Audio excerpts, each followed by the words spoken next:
Supporter cards are powerful trainer cards that can only be used once per turn. However, just like Pokemon, not all supporter cards are up to par with the rest that are released alongside them, by either being weaker or worse versions of supporter cards that already exist, or because their interactions are too hard to pull off to be considered worth playing. And at number 10, we have Here Comes Team Rocket from X and Y Evolutions. When this card is played, both players turn their prize cards face up for the rest of the game. Today, Evolutions is mostly known for being one of the most sought-after collectible booster sets after the hype for it was reignited during the lockdowns in 2020. This is largely due to the nostalgia the set brings with it by reprinting old cards like Pikachu and Charizard from the base set. Another big part of the set was the homage this was paid to older item cards, with some of these item cards being designed without supporter categories in mind as it had been introduced in the first couple of sets. They had to be changed to be supporter cards. One of these cards was Here Comes Team Rocket, which was originally released in Team Rocket as a regular trainer card. The Evolutions version, however, isn't the first supporter version of the card. In 2004, Set EX Rocket Returns, the exact same card had already been released as a supporter card. Back then, this card was already not really relevant, but the Evolutions version rightfully makes into this list due to another card that existed at the same time. Town Map from X and Y Breakthrough is an item card that flips your prize cards face up. Town Map saw a reasonable amount of plays that allowed players to better control their prize cards and can allow them potentially get matchup relevant cards that they could normally only get from the prize cards by luck. It was even featured in the 2018 World Championship winning deck in the Masters division. On the flip side, Here Comes Team Rocket never saw any kind of competitive play. Not only because Town Map was simply a better option by not giving your opponent the same kind of benefit as you got, but also because Town Map didn't require to use your supporter card for the turn just to be able to look at your prize cards. This combination of an already existing card that did a much better job and also not being a supporter card puts Here Comes Team Rocket on this list of the worst supporter cards of all time. And at number 9, we have Swordward and Shieldbird from Sword and Shield Battle Styles. When this card is played, you get to choose a trainer card from your discard pile and show it to your opponent. Your opponent then gets to decide if they want to allow you to put the chosen card into your hand, or if you draw 3 cards. Swordward and Shieldbird is one of the many cards that was released through the Sword and Shield block that featured a draw 3 effect, with additional benefits to make them more interesting and viable than the classic draw 3 supporters that we've gotten ever since Black and White introduced Sharon. Sharon was replaced by Tierno in X and Y, and then again got replaced by Hau in Sun and Moon. Sword and Shield brought not only Ha, but also Friends in Galar, Friends in Hisui, and Berry. We even have confirmation already that Pneumonia from Scarlet and Violet will have the same draw 3 cards effect as many cards before. As previously mentioned, Sword and Shield started releasing some cards with the same effect and additional benefits. Avery draws 3 cards and forces your opponent to discard Pokemon from their bench until they have 3 bench Pokemon. Bird Keeper switches your active Pokemon in addition to a card draw, and Worker has the additional effect of discarding a Stadium card in play. All of these cards have seen some kind of competitive play, with Swordward and Shieldbird being the exception. The main reason for it not being viable is that the extra effect is not an additional one, but an alternative, meaning that unlike all the other cards, you don't get to draw 3 cards, but also do something else. The next issue is that your opponent is the one that gets to choose what happens after you pick the trainer card from your discard pile. In most cases, your opponent will simply pick the choice of you drawing 3 cards. The only time they will let you take the trainer card is when they know that you won't get good use for it. In the worst case scenario, you would want to draw 3 cards, but your opponent would allow you to take a trainer card that doesn't help you at all. This combination of a card that already isn't too great on its own, and the fact that there are plenty of other supporters with better effects legal for tournament play at the same time makes Swordward and Shieldbird one of the worst supporter cards of all time. And at number 8, we've got Mom's Kindness from Diamond and Pearl Majestic Dawn. This card simply draws 2 cards. By today's standards, a card that only draws 2 cards would not even be questioned about being viable, considering that many supporter cards draw at least 3 cards, or if they draw 2, have some additional benefits or potential conditions that let them draw even more. This meant that a card that just drew 2 at the time wasn't good enough compared to later in the future when a draw 3 effect became powerful due to the lack of options available. Even in 2008 when Mom's Kindness was released, it was never more than a bulk card that no one looked at. While the modern Pokemon TCG heavily revolves around supporter cards that draw cards in various ways, like discarding cards or shuffling back into the deck, the Diamond and Pearl era in which this card's released was much more search-based, and supporters that just drew cards were rarely printed and didn't see a lot of play. When Majestic Dawn got released, the game still features some cards from the EX block that lasted from EX Ruby and Sapphire in 2003 to EX Power Keepers in 2007. Commonly used supporter cards from these set were Castaway from EX Crystal Guardians, which searches your deck for a supporter, Pokemon tool, or basic energy card. Celio's Network from EX Fire Red and Leaf Green, that searches your deck for any Pokemon except EX, and Steven's Advice from EX Hidden Legends. Steven's Advice is one of the few draw supporter cards that saw a lot of play due to its powerful effect of drawing cards equal to the number of your opponent's Pokemon in play, as long as you don't have 7 or more cards, including this card in your hand when you try playing it. Supporter from the Diamond and Pearl block that saw a lot of play were Roseanne's Research from Secret Wonders, a supporter that searches your deck for 2 cards in any combination of basic Pokemon and basic energies, and Bebe's Research for Mysterious Treasures, which has you put one card from your hand on top of your deck, in exchange searches your deck for any Pokemon and puts it into your hand. With those meta-relevant cards, it's already not too hard to understand why Mom's Kindness didn't see any play. But it becomes even more obvious if you look at some of the Diamond and Pearl supporter cards that didn't even see any play but still outclass Mom's Kindness. Team Galactic's Mars from Secret Wonders also draws 2 cards, but in addition also puts a random card from your opponent's hand at the bottom of their deck. Another card we can look at is Professor Oak's Visit, also from Secret Wonders. This card draws 3 cards and then lets you choose a card from your hand and put it at the bottom of your deck. These buff cards that were even released before Mom's Kindness never saw any kind of relevant play, meaning that a nerfed version of them wouldn't see play either. The existence of cards that already have the same effect with additional benefits on top of many good supporters in general make Mom's Kindness one of the most unnecessarily printed cards. And at number 7, we have League Staff from Sword and Shield Vivid Voltage. This card draws 2 cards, and an additional 2 cards if Wydon Stadium is in play. Wydon Stadium is a stadium card that heals 100 damage from a V Pokemon that evolves into a V Max Pokemon. Drawing 4 cards is actually a very good effect, which is why cards that would draw 4 or more cards are usually put behind some kind of barrier. The most prominent or played example of a card like this is Coach Trainer from Sun and Moon Unified Minds. When this card is played, while you have a tag team Pokemon in your active spot, you get to draw 4 cards. Should the condition not be fulfilled, you only draw 2 cards, just like League Staff. Coach Trainer would usually be used in decks that either exclusively ran tag team Pokemon, or only a few copies of cards that weren't, making it a card that drew 4 most of the time. This kind of conditional draw 4 effect started during Sun and Moon with Samson Oak, a supporter that draws 2 cards and additional 2 of both active Pokemon are of the same type. Especially during Sun and Shield, these kinds of effects have been printed in many types with all kinds of different conditions to be fulfilled. Dan from Rebel Clash only draws the full 4 cards if you beat your opponent in a game of rock, paper, scissors. Schoolboy and Schoolgirl only draw cards if your opponent is on an even or uneven number of prize cards. Or iScan simply replaces the tag team part of Coach Trainer with Hisuian Pokemon in your active spot. One thing all these cards have in common is that they interact with types of cards in play, or don't require any specific cards to be in play. The problem with League Staff is that, in order to draw 4 cards, it requires 1 specific card in play, which means that you can never have more than 4 copies of it in your deck, whereas cards like Hisuian Pokemon or Tag Team Pokemon could be played in larger quantities. Or if you didn't play any cards of other subcategories, would always be guaranteed to be in play.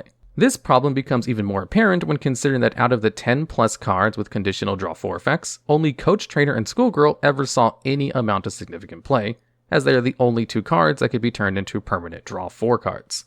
As previously mentioned, Coach Trainer could be used in decks that only ran tag team Pokemon, as they weren't forced to run any kind of supporter Pokemon.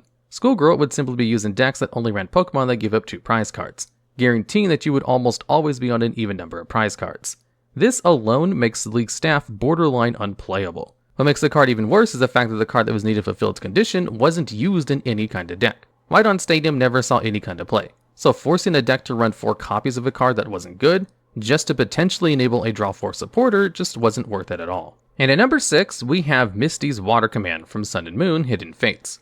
This card allows you to move any number of water energies attached to your Pokemon in play to any of your side deck, Horsea, Staryu, Starmie GX, Magikarp, Gyarados, or Lapras. To indicate how bad this card is, we first need to break down how its effect is designed and what it could alternatively look like. The best possible design for a supporter card would simply be one that lets you move any kind of energy of your Pokemon to a different one of your Pokemon.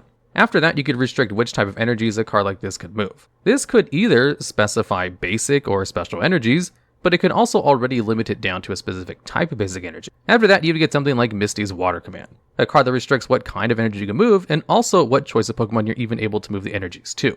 Designing utility-based supporter cards can often be hard, as cards that are too generic can often cause unwanted strategies to emerge because they weren't properly thought about when the card was designed. When it comes to moving energies, however, the maximum utility that can be gained from the effect is limited, as you would require an incredibly strong LA acceleration card that could cause unfair interactions. For a card as restrictive as Misty's Water Command, you would expect some of the cards that could make use of it to be playable to actually make it worth playing. This, however, wasn't the case at all. Most of the Pokemon that could make use of it weren't particularly useful, and the only one of them that saw any kind of competitive play was Starmie GX.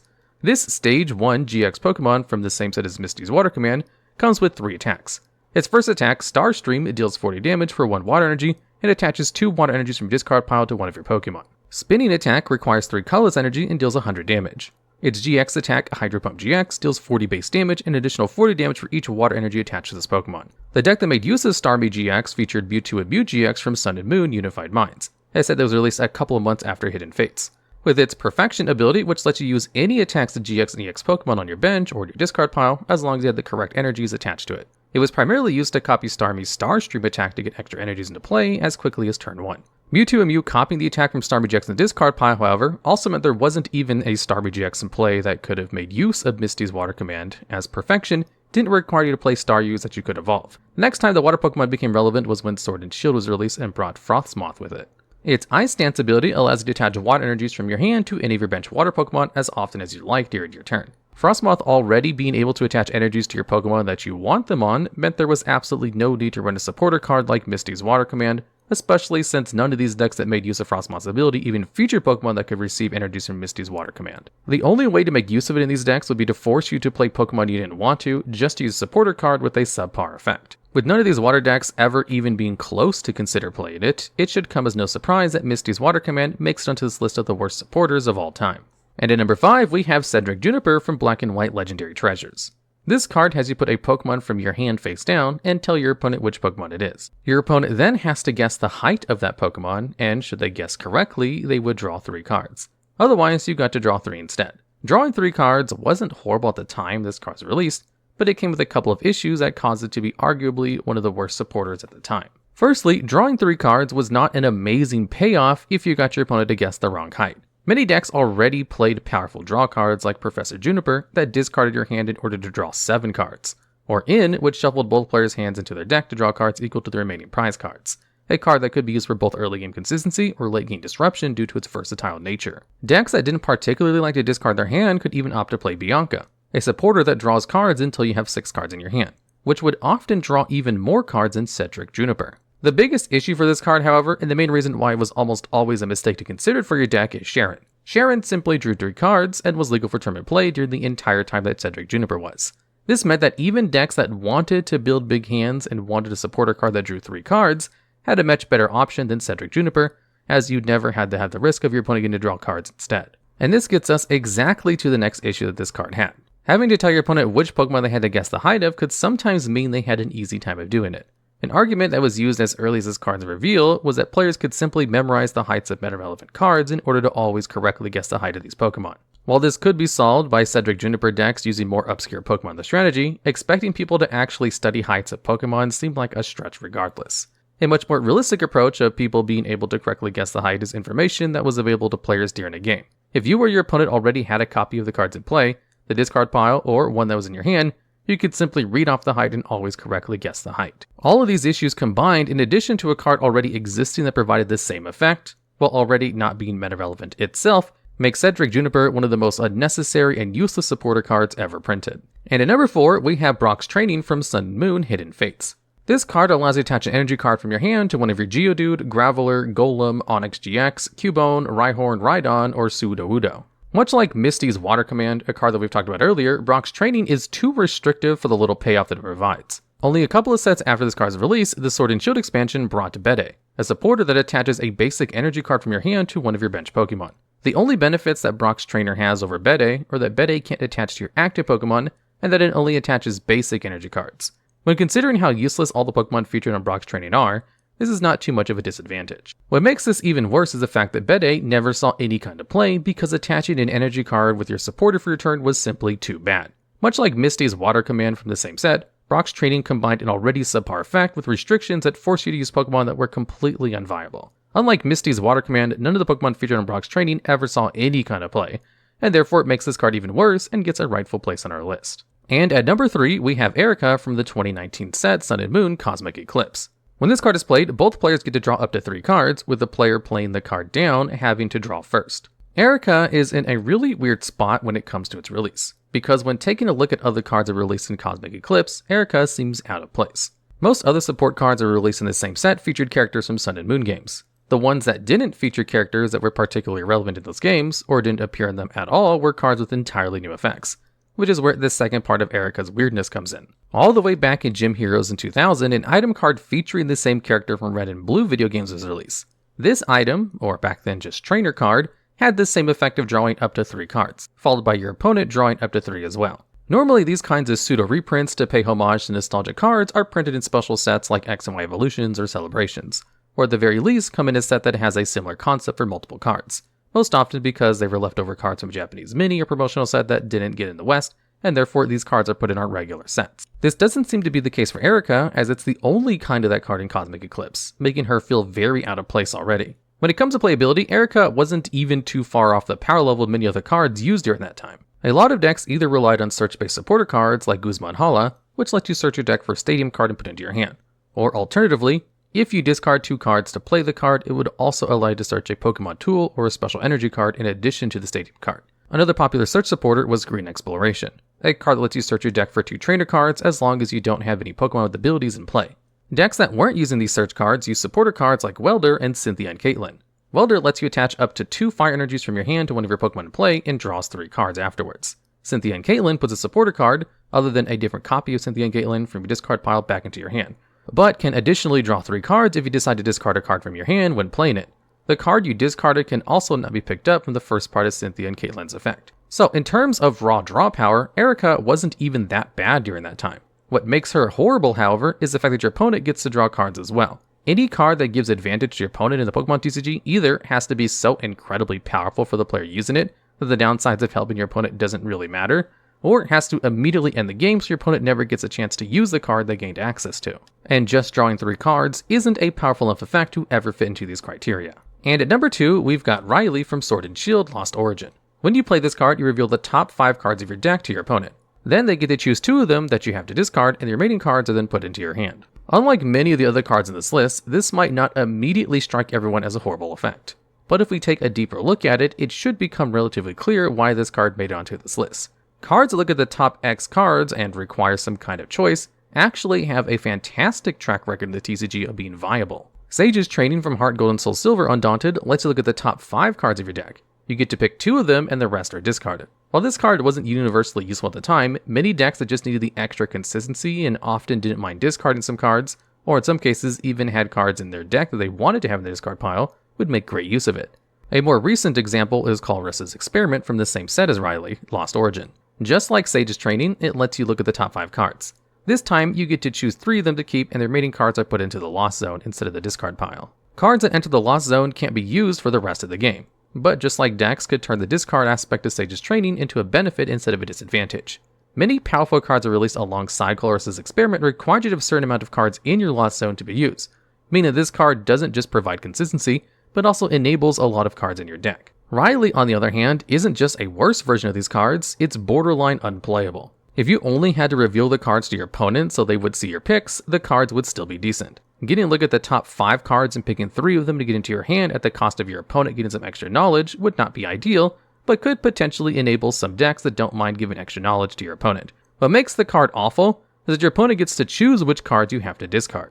This could potentially mean that you lose key parts of your deck or match up relevant tech cards that you can't afford to get rid of. On top of your opponent getting extra knowledge about the cards you have access to makes it one of the worst supporter cards ever, especially because it can actively cause you to lose. And at number 1, we have Imakuni from X and Y Generations.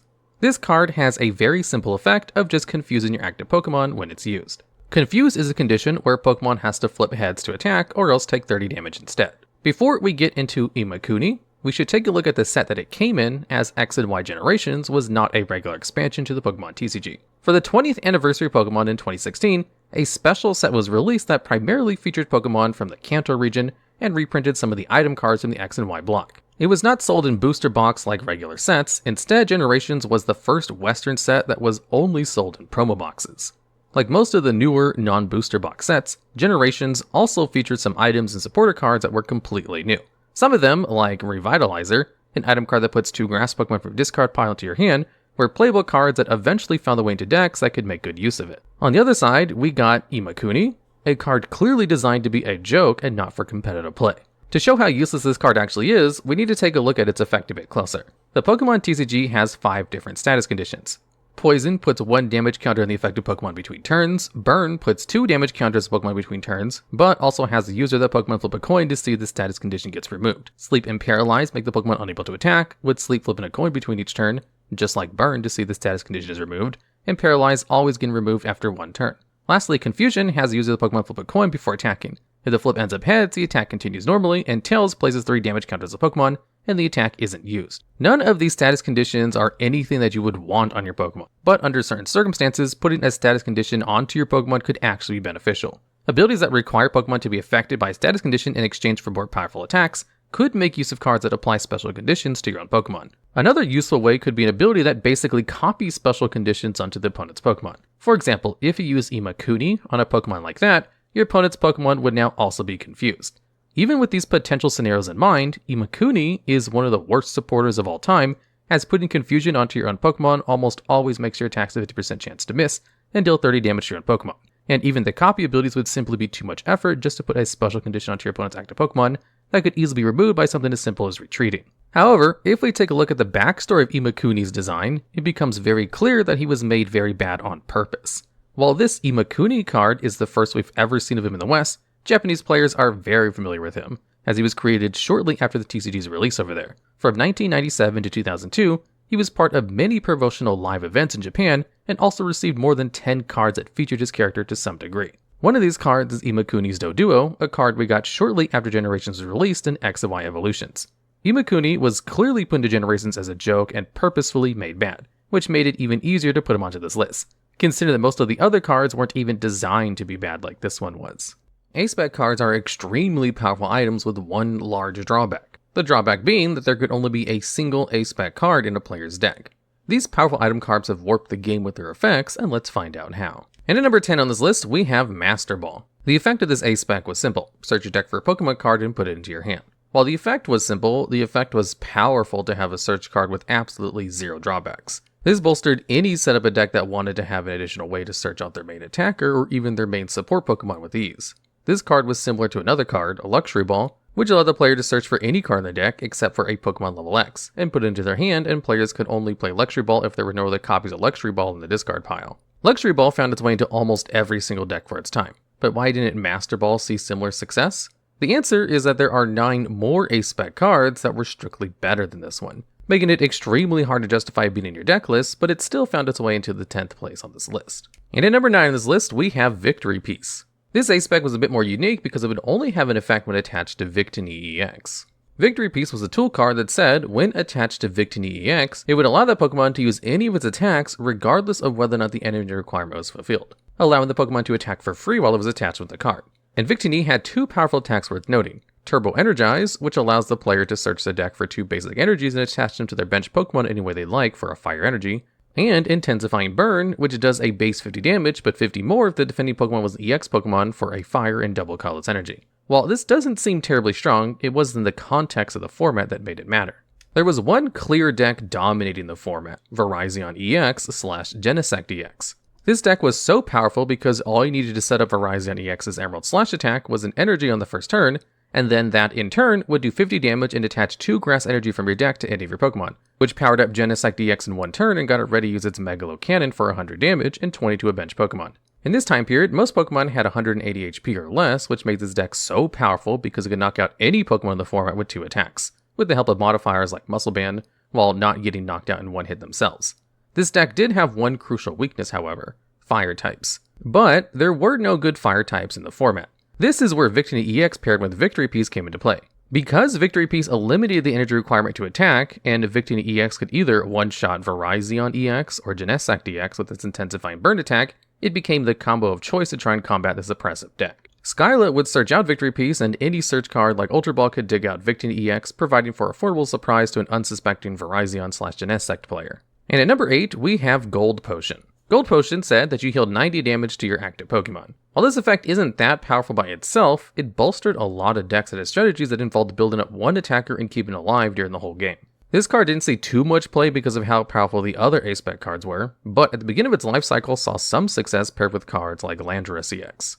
Landorus EX was a powerful threat with its attack, Hammerhead, which would do 30 damage to the active and 1 bench Pokemon for a single fighting energy, and had a second attack, Land's Judgment, that did 80 base damage and additional 70 if you discarded all fighting energy attached to this Pokemon for 2 fighting energy and a colorless. Gold Potion was a card that let Landorus EX survive long enough to use its Land Judgment attack while placing a good amount of damage on your opponent's board with Hammerhead. If a single Landorus EX ever got to use Land's Judgments twice, the game was effectively over. Outside of the big basics decks that centered around Landorus EX, we never saw this card see too much play because of stronger options that were released down the line. And at number 8, we have Rock Guard. Rock Guard is a tool card just like Victory Piece, but this one works on any Pokemon. When the Pokemon this card was attached to was in the active spot and received damage from an attack, the attacking Pokemon would take 6 damage counters in return. Rock Guard acted as a more powerful muscle band that your opponent couldn't avoid without gusting around it. The most prominent deck to use this card was Seismitoad EX. Seismitoad was infamous in the Pokemon TCG for its attack, Quaking Punch, that did 30 damage and rendered defending Pokemon unable to use item cards in the following turn for a double colorless energy. This was an incredibly easy strategy to pull off and made many decks unable to even play the game. Seismitoad EX filled the void of damage that it was doing by adding Verbank City Gym and Hypnotoxic Laser to the strategy. Verbank City Gym said that poison Pokemon take 30 damage in between turns instead of the usual 10. And Hypnotoxic Laser was an item card that poisoned defending Pokemon, and if the coin flip was heads, it would also put that Pokemon to sleep. Poison was a status condition that could only be removed if the defending Pokemon left the active spot, and it would add damage in between each player's turn, while sleep was a condition that left the defending Pokemon unable to attack or retreat. Seismitoad EX was also paired with Super Scoop Up, which on a coin flip would put a Pokemon and all cards attached to it back into your hand. This made recycling Seismitoad EX really easy throughout a game. Rock Guard began seeing play in Seismitoad decks because of the mirror match. When faced with another Seismitoad deck, getting that Rock Guard down meant the defending player would be restricted to doing 30 damage a turn, but taking an additional 60 from Rock Guard. Seismitoad mirrors meant that both players would get a single turn of item cards before the item lock began on either side, so having a permanent additional 60 damage attached to your active became a big swing card. Players eventually realized that this technology existed and began playing supporter cards like Xerastic to get rid of the Rock Guard, which is why it's so low on this list. But for a brief period of time, it surprised a lot of players with how powerful it was. And at number 6, we have Scramble Switch. This card allowed the player to switch one of their bench Pokemon with one of their active Pokemon, but also move as much energy as you like between the old active Pokemon and the new active Pokemon. Scramble Switch was paired with Landorus EX in the previously mentioned big basic strategy to circumvent the heavy retreat costs of some of these attackers and set up one big land judgment attack. Scramble Switch is one of the few A-Spec cards that players chose to play to gain a surprise edge on their opponent's decks in the 2013 World Championships over some A-Specs that favors consistency, which we'll discuss further on in this list. Scramble Switch's success came in the expanded format, a format that ran alongside Pokemon's standard format, but allowed the use of cards from the Black and White expansion to whatever present-day set was legal, with the exception of a few banned cards. Primal Groudon EX was the deck that it was most often found in because of how Primal Groudon EX functioned. Groudon was a card that had the Ancient Trait Barrier, which prevented any trainer cards from affecting it, like Lysandra and Crushing Hammer. Groudon required a hefty 3 fighting and colorless energy for its attack Gaia Volcano, which did 100 damage and another 100 if you discarded a stadium in play. This attack's damage could be modified with Strong Energy, that would add 20 damage per Strong Energy attached. Groudon also played a few copies of Focus Sash that said if this Pokemon were to be knocked out from full HP, then put the remaining HP at 10 and discard this tool. Because of how long it took to power up a single Primal Groudon, Scramble Switch came in handy. Once the first Groudon was damaged and rendered unable to fight, you would play Scramble Switch to bring up a second Primal Groudon, move all the energy onto it, and attach a new Focus Sash. This would negate all the work your opponent just put into damaging your Groudon. Scramble Switch saw little play outside of this archetype though, which is why it's only the middle spot of this list. And at number 5, we have Scoop Up Cyclone. This card allows the player to pick up one Pokemon card and all cards attached to it and return it to the player's hand. This effect was powerful because it could be used to reuse Pokemon like Shaman EX, which drew cards until you had 6 in your hand, or bring back attackers like Seismitoad EX. Bringing back all cards attached to the Pokemon meant they weren't wasting any resources while playing this card in the process.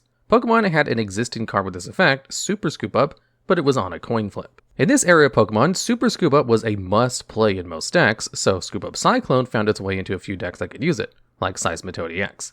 In the expanded format, we saw it paired with Lucario GX, which did 30 base damage and 90 more if it evolved this turn for a fight energy with its attack Aura Sphere. This deck also employed Focus Sash to keep Lucario GX alive, but unlike Primal Groudon and its heavy attack costs, the single energy requirement meant that a player could chain multiple Lucario GXs in back-to-back turns by picking up with cards like Super Scoop Up, Acerola, and Scoop Up Cyclone. Pokemon even printed a card recently with a similar effect that sees play in a majority of decks, Scoop Up Net, which can pick up a non-rule box card but also discards the attached cards. Two restrictions that make this effect significantly weaker, and Pokemon doesn't seem intent on bringing this effect back without some restriction on the card, but this doesn't seem like the last time we'll see an effect like this. Its lack of play in the era leaves it at only 5th place, but the remaining 4 A-Spec cards on this list rightfully surpass this one. And at number 4, we have G-Booster. G-Booster, similar to Victory Piece, was a tool card that only worked on a specific Pokemon, Genesect EX. G-Booster was an A-Spec tool that provided an additional attack to the Genesect EX it was attached to, G-Booster. This attack was the same cost as Genesect's Megalo Cannon, 2 grass and 1 colorless energy, but did 200 damage and wasn't affected by any effects on the defending Pokemon. In a format where every deck was trying to two-shot each other, this 200 damage powerhouse of an attack could close out games, or even start an arms race.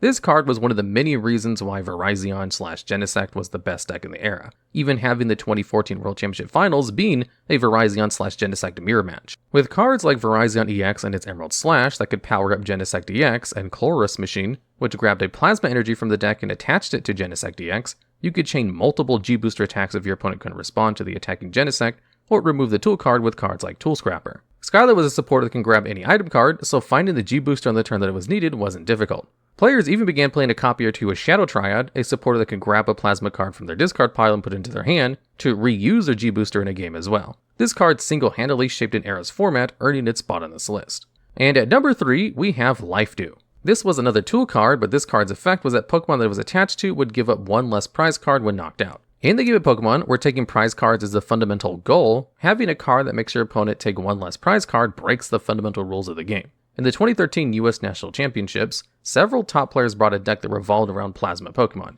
Kyurem would do 30 damage to an active and bench Pokemon with its Frost Spear attack for a water and colorless energy, and had a second attack Blizzard Burn that did 120 damage for 2 water and a colorless energy, with the drawback being that this Pokemon couldn't attack near the next turn. Thunderous EX would do 30 damage to the active for a lightning energy and accelerate any energy card from the discard pile to one of your Pokemon. Absol would do 20 damage plus an additional 20 for each of your opponent's bench Pokemon for a dark and colorless. Finally, Deoxys EX would add 10 damage to each of your Plasma Pokemon's attack with its ability Power Connect, and this effect would stack for each Deoxys EX on the field, allowing for 40 additional damage from this effect. This deck played a full grip of Prism Energy, which was any color energy for basic Pokemon, and heavy copies of Blend WLFM and Blend GRPD, which acted as the respective energy types in their name. Plasma Energy rounded out the deck, and this could be drawn from the deck with Chloris Machine, allowing the player to set up attackers in a single turn. This deck also utilized Burbank City Gym and Hypnotoxic Laser combinations for additional damage. The card that set aside some of the top finishers from everyone else who brought Plasma was Life Dew. Being able to throw down a Life Dew in unexpected situations created games where this Plasma deck would win by a single margin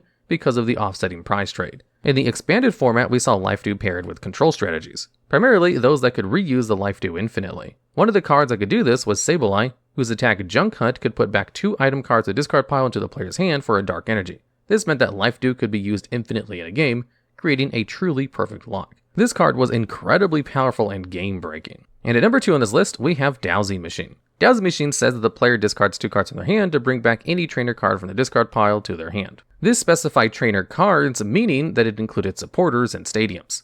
This card has the exact same text as the card printed in the Pokemon base set, Item Finder, and that card was played at max copies during its lifetime. Dowsing Machine was the only real A-spec to contest our number 1 card on this list because of the resource management and consistency it provided. Getting access to a 5th copy of an important resource in matchups can be the game-deciding factor. Any card with this effect on the Pokemon TCG has been extremely powerful, even with limitations like Junk Arm, which could only grab item cards. This card was in far too many decks to even count because of how versatile it was. Early game discards would be less punishing, and late game, this Dowsing Machine could become an extra copy of any card you wanted in your deck to close out the game. There is a constant conversation of which card is better between this and our number 1 card because of how present they were in almost every deck, so let's jump right into the final card on our list. And finally, taking a number 1 spot on this list is Computer Search. Computer Search allowed you to discard any 2 cards from your hand in order to search out any card from your deck. This was another exact copy of a card from the base set called Computer Search. Computer Search was played in almost every single deck because of how often it would help the player set up their early game. It found its way immediately into decks after its release and stayed there even in the expanded format.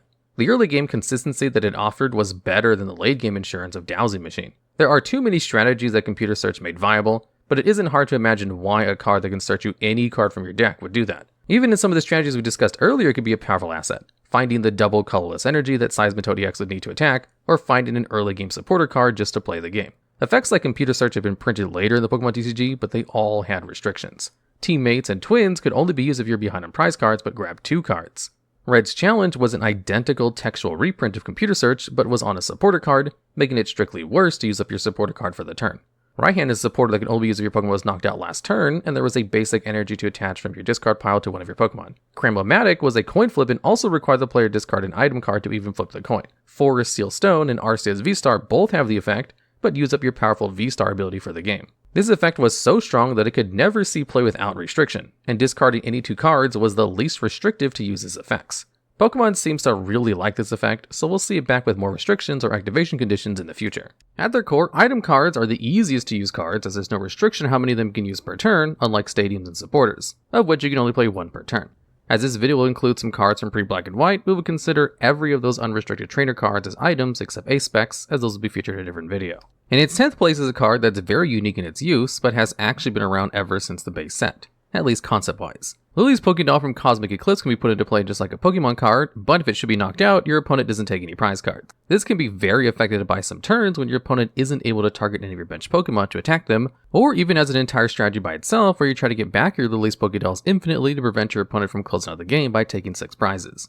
This card was most prominently paired with Florges from Forbidden Light with its Wondrous Gift ability. This ability allows you to flip a coin, and, if heads, put an item card back on top of your deck. Since this ability wasn't limited to once per turn, you could simply set up multiple Florges to get up to 4 flips and increase your chances to get back your Lily's Pokédoll for the next turn, and just put it active again after the previous one was knocked out. As previously mentioned, this was not the first time that a card like this was introduced to the Pokemon TCG. Clefairy Doll from base set was the first ever item card that worked like a Pokemon in play that didn't give up any prize cards. An interesting part about this card is that unlike Lily's Pokédoll, it couldn't be affected by any special conditions, something that should rarely matter on a card with 10 HP, but still worth noting the difference. Another card that worked similarly to the previous two was Robo Substitute from Phantom Forces. They provided 20 more HP than Clefairy Doll, matching Lily's Pokédoll at 30 HP, and also could be affected by special conditions just like it. The big difference is that Lily's Pokédoll, apart from the other two cards, was that if you didn't have any use for it anymore, you could just put it back at the bottom of your deck instead of having to be discarded like the other two cards. This might not seem like a lot, but being able to conserve a card that's meant to frustrate your opponent was an immense advantage. Interestingly enough, there's also another category of item card Pokemon that used to work very similar to these cards. Up until Diamond and Pearl, any of the fossil cards that would be used to evolve into reanimated Pokemon from the video games also didn't count as knocked out Pokemon, meaning that they could be used similarly. In 2004, there was even a deck featuring Ninjask from Dragon and multiple copies of Claw Fossil, Root Fossil, and Mysterious Fossil. Ninjask's Quick Touch attack allowed it to deal 30 damage and switch itself with the bench Pokemon, meaning your opponent would have to go through up to 12 fossils before being able to take any prize cards.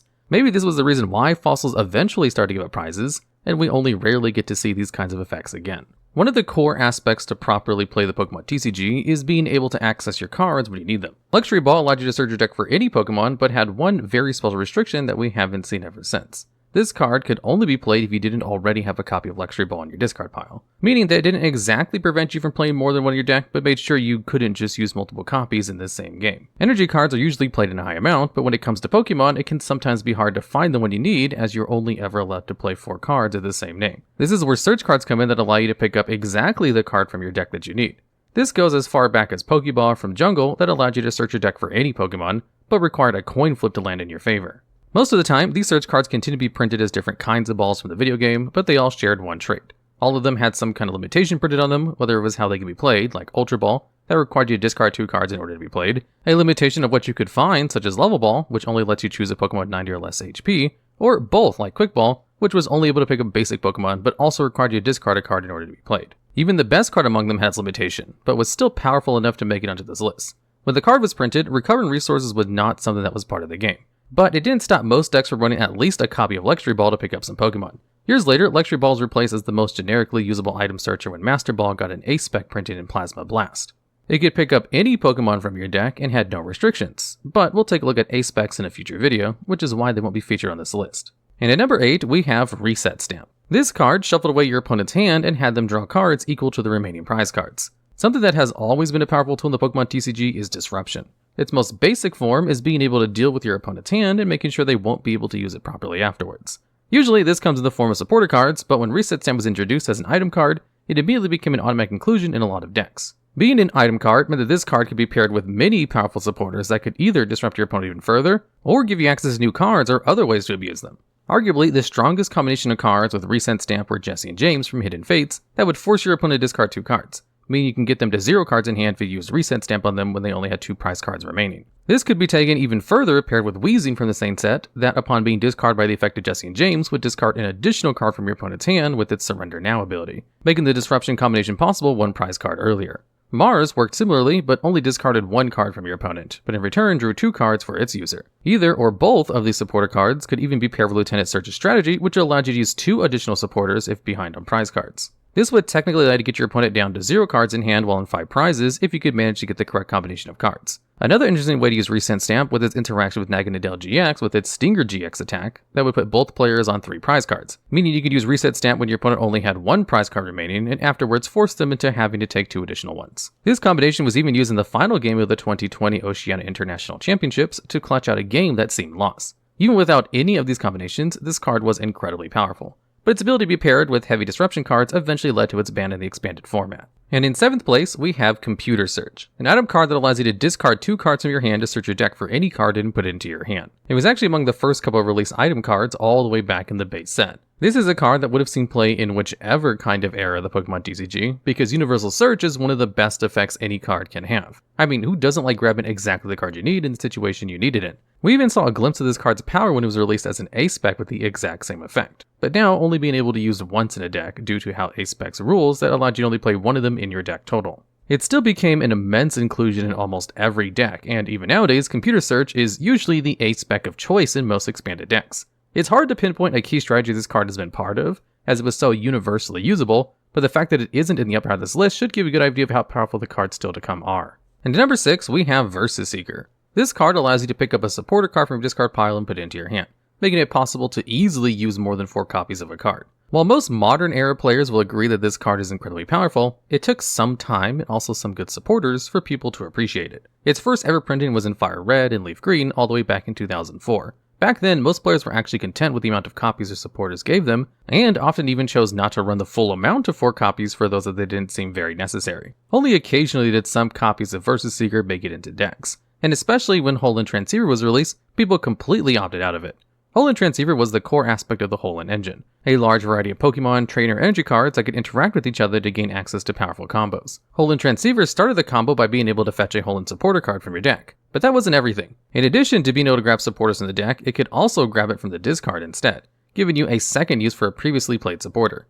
Even with the Holen engine around, some players still realized how powerful Versus Seeker was and decided to run a copy in their decks, mostly to get secondary uses out of non-Holen supporter cards that were still played. A few years passed until Versus Seeker eventually got its first reprint in the 2009 set Supreme Victors. Some would say that this printing came at an unfortunate time for the play rate of Versus Seeker, because most supporters during the time were simply used for setting up your Pokemon in order to use their Pokepowers or bodies to supply you with further resources, or other ways to allow you to continue the game. Only rarely did players run out of the supporters and wish for additional uses for them. Some decks still found ways to include 1 or 2 copies for new situations that would require additional uses of one-off supporters, or simply to have more ways to redraw your consistency supporters after the first use, basically keeping an additional copy in the deck. Its third printing was finally when players realized how powerful a card like Versus Seeker was, and the time of its release also allowed for many uses. Another 5 years later in 2014, Phantom Forces brought back Versus Seeker. There were multiple reasons why it immediately had success upon its third release. The first and most important reason was the way that the game had changed in the years prior. Most decks had started to play the same 3 supporter cards as their core lineup.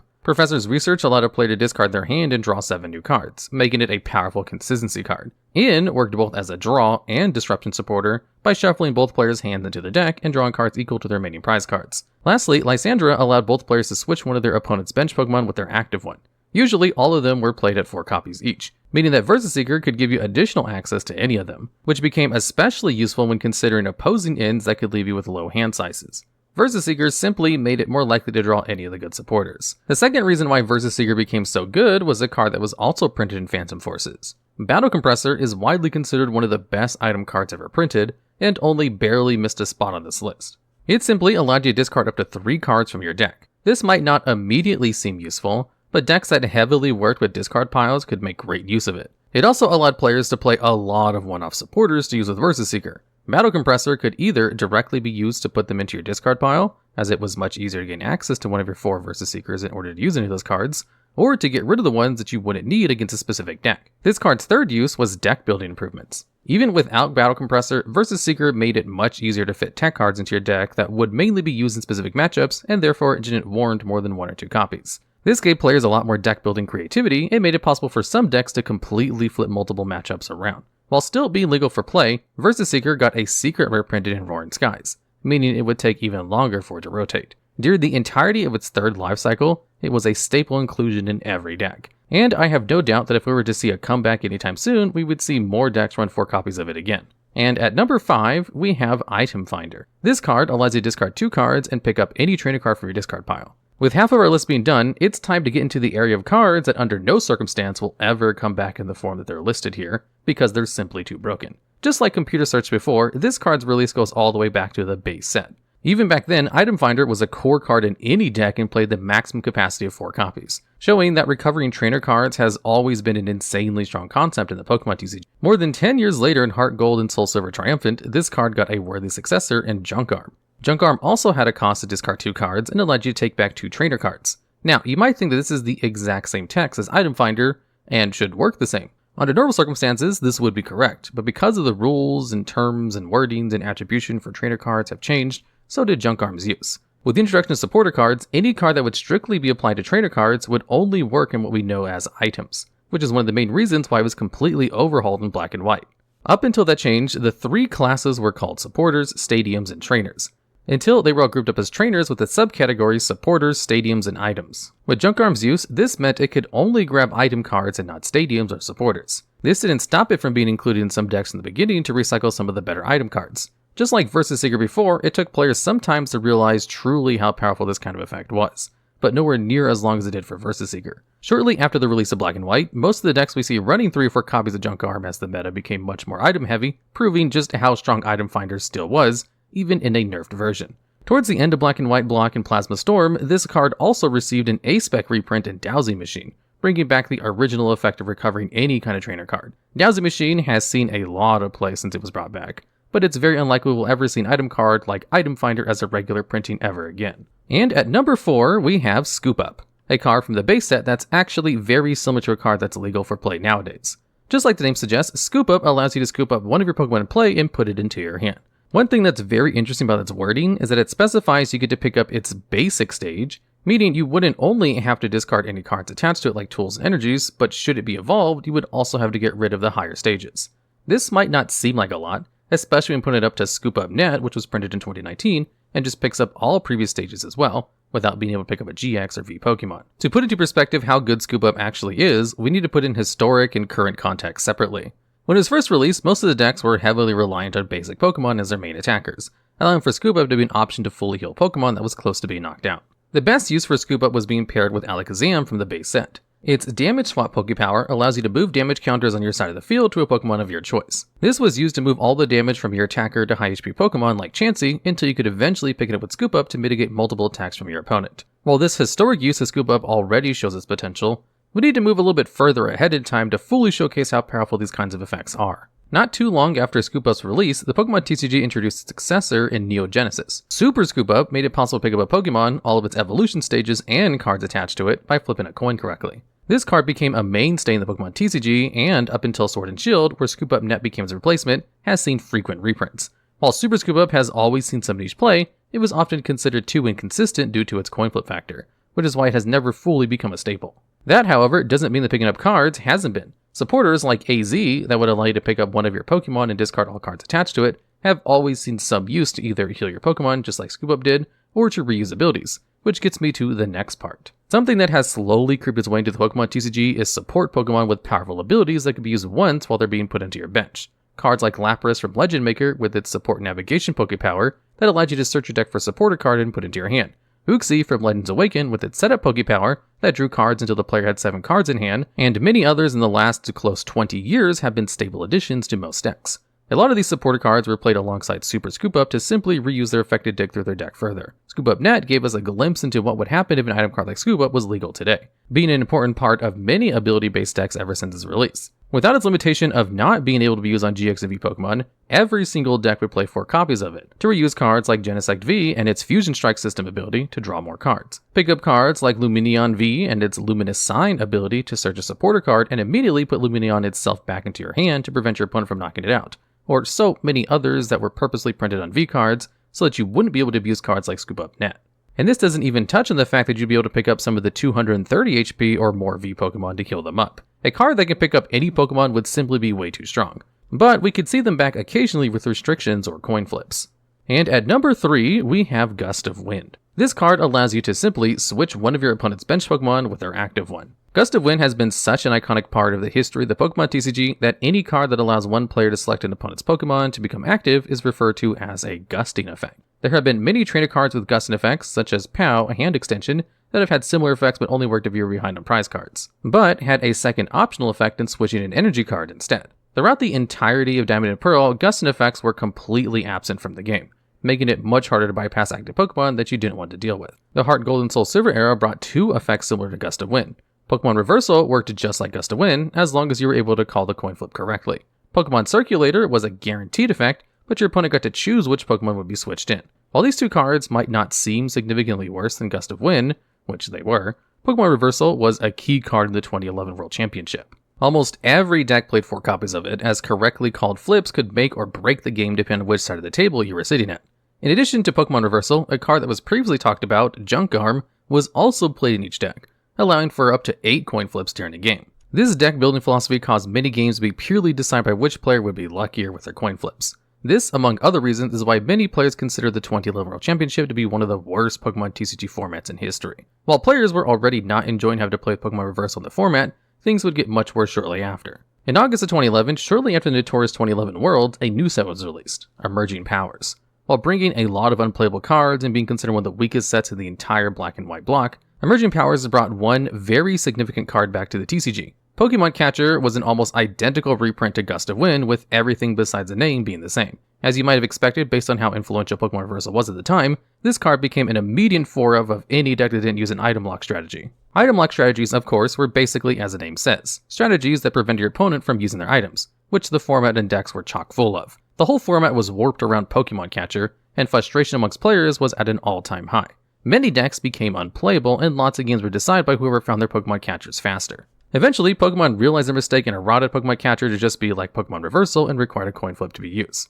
This has been the only errata in the entirety of the Pokemon TCG that wasn't based on a mistranslation, but actually changed how a card worked fundamentally. Pokemon Catcher has been reprinted multiple times afterwards, but they've always kept the coin flip. Especially in recent history, most unconditional Gust and effects have been printed on supporter cards instead, as this is probably how it will stay, considering how game-breaking they've been in the past. Gust of Wind will forever be an iconic card and rightfully gets put at 3rd place. Talking about cards that we still have in the game that now require a coin flip, we've got Energy Removal from the base set in 2nd place. Just like Scoop Up in Gust of Wind, this card immediately tells you what's up with its name. Energy Removal lets you discard 1 energy attached to one of your opponent's Pokemon. Considering that under normal circumstances, players can only attach 1 energy from their hand to any of their Pokemon, it's not difficult to understand why an effect like this is incredibly powerful. Setting back your opponent an entire turn can give an insane tempo advantage to the player using the removal card. As you might suspect, this card was also played at the full 4 copies per deck during the time, and especially in combination with Item Finder, most games ended up being a war of attrition. If you thought it couldn't get any worse, I've got bad news for you. Super Energy Removal was released at the same time, and made you discard 1 energy from any of your Pokemon to discard up to 2 energies attached to one of your opponents. Comboing these 3 cards meant that decks could include up to 12 energy removal options. Just like some of the other cards in this list that we've seen come back later, Energy Removal also got a coin flip limit put on it. The first printing of Energy Removal 2 came in Expedition and was reprinted multiple times until its last one in Power Keepers. After removal of that kind had been around for almost 10 years, Diamond and Pearl also gave the concept a break, up until a certain set that we've already talked about was released in black and white. Just like Gust of Wind was brought back in Emerging Powers under the name Pokemon Catcher, Energy Removal 2 was brought back as Crushing Hammer. This meant that Pokemon at least realized that regular energy removal was still too powerful without a flip. Crushing Hammer is actually still around today, but has never been a meta-defining card, which doesn't mean it wasn't played at all. As long as it's been around, it's seen play in some decks and still sees play in some slower control-oriented strategies today. Without the coin flip, there's no doubt that every deck would play it at 4 copies, just like back in the base set. And our first place in this list is the most broken item card to ever be released in Professor Oak from the base set. Our 6th base set card on this list, by the way. At the cost of discarding your hand, this card allows you to draw a fresh hand of 7 cards. This also worked if Professor Oak was the last card remaining in your hand, which meant you could play down all your other cards and then draw 7 new ones. For players that have played anywhere between 2010 and 2022, this kind of effect might seem very familiar. Professor Juniper from Black and White, and Professor Sycamore from X and Y, and Professor's Research from Sword and Shield all allow you to discard your hand and then draw 7 new cards. The difference is all of those cards are supporters, which means you could only play one of them during your turn, and would even have to choose between them and other supporters with different effects. This didn't stop any of them from being played, as their effect is incredibly strong even while only being able to use once per turn. If you told any other card game player that there was a card that let you discard your hand and then draw 7 once per turn, they would call for an immediate ban. So now imagine you had access to up to 4 copies of them for a turn. If you were to play all 4 Professor Oaks in your turn, you could draw 28 new cards, which is almost your entire deck. As ridiculous as this might sound, This was easily achievable during its original release. It's hard to put into words how insanely strong an item card that draws 7 new cards is, which is why Professor Oak deserves to first spot on this list, with no other cards even coming close. In Pokemon, sometimes you're just 1 or 2 damage counters away from grabbing a KO on a Pokemon, so damage modifiers like allow you to hit certain thresholds have always been pretty prevalent. So on this list, we'll be looking at some of the most powerful damage modifiers throughout Pokemon's TCG history. And at number 10, we have Deoxys EX. This Psychic-type basic Pokemon has 1 ability and 1 attack. The ability Power Connect reads that your Team Plasma Pokemon's attacks do 10 more damage to your opponent's active Pokemon, and the attack Helix Force does 30 for 1 Psychic and 1 Colorless, and if Deoxys EX has any Plasma energy attached, the attack does 30 more damage for each energy attached to your opponent's defending Pokemon. Power Connect notably isn't only applied once, so you can have up to 4 Deoxys on your bench before boosting your damage by 40 every time you attack with any one of your Plasma Pokemon. Despite only being able to boost a few certain Pokemon, Team Plasma Pokemon were really popular as their own deck from May 2013 with the release of Plasma Freeze, that said that introduced Deoxys, all the way until they were rotated out in September 2015. The deck, known as TDK, focused on using Deoxys EX as support for 2 other main Pokemon, those being Thundurus EX using the attack Thunder Knuckle for 1 lightning energy and 30 damage, attach an energy card from the discard pile to a bench Team Plasma Pokemon, including special energy, helping to power up your choice of main attacker. And Kyurem, a non-EX Pokemon that could, for a water and colorless energy, use Frost Spear for 30 damage to an opponent's active, and 30 to an opponent's bench Pokemon, or it could use Blizzard for 2 water and 1 colorless energy, dealing 120 damage with the drawback of being unable to attack during the next turn, though this could be mitigated through switch cards, as the effect of being unable to attack only stays if Kyurem remains active. Kyurem has decent attacks that benefit the TDK's ability to accelerate energy from the deck, using items like Coreless Machine to attach a Plasma energy. Then using the manual attachment often on Prisma or Blend Energy WLFM to fuel the Water-type energy requirement. In addition, cards like Muscle Band for 20 additional damage and Hypnotoxic Laser to poison your opponent's active Pokemon, doing 10 damage in between turns, would push damage over the top in order to win the prize exchange, allowing for Kyurem to hit benchmarks of 170 damage with Blizzard Burn to KO the main threats of the format in opposing Thundurus and Deoxys, as well as other powerful EX Pokemon like Russian Keldeo and X-Ball Mewtwo, and even at times 180 damage for Plasma players on Lugia EX and Night Spear Darkrai EX. But since this was a damage modifier for only 1 deck, albeit a very powerful one, Deoxys EX only gets the number 10 spot on this list. And at number 9, we have Volcanion. This Water and Fire-type basic Pokemon EX has 1 ability and 1 attack. Steam Up has the effect where, once during your turn, you may discard a fire energy from your hand, and if you do, your basic fire Pokemon's attacks do 30 more damage to your opponent's active Pokemon. The attack Volcanic Heat does 130 damage for 2 fire when colorless, but Volcanion EX cannot attack next turn, assuming it stays in the active position. This Volcanion's discard synergized immediately upon release with 2 cards. First being single prize Volcanion introduced during the same set, Steam Siege, with the attack Power Heater. As for 1 fire energy, this attack does 20 damage, then you can choose 2 of your bench Pokemon and attach a 1 fire energy to each of them. The other attack, Steam Artillery, simply does 100 damage for 3 fire energy. The second card, a supporter named Blacksmith, could attach 2 fire energy cards from your discard pile to 1 of your fire-type Pokemon. These cards immediately formed a resource loop that allowed for 1 manual attachment per turn, plus 2 from Blacksmith, immediately fueling either Volcanion or Volcanion EX's main attack. In addition, Volcanion EX's ability is a soft once per turn, meaning that you can use multiple Steam Up abilities assuming you have 2, 3, or 4 Volcanion EXs on your bench or active. Just 2 Steam Up abilities allowed for 190 damage with Volcanic Heat, enough to KO format threats of the time, such as Yveltal with 170 HP, Seismitoad EX with 180, or with 3 Steam Ups could hit the damage necessary to KO format super threat Mega Rayquaza EX with exactly 220 HP. Sadly for Volcanion, when it was introduced, many decks that were sitting at top tables in regional championships were single prize decks, mainly in Night March, whose game plan revolved around a measly 30 HP Joltik, as well as Pumpkaboo and Lampent, loading up the discard pile with Pokemon that had Night March attack with the item Battle Compressor, who could do a maximum of 220 damage with 11 other Night March Pokemon in the discard pile before damage modifiers. And Greninja Break, a deck that relied on spread damage through the titular Pokemon's Giant Water Shuriken ability, doing 60 damage by discarding a water energy, matched with XY base set Greninja in the ability Water Shuriken, doing 30 damage by discarding a water, and Breakpoint Greninja, who could use Shadow Stitching for 1 colorless energy to do 40 damage and lock your opponent out of abilities during their next turn.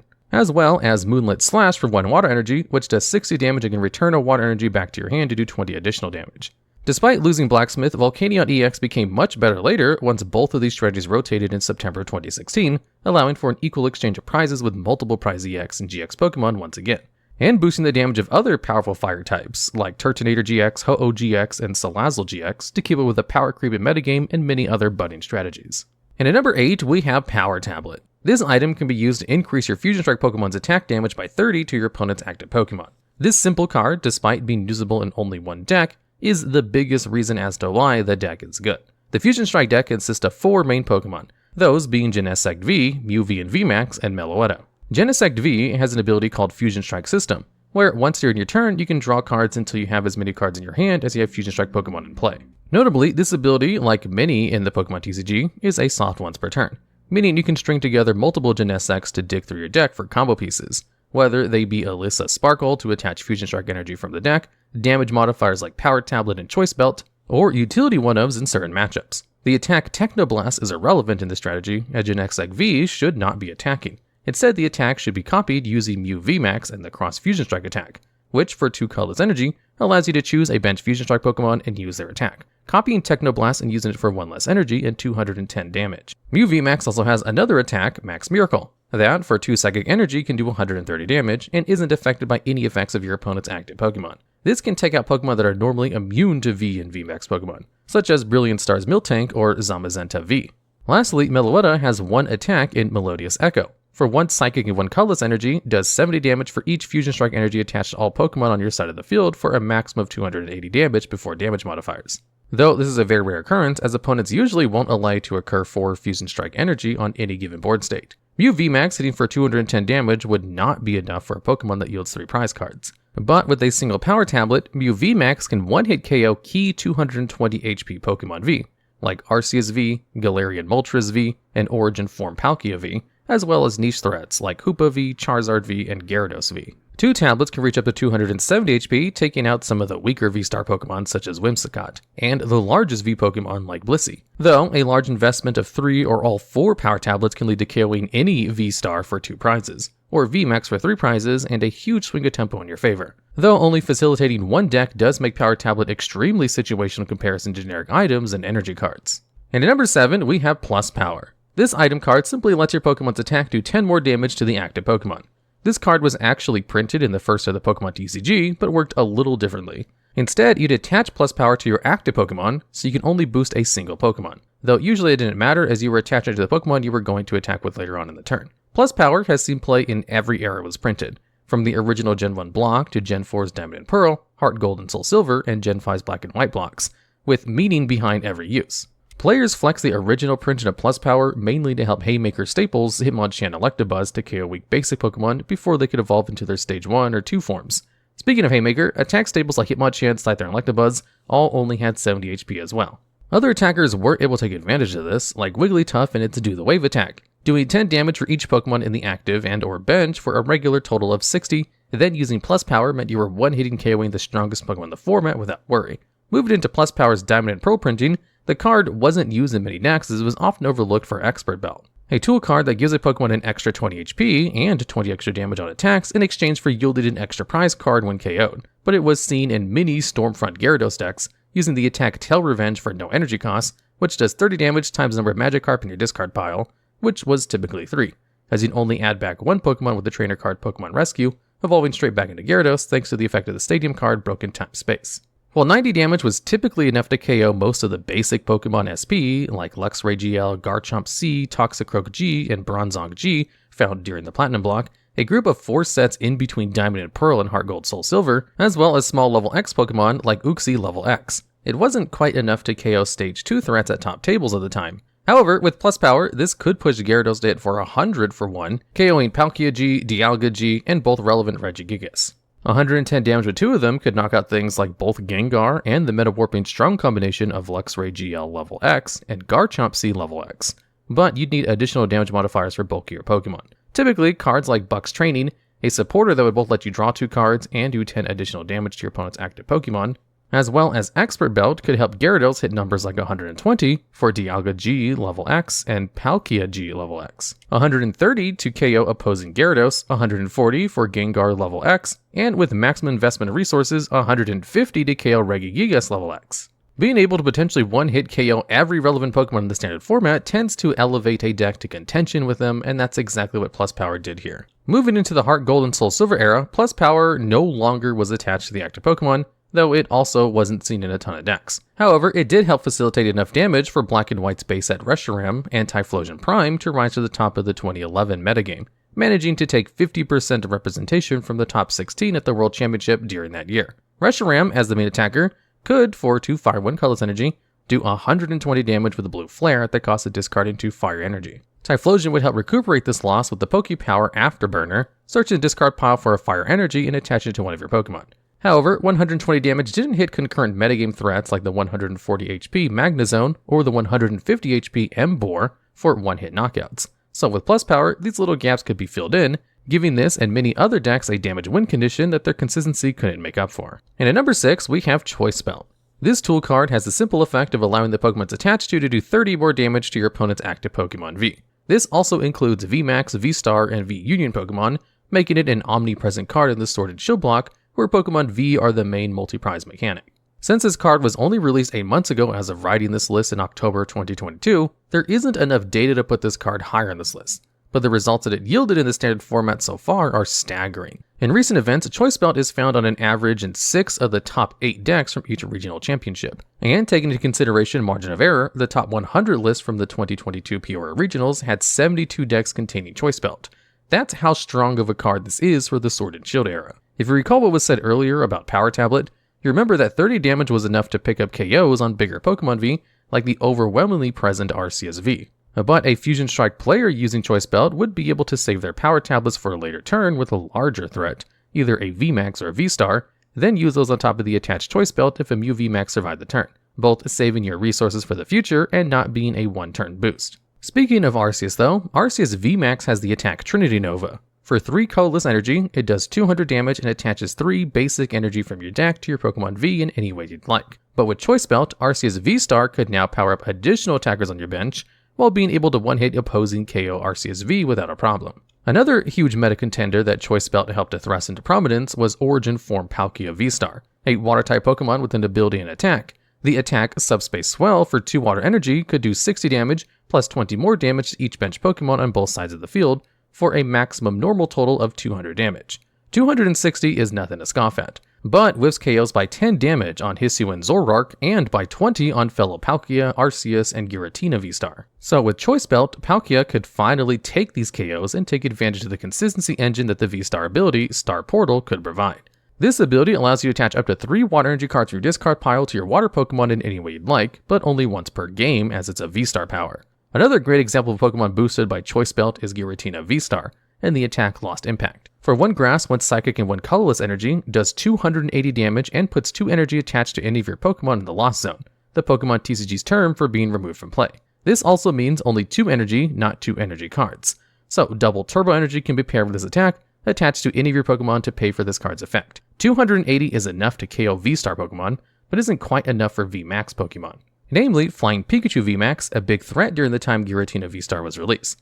With Choice Belt though, Giratina V-Star could hit the 310 damage threshold and one-hit KO Flying Pikachu with no issue. There's many other Pokemon that could be used as an example as to why Choice Belt is a fantastic card, but it's clear to see just how many were enabled by this powerful tool. And at number 5, we have Strong Energy. Unlike the rest of the cards on this list, Strong Energy is obviously an energy card, which gives it a unique advantage over the others.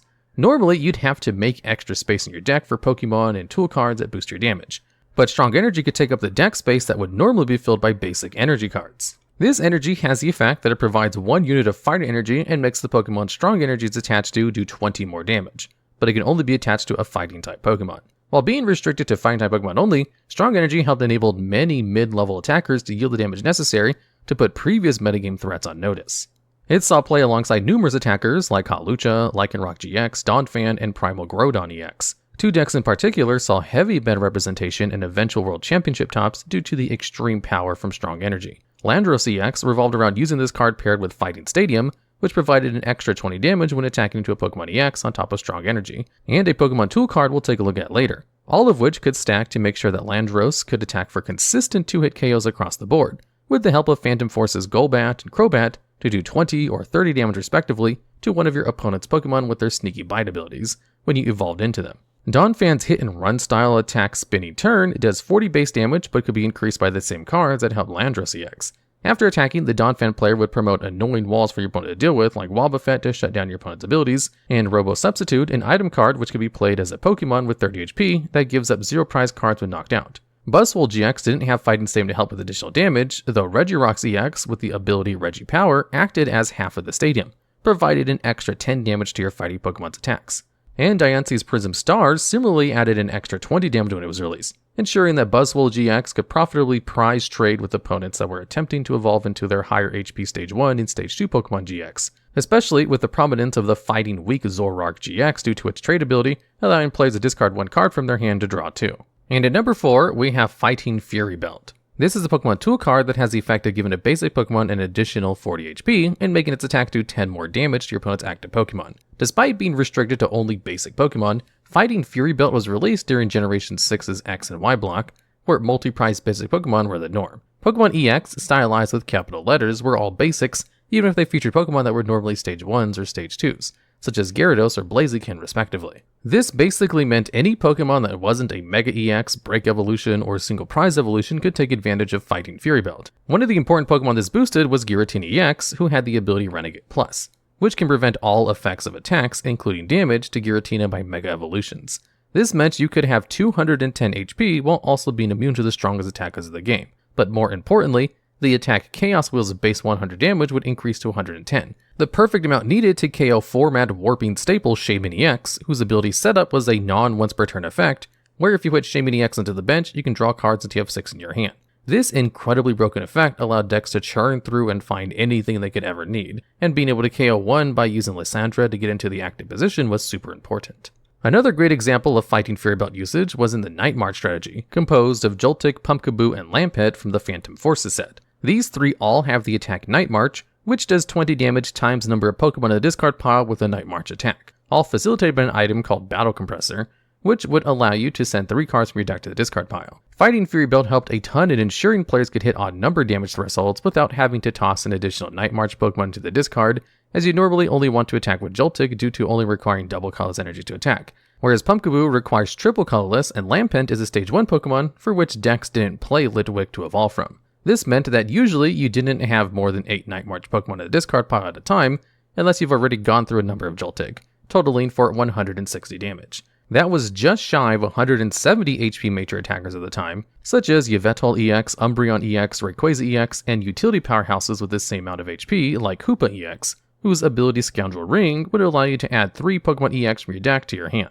As good as Fighting Fury Belt was, it saw a drop-off in play with the introduction of GX Pokemon, as now multi-price Pokemon were Stage 1 and Stage 2 again and no longer could take advantage of its effects. But GX Pokemon that were basic, such as Drampa, Necrozma, Darkrai, and Buzzwole. Buzzwole decks use Fighting Fury Belt in addition to Strong Energy to hit odd damage thresholds similar to Night March in its attack Nuncle Impact. For a 3 Fighting Energy could normally do 160 damage, with the downside of being unable to attack during your next turn unless swapped out the active, usually done at the time with Floatstone to give it a free retreat. This meant that important benchmarks like 170 could be hit for Tapu Lele, a widely used utility Pokemon for searching a supporter card from your deck to your hand, and with 1 Strong Energy in the mix, Buzzwole GX could now hit for 190 damage, one-hit KOing other Buzzwoles, as well as Lapras GX, a very powerful Water-type Pokemon that was popular thanks to the item card Aqua Patch, attaching Water Energy from the discard pile to bench Water-type Pokemon for quick acceleration to power strong attacks. And at number 3, we have Expert Belt. This Pokemon tool card has the effect of giving the Pokemon it's attached to an additional 20 HP, as well as making its attacks do 20 more damage to your opponent's active Pokemon, at a downside of when the Pokemon Expert Belt is attached to is KO'd, your opponent takes an extra prize card. Despite the hefty downside of this card, Expert Belt actually saw a ton of play, and that's because HP amounts were smaller during the Platinum era when this was printed. Therefore, 20 damage was a lot more relevant than, say, Choice Belt's 30 damage boost during the Sword and Shield block. 20 damage was the difference between KOing a ton of different Pokemon and missing the KO on their level X counterpart, so this card was played in a myriad of decks when it was introduced. Not only did Expert Belt bridge the gap for KOing many powerful level X Pokemon, it also helped certain decks reach damage thresholds necessary to see competitive play. As mentioned before, Stormfront Gyarados was a heavy benefactor of Expert Belt, as along with Plus Power, it allowed an Energyless Gyarados to do 120 for Dialga G level X and Palkia G level X, 130 for opposing Gyarados, 140 for Gengar level X, and with the maximum investment of resources, 150 to KO Regigigas level X. Another deck during this time had a fantastic way of taking advantage of that, and that was Kingdra. This Pokemon is a stage 2 with 2 attacks. The first, Aqua Stream, for no energy, does 10 damage times the number of water energy you reveal in your discard pile, then shuffle them back into the deck. And the second, Dragon Pump, does 40 damage normally, but if you discard 2 cards, this attack does 20 more damage, as well as 20 damage to one of your opponent's bench Pokemon. Paired with Broken Time Space to immediately evolve into Kingdra, you would essentially start with 150 HP thanks to Expert Belt. Then, since you could attack on the first turn of the game, you can fire off an 80 damage Dragon Pump with Expert Belt and discarding 2 cards, KOing most basic Pokemon outside of Legendaries during the time. Another great synergy with Expert Belt had during this time was with Super Scoop Up, a trainer card that would have you fill with a coin, and if you get heads, you can return one of your Pokemon and all cards attached to it to your hand, recouping the Expert Belt, Energy, Basic, and Evolution Pokemon, all while denying your opponent 2 prize cards. And at number 2, we have Muscle Band. This Pokemon Tool card has the effect where the attacks of the Pokemon it's attached to does 20 more damage to your opponent's active Pokemon. This is essentially Expert Belt without the HP boost and without an extra prize card yield, immediately making this card much better. Despite HP increasing due to the capital EX mechanic, damage output also increased, so 20 damage was still a difference between getting a KO and whiffing a one-hit knockout most of the time, though oddly enough, Muscle Band was used more often to gain 2-hit KOs rather than 1. Being introduced in the X and Y base set, it was immediately put to use in Virizion and Genesect decks, boosting Genesect's attack Megalo Cannon. For 2 grass and 1 colorless energy, it does 100 damage, then 20 damage to one of your opponent's bench Pokemon. Boosting this by 20 made combating Team Plasma decks rather easy, as now, instead of only doing 100 damage to an opposing Kyurem with 130 HP, you could now hit for 120, do 20 damage to a second bench one, then, by Genesect's ability Red Signal next turn, which reads you attach a Plasma Energy from your hand to Genesect EX, you may switch your opponent's active Pokemon with one of their bench, allowing for a double KO on 2 Kyurems at once. This only just scratches the surface of what Muscle Band can provide though, as from this card's printing up until Fighting Fury Belt's release in the XY Breakpoint, Muscle Band was the main card used in all decks to increase damage output. Case in point, this tool was paired with another attacker later from the Furious Fist set in Seismitoad EX, as the attack Grenade Hammer for 2 water and 1 colorless energy does 130 damage, and 30 damage to 2 of your opponent's bench Pokemon. 180 HP was a pretty key number to KO most threats of the format, and this could do 160 with 2 attacks.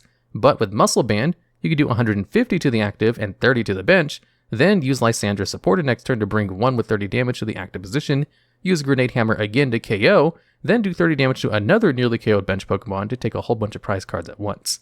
However, due to Muscle Band's key purpose being to enable 2-hit KOs, it wasn't able to take the number 1 spot on this list. And finally, at number 1, we have Choice Band.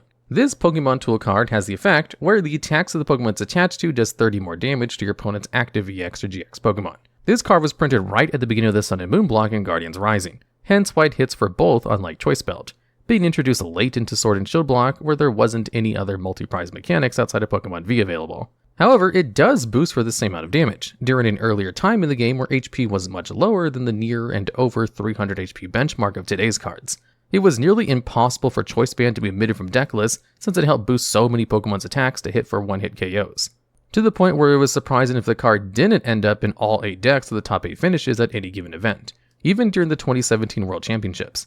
As an example, Drampa GX has the attack Berserk. For 3 colorless energy, this attack does 80 damage. Then, if any of your bench Pokemon have damage counters on them, this attack does 70 more damage for a total of 150. This missed the key damage ranges of 170 for Tapu Lele GX, as well as 180 for opposing Drampa GX, Volcanion EX, and Tapu Bulu GX, but Choice Band could mitigate this full on. In addition, when paired with Professor Kukui supporter, in which you could draw 2 cards, then your opponent's attacks do 20 additional damage, pushing damage to 200, Drampa GX could then KO meta super threats, like Espeon GX, Lycanroc GX, and Sylveon GX. But it wasn't quite enough to KO Drampa's main rival at the time, Alolan Ninetales GX with 210 HP. One more card was needed to be paired with the aforementioned Choice Band and Professor Kukui, and that was Team Magma's Secret Base. This Stadium card makes it so that if either player benches a non-Team Magma Pokemon, it automatically does 20 damage to them, making it so that if a Ninetales player decides to evolve their Vulpix and can't find a Rough Seals to heal the damage, they are then susceptible to being KO'd by Berserk. Another deck that saw resurgence thanks to Choice Band was Greninja Break, a deck revolving around doing spread damage with the titular Pokemon's ability, Giant Water Shuriken, doing 60 damage with discarding a water energy before going in with either Breakpoint Greninja's attacks. The first, Shadow Stitching, for 1 colorless energy, it does 40 damage, and makes it so that all Pokemon your opponent has in play, in hand, or the discard pile do not have abilities. And the second, Moonlight Slash, for 1 water energy, does 60 damage, and if you return a water energy attached to Greninja back to your hand, it does an additional 20 damage.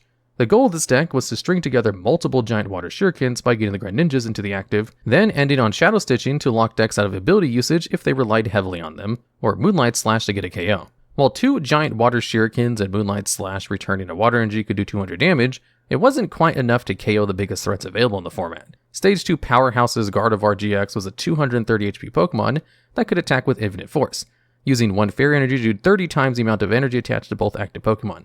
By both denying energy attached to Greninja to help fuel damage from Gardevoir while also using Choice Band, you could hit that 230 damage threshold required to one-shot this high investment attacker. There's many other examples that could be listed, but for the omnipresent meta representation and for enabling many different Pokemon to hit 4 required damage thresholds to stand a chance, that's why Choice Band earns the #1 spot on this list.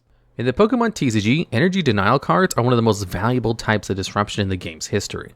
By removing your opponent's energy, you can prevent them from attacking while also running them out of resources. Since the ability to disrupt your opponent's game plan can be so impactful, many energy disruption cards have seen competitive success over the years. And at number 10, we have Articuno GX. This 2-prize Pokemon Legendary Ascent ability lets you move this card to your active spot when you play it from your hand onto your bench.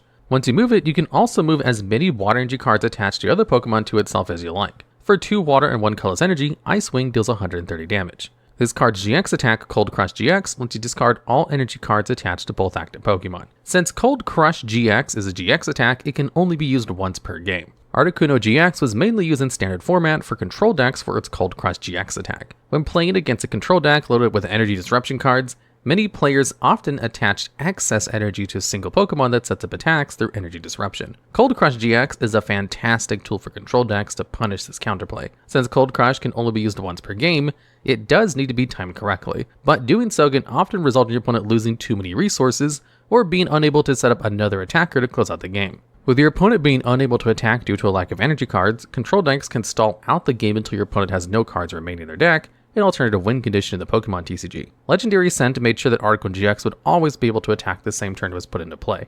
By giving you a free way to switch your active Pokemon with Articuno GX, Legendary Ascent also meant you didn't need any other cards than Articuno and the necessary water energies to use its powerful GX attack. Not requiring a way to switch your active Pokemon for Articuno meant you had some extra space for more utility cards, something invaluable for control decks where every card in the deck needs to be carefully considered. In control decks built around Oranguru, many players would often use a single water energy just for Cold Crush GX's energy cost. Articuno and a single water energy could be slotted into any control deck as a viable tool for energy denial. And at number 9, we have Plumeria. This supporter card lets you discard 1 energy card from any of your opponent's Pokemon at the cost of discarding 2 other cards from your hand. While this card's energy effect may seem very middling, since you have to discard 2 other cards just to discard a single energy card, the flexibility provided by reliably discarding any energy card has given Plumeria spots in control decks in every format where it's usable. To show what makes Plumeria flexibility so powerful, we have to look at other energy disruption cards. A card like Team Flare Grunt lets you discard any energy card attached to your opponent's active Pokemon,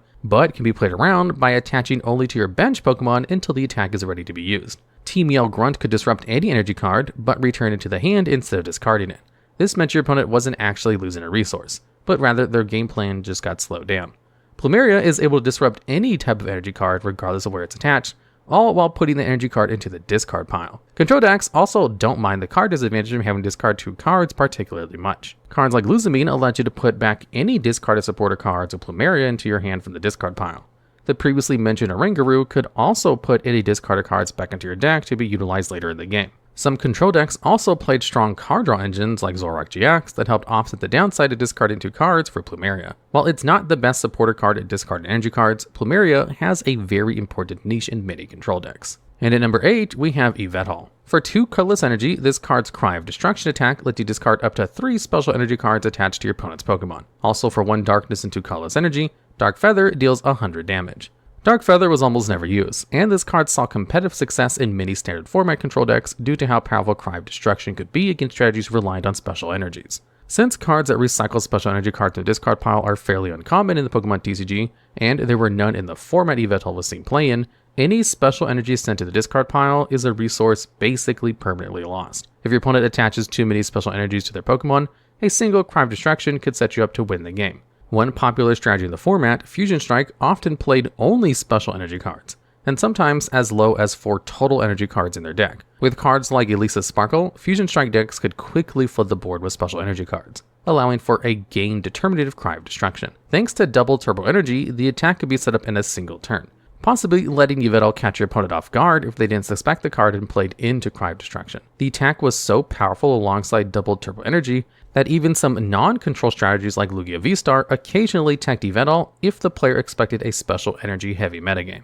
Even if Cry of Destruction didn't outright win a game, the attack discarding a single special energy card was still worth using. Since control decks don't try to win the game through damage, having an attack that discarded a single energy card was more than worthwhile. And at number 7, we have Giacomo, another card which punishes your opponent for playing too many special energy cards. This card has the effect of discarding a special energy from each of your opponent's Pokemon. Much like Yveltal, this card sees widespread use due to its game-winning potential in special energy-heavy matchups. Compared to Yveltal's Cry of Destruction, Giacomo has some very notable upsides due to being a supporter card. The most obvious benefit to Giacomo over Yveltal is that you can use your once per turn attack to get some effect that isn't energy removal. Although control decks don't try to win the game by taking prize cards, there are still many utility attackers with powerful effects. Control decks built around Snorlax play utility like Luxray V for hand disruption with its Fang Snipe attack. If a player uses Giacomo, they can still have access to powerful disruption. Giacomo also lets you use cards that can proactively put cards from your opponent's deck into the discard pile. Chi-Yu EX uses its Burning Jealousy attack to discard the top 2 cards of your opponent's deck. Since Giacomo doesn't use up your attack, you can discard your opponent's deck while discarding energy cards. A control player can also use Rotom V's instant charge ability the same turn that they play a supporter card, meaning they don't have to give up on extra card draw in order to disrupt their opponent. Giacomo also doesn't take any extra steps to enable. Since Yveltal is a Pokemon, you need to attach energy cards and get Yveltal into the active spot to use Cry of Destruction. As a supporter card, Giacomo can be played from the hand whenever needed. With Pidgeot EX, control strategies can guarantee they have the supporter card in hand whenever they need to discard special energy cards. Palpad also serves as an effective means to recycle Giacomo over a long game. This is the newest card on this list, and will likely see play in any control deck that pops up in the standard format due to how powerful the effect is. And at number 6, we have Team Flare Grunt. This supporter card has the effect of discarding 1 energy card from your opponent's active Pokemon. The effect is very straightforward, but invaluable to control decks. This card's power came from the fact that it can reliably discard basic energy cards. Most energy denial effects have built-in downsides to offset how strong disrupting your opponent's once per turn energy attachment can be. Cards like Enhanced Hammer can only discard special energy cards, and Crushing Hammer needed to flip a coin to go your way to do anything. Team Flare's Grunt's downside was that it had to be your supporter for the turn, and you could only discard from your opponent's active Pokemon. For control strategies, both of these downsides were negligible. During the time Team Flare Grunt was legal in the standard format, stall decks using Wailord EX's massive HT to prevent KOs played games excruciatingly slow and could afford using a supporter card to discard energy cards from your opponent's active Pokemon. Although Team Flare Grunt could only discard from your opponent's active Pokemon needs to have energies attached in order to attack. Team Flare Grunt will almost always have energy cards to discard unless your opponent attaches energies to their bench Pokemon deliberately to avoid playing around this card.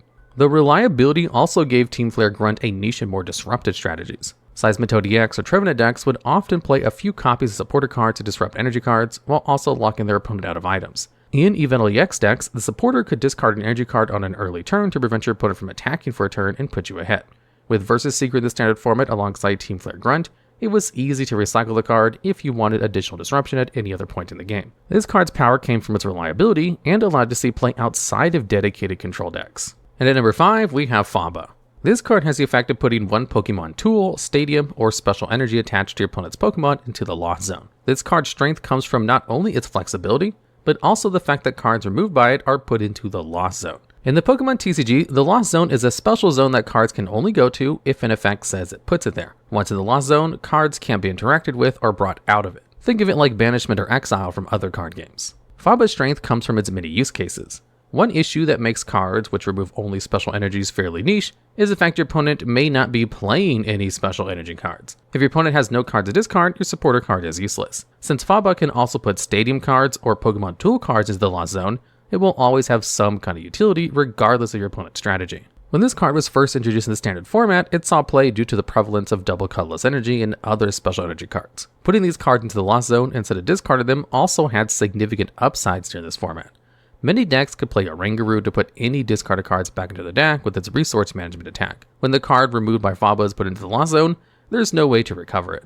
With many decks needing double colorless energy to attack quickly and efficiently, multiple Fabas could stop your opponent from attacking for the entire game. With many control decks also playing a Rangaroo, you could reuse a single copy of Faba multiple times throughout the game. In very slow games, Luzamine could be used to put Faba back into the hand. Although the card was mostly used in control strategies, it also had a niche in decks looking to play. This card's ability to remove stadium cards also gave it a very relevant niche in non-control strategies. During the 2020 standard format, Faba could be used to remove Chaotic Swell from the field. Chaotic Swell has the effect to discard any stadium card that is put into play after it. If your deck relied on having a specific stadium card in play, Chaotic Swell was an extremely effective counter. For example, Rampardos decks really needed to get Pokemon Research Lab into play as early as possible. Faba could remove a Chaotic Swell to clear the way for the stadium card. It was a small niche, but this interaction goes to show the many different uses for Faba. And at number 4, we have Crushing Hammer and the functionally identical Energy Removal 2. These two item cards let you flip a coin and discard any energy card from your opponent's Pokemon if you flipped heads. While Energy Removal 2 was in the standard format, it saw very little play due to the format not having many decks which wanted to use Energy Disruption. Even in those decks, it was an inferior disruption card to POW a hand extension, which moves energy cards from your opponent's active Pokemon to one of their bench Pokemon. Crushing Hammer has had a far more successful time in the many standard formats it's been put into. Since the card didn't use your only supporter card per turn, and could have multiple copies be used in a single turn, Crushing Hammer saw widespread use across many different decks. Originally, the card saw play alongside Durant and Sableye decks. Durant wanted to deny as many energy cards as possible before putting all of your opponent's cards from their deck into the discard pile. Sableye decks can add back 80 use Crushing Hammers with Junk Hunt to potentially get rid of all of your opponent's energy cards. Seismitoad EX decks could also use Crushing Hammer to further lock your opponent out of the game. In more recent years, Yveltal and Snorlax control decks have used the card. Many decks that tried to play at a faster pace could also use Crushing Hammer to delay important attackers from their opponent's Pokemon. While Arceus and Dialga and Palkia GX was in the standard format, Dragapult VMAX and Eternatus VMAX decks would use Crushing Hammer to try and stop a turn 2 Altered Creation GX attack. Some players have experimented with the Crushing Hammer in Arceus V-Star decks to try to stop a turn 2 Trinity Nova attack in the mirror match. As long as there is a control deck viable in the standard format, Crushing Hammer will see play. And at number 2, we have Enhanced Hammer. This is an item card that lets you discard a special energy card from your opponent's Pokemon. Just like Crushing Hammer, Enhanced Hammer has been successful in every standard format the card has been legal in. Like most other energy denial cards, Enhanced Hammer has seen play in a variety of control decks. The fact that the item card guarantees a discard is invaluable, especially when it doesn't take your once per turn supporter use. While Enhanced Hammer saw play in a variety of control decks in its time in standard, such as the previously mentioned Sableye and Whale RDX decks, the card actually saw more tournament success in non-control strategies. Enhanced Hammer's massive tournament success comes to the fact it's an item card and could always be played if there was a special energy you need to remove, regardless of whether you used a supporter card that turn. Because the card would always be able to be used in matchups where a player wanted to discard a special energy, many players opted to include at least one copy in their deck. When Enhanced Hammer was first introduced to the standard format, most players were using the supporter card Skyla as a means to search out a trainer card from the deck. At a pinch, you could use Skyla to search for the singleton copy of Enhanced Hammer. Even if decks weren't playing ways to search it, Enhanced Hammer was almost always a decent card to draw into. The card's incredible utility for an item card has led it to be in the winning deck lists of 2013, 2014, and 2018 World Championships. In 2013, the card was played in Darkrai's Sableye strategies that combined Darkrai's incredible offensive power with Sableye's ability to recycle key items to control the game. During the 2013 standard format, Team Plasma strategies that often played very few or no basic energy cards were very popular. Against this deck, reusing multiple Enhanced Hammers with Sableye's Junk Hunt until your opponent had no energy cards left to attack with could be a game-winning strategy. In 2014, Enhanced Hammer was used in a Virizion Genesect deck to discard an opponent's double colorless energy and use the extra turns gained by disrupting your opponent to deal massive damage. In 2018, Enhanced Hammer was a mainstay in many different Zoroark GX variants since it was easy to find when constantly drawing cards from the GX Pokemon's trade ability. Against opposing Zoroark decks, having access to an Enhanced Hammer could stop your opponent from attacking as regularly as they'd like to and buy you key turns to set up and pull ahead of your opponent. While Enhanced Hammer was in the standard format, it saw competitive success in many different strategies and deserves to be number 3 on this list. And at number 2, we have Energy Removal. This trainer card from the TCG's very first set just lets you discard any energy card from your opponent's Pokemon. This card has had an immeasurable impact on the competitive metagame of the very first few years of the Pokemon TCG. To see how absurdly powerful this card is, Compare it to Plumeria. Plumeria took up your only supporter card activation the turn you used it, and required you to discard 2 cards from your hand. Energy removal had no restrictions because all trainer cards from the first few years of the Pokemon TCG counted like modern day item cards. Energy removal also had no additional cost, meaning a single item card could go 1-for-1 with your opponent's energy attachment. The strength of this card led to be played in most competitive decks from the early versions of the Pokemon TCG. Both aggressive and control decks love to play energy removal to prevent your opponent from attacking while furthering their game plan. Haymaker decks using efficient attacking basic Pokemon like Electabuzz, Hitmonchan, or Mewtwo could use the card to slow an opponent's setup and deal large amounts of damage while they struggled to deal with constant energy denial. These decks also played well against energy removal because their attacks were low cost and likely to not be stopped by opposing energy removal. Stall decks using Lickitung were also powerful for the same reason. Even though this card is completely absurd by modern design standards, there's still one stronger energy denial card. And taking the #1 spot on this list, we have Super Energy Removal. At the cost of discarding an energy card attached to one of your Pokemon, you can discard 2 energy cards from one of your opponent's Pokemon. This card is one of the main reasons responsible for the first few years of the Pokemon TCG being dominated almost entirely by powerful basic Pokemon with cheap attack costs. If you want to competitively play any format where Super Energy Removal is legal, your deck needs to either counter the card or abuse the card. In the base fossil format, a widely played retro format consisting of the first 3 sets of the Pokemon TCG, Super Energy Removal defines the format. Since both Haymaker decks and Lickitung stall strategies use Pokemon with attacks that cost a single energy, they could play Super Energy Removal to discard 2 of your opponent's energy cards and then reattach whatever single energy they need to still attack that turn. Super Energy Removal almost invalidated Pokemon with high attack costs during the base fossil format, and also for most formats the card was legal during. If you wanted to use a Pokemon with large attack costs, you needed to adapt your deck to deal with energy denial. In the base gym and Neo-base formats, Rocket's Zapdos was both great with and against Super Energy Removal, since it could attach energy cards from the discard pile to itself and set up an Electro Burn attack through constant energy removal. Cards like Brock's Protection, when combined with Brock's Ninetales and its shapeshifting Pokepower, let you set up any Pokemon safely from energy denial cards, and saw competitive play alongside Misty's Gyarados and Steelix for this reason. Some players use cards like No Removal Gym to force their opponent to discard 2 cards from their hand whenever they wanted to use energy removal or super energy removal, while others use Eco Gym to add any discarded energy cards back to their hand. Eco Gym was essentially important in Sneasel decks to recycle darkness energy, a special energy you could only play 4 of at the time. There was no single card a player had to worry about more in deck building strategies than super energy removal, and so it deserves the #1 spot on this list.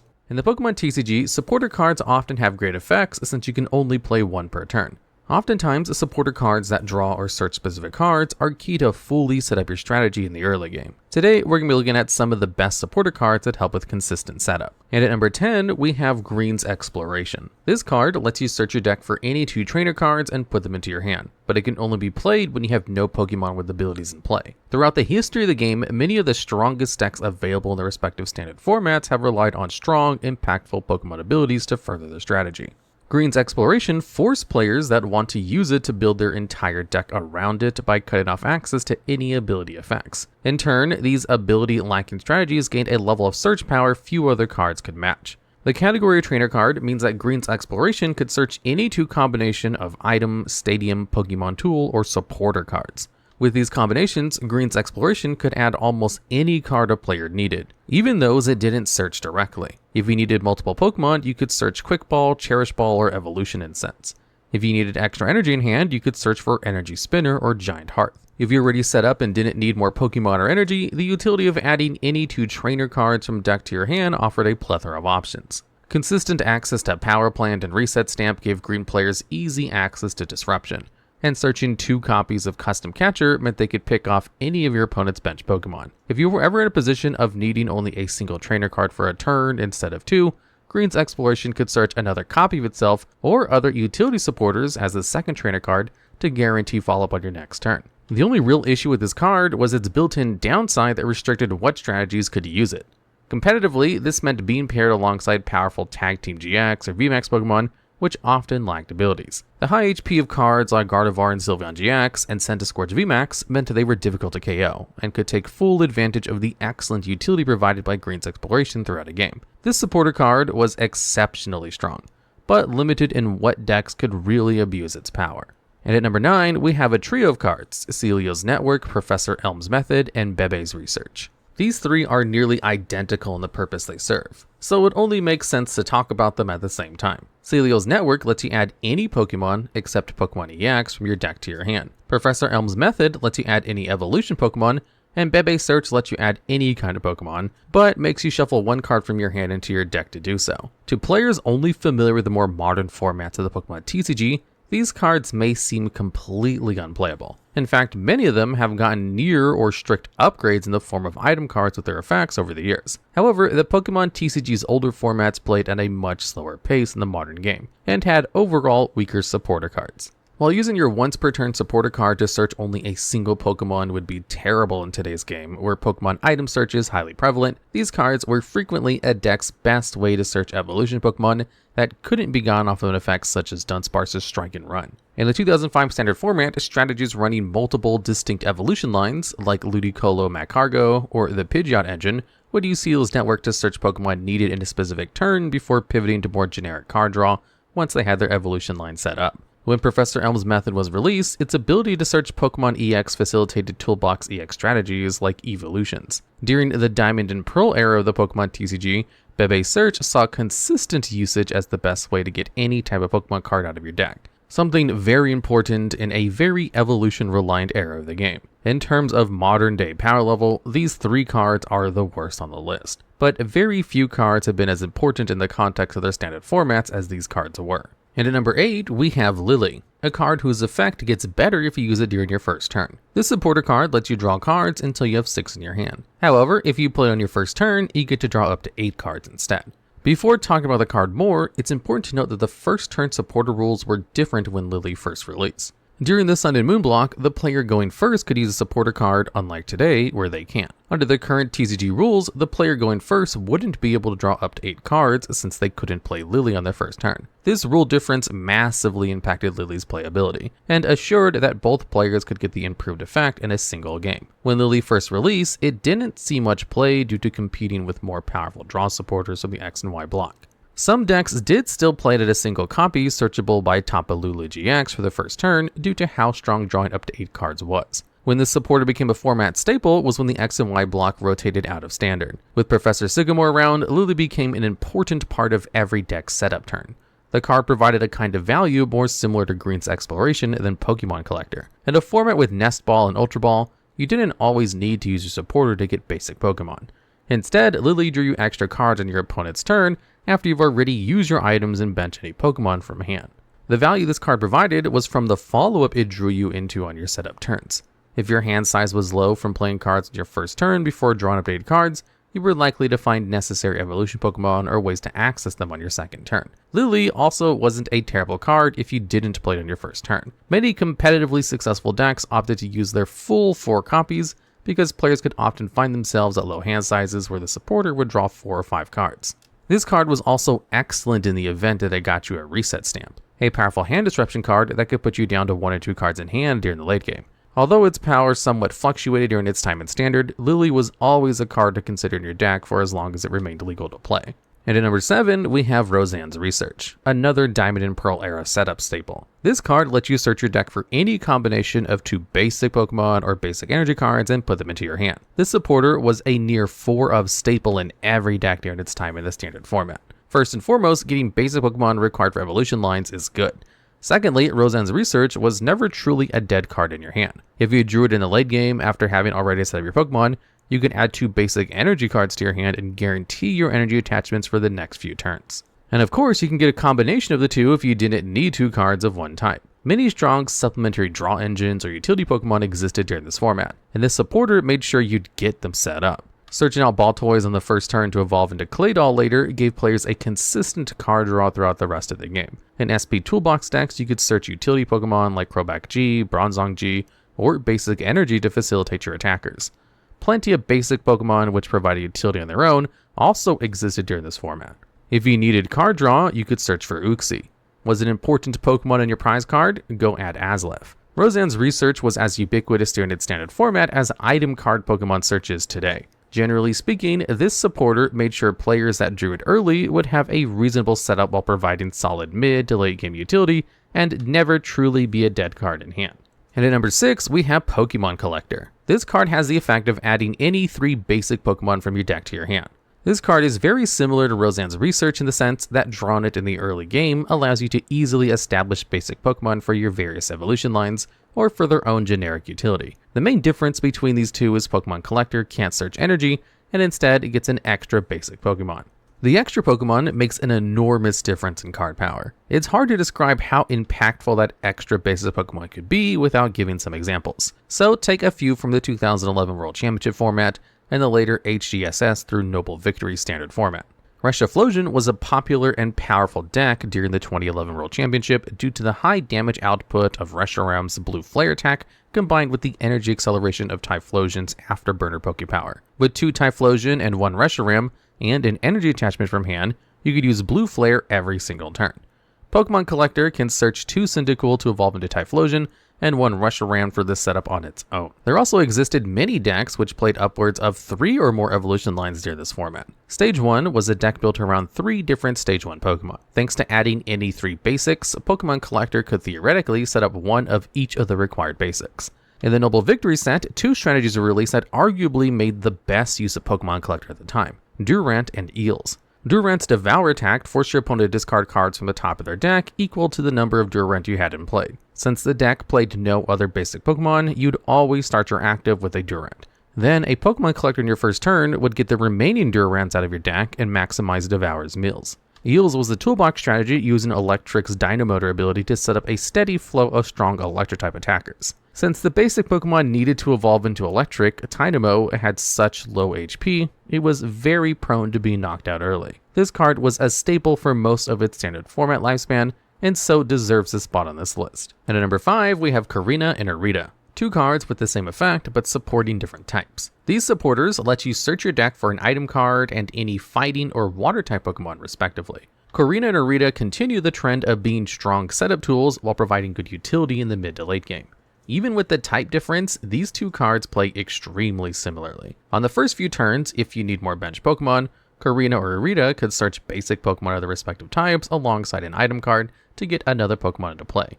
During Karina's time in Standard, this usually meant searching for Ultra Ball. In the current Standard format where Arita is still legal, you can add Battle VIP Pass or Buddy Poffin to search 3 Pokemon off of a single supporter card. You didn't have to add basic Pokemon of these cards either. Karina often searched out Donphans and Robo Substitutes after all their basic Pokemon were set up. Arita frequently searches Palkia V-Star or Baxicalibur in Chenpao EX decks. If you need to protect your bench Pokemon from damage, Arita can add Manaphy as an extra layer of defense. Some decks would even search for Lumineon V to add any supporter card out of their deck for the next turn. These 2 supporter cards also have a fairly unique synergy with Stage 2 Pokemon.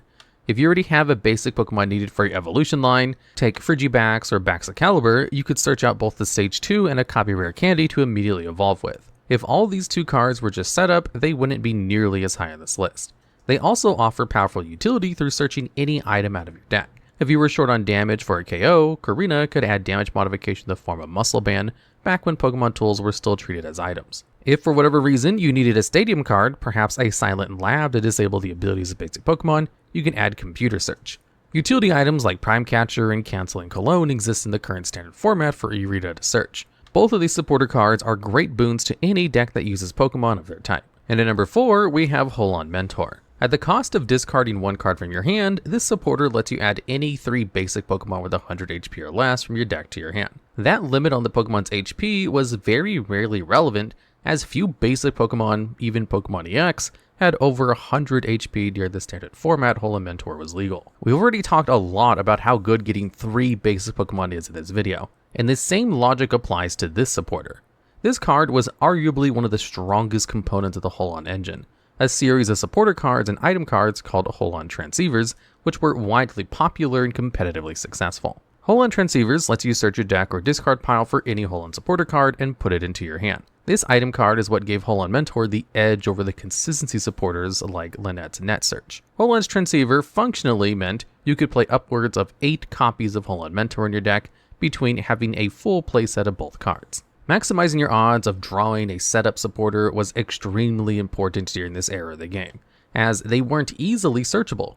Playing more than 4 Hold-On Mentor through having 4 Hold-On Transceivers gave any strategy reliant on having multiple basic Pokemon in play fantastic consistency. Being a Hold-On card meant these strategies would play the rest of the Hold-On engine. Usually, this meant playing around 2 copies of Hold-On Adventure for generic card draw, and 1 Hold-On Scientist to catch up to opponents with massive hand sizes. Playing more copies of the Hold-On engine meant Hold-On Transceiver would always provide some utility, even if you didn't need Hold-On Mentor. There was also a series of cards that gave Hold-On Mentor some extra versatility over just searching basic Pokemon for evolutions later down the line. Hold-On's Cast Form was a basic Pokemon that could return 1 energy card attached to one of your Pokemon to attach itself as an energy card. When attached, Hold-On's Cast Form provided 2 energies of any type. This Pokemon allowed decks that would otherwise be stuck to using a single energy type to power out almost any attacker they wanted. Cast Form alongside the Hold-On engine was a key component of Blastoise EX decks, one of the most iconic strategies from the era. This strategy both benefited heavily from extra consistency of the Hold-On engine and used Cast Form in combination with Blastoise's Energy Rain Pokepower to enable game-winning threats with strange energy costs like Lugia EX. The Hold-On engine was the backbone of numerous strategies during its time in the standard format, thanks in part to Hold-On Mentor. And at number 3, we have Cyrus's Conspiracy. This card lets you add 1 supporter, basic energy, and Team Galactic's invention from your deck to your hand. A Team Galactic's invention was a special tag given to some trainer cards during the Diamond and Pearl era of the TCG in 2009. There were 5 of these inventions in total, with 4 of them being extremely powerful. The inventions synergized with SP Pokemon, another special category, extremely well. There were a few different variations of SP decks, but they all included a few key cards: Crobat G, Energy Gain, Poketurn, and Power Spray. Crobat G's Flash Bite Pokepower lets you put 1 damage counter onto any of your opponent's Pokemon when played from your hand. With Poketurn, reusing Flash Bite to take KOs and spread damage was trivial, and any low HP Pokemon could be returned to your hand to deny your opponent prize cards. Energy Gain made it so that your SP Pokemon it was attached to had its attack cost reduced by 1 colorless energy. This allowed players to attack extremely aggressively for 1 energy with Luxray GL level X's Flash Impact after forcing one of your opponent's bench Pokemon to the active spot with its Bright Look Pokepower. Other utility attackers like Toxicroak G or Dialga G also loved making their attacks cost 1 energy. Once Double Colorless Energy was reprinted to the standard format of 2010, Garchomp C level X would use its Dragon Rush attack for a single attachment and threaten any of your opponent's bench Pokemon with massive damage. The last piece of the SP toolbox, Power Spray, is very unique in the Pokemon TCG. This card can only be used during your opponent's turn and lets you prevent the effects of one of your opponent's Pokepowers when they try to activate it. Not only could this deck be incredibly aggressive, it also had an excellent grind game thanks entirely to Cyrus's Conspiracy. This card was the main tool for both consistency and card advantage for SP decks. Adding any basic energy to your hand meant you'd always be able to use whichever attacker you needed at any given moment, despite playing Pokemon with a multitude of different energy cards. Searching any Team Galactic's invention, it made sure you'd always have your pick of aggression, utility, powerful disruption, or even Pokemon searchers thanks to SP Radar searching any Pokemon SP out of your deck.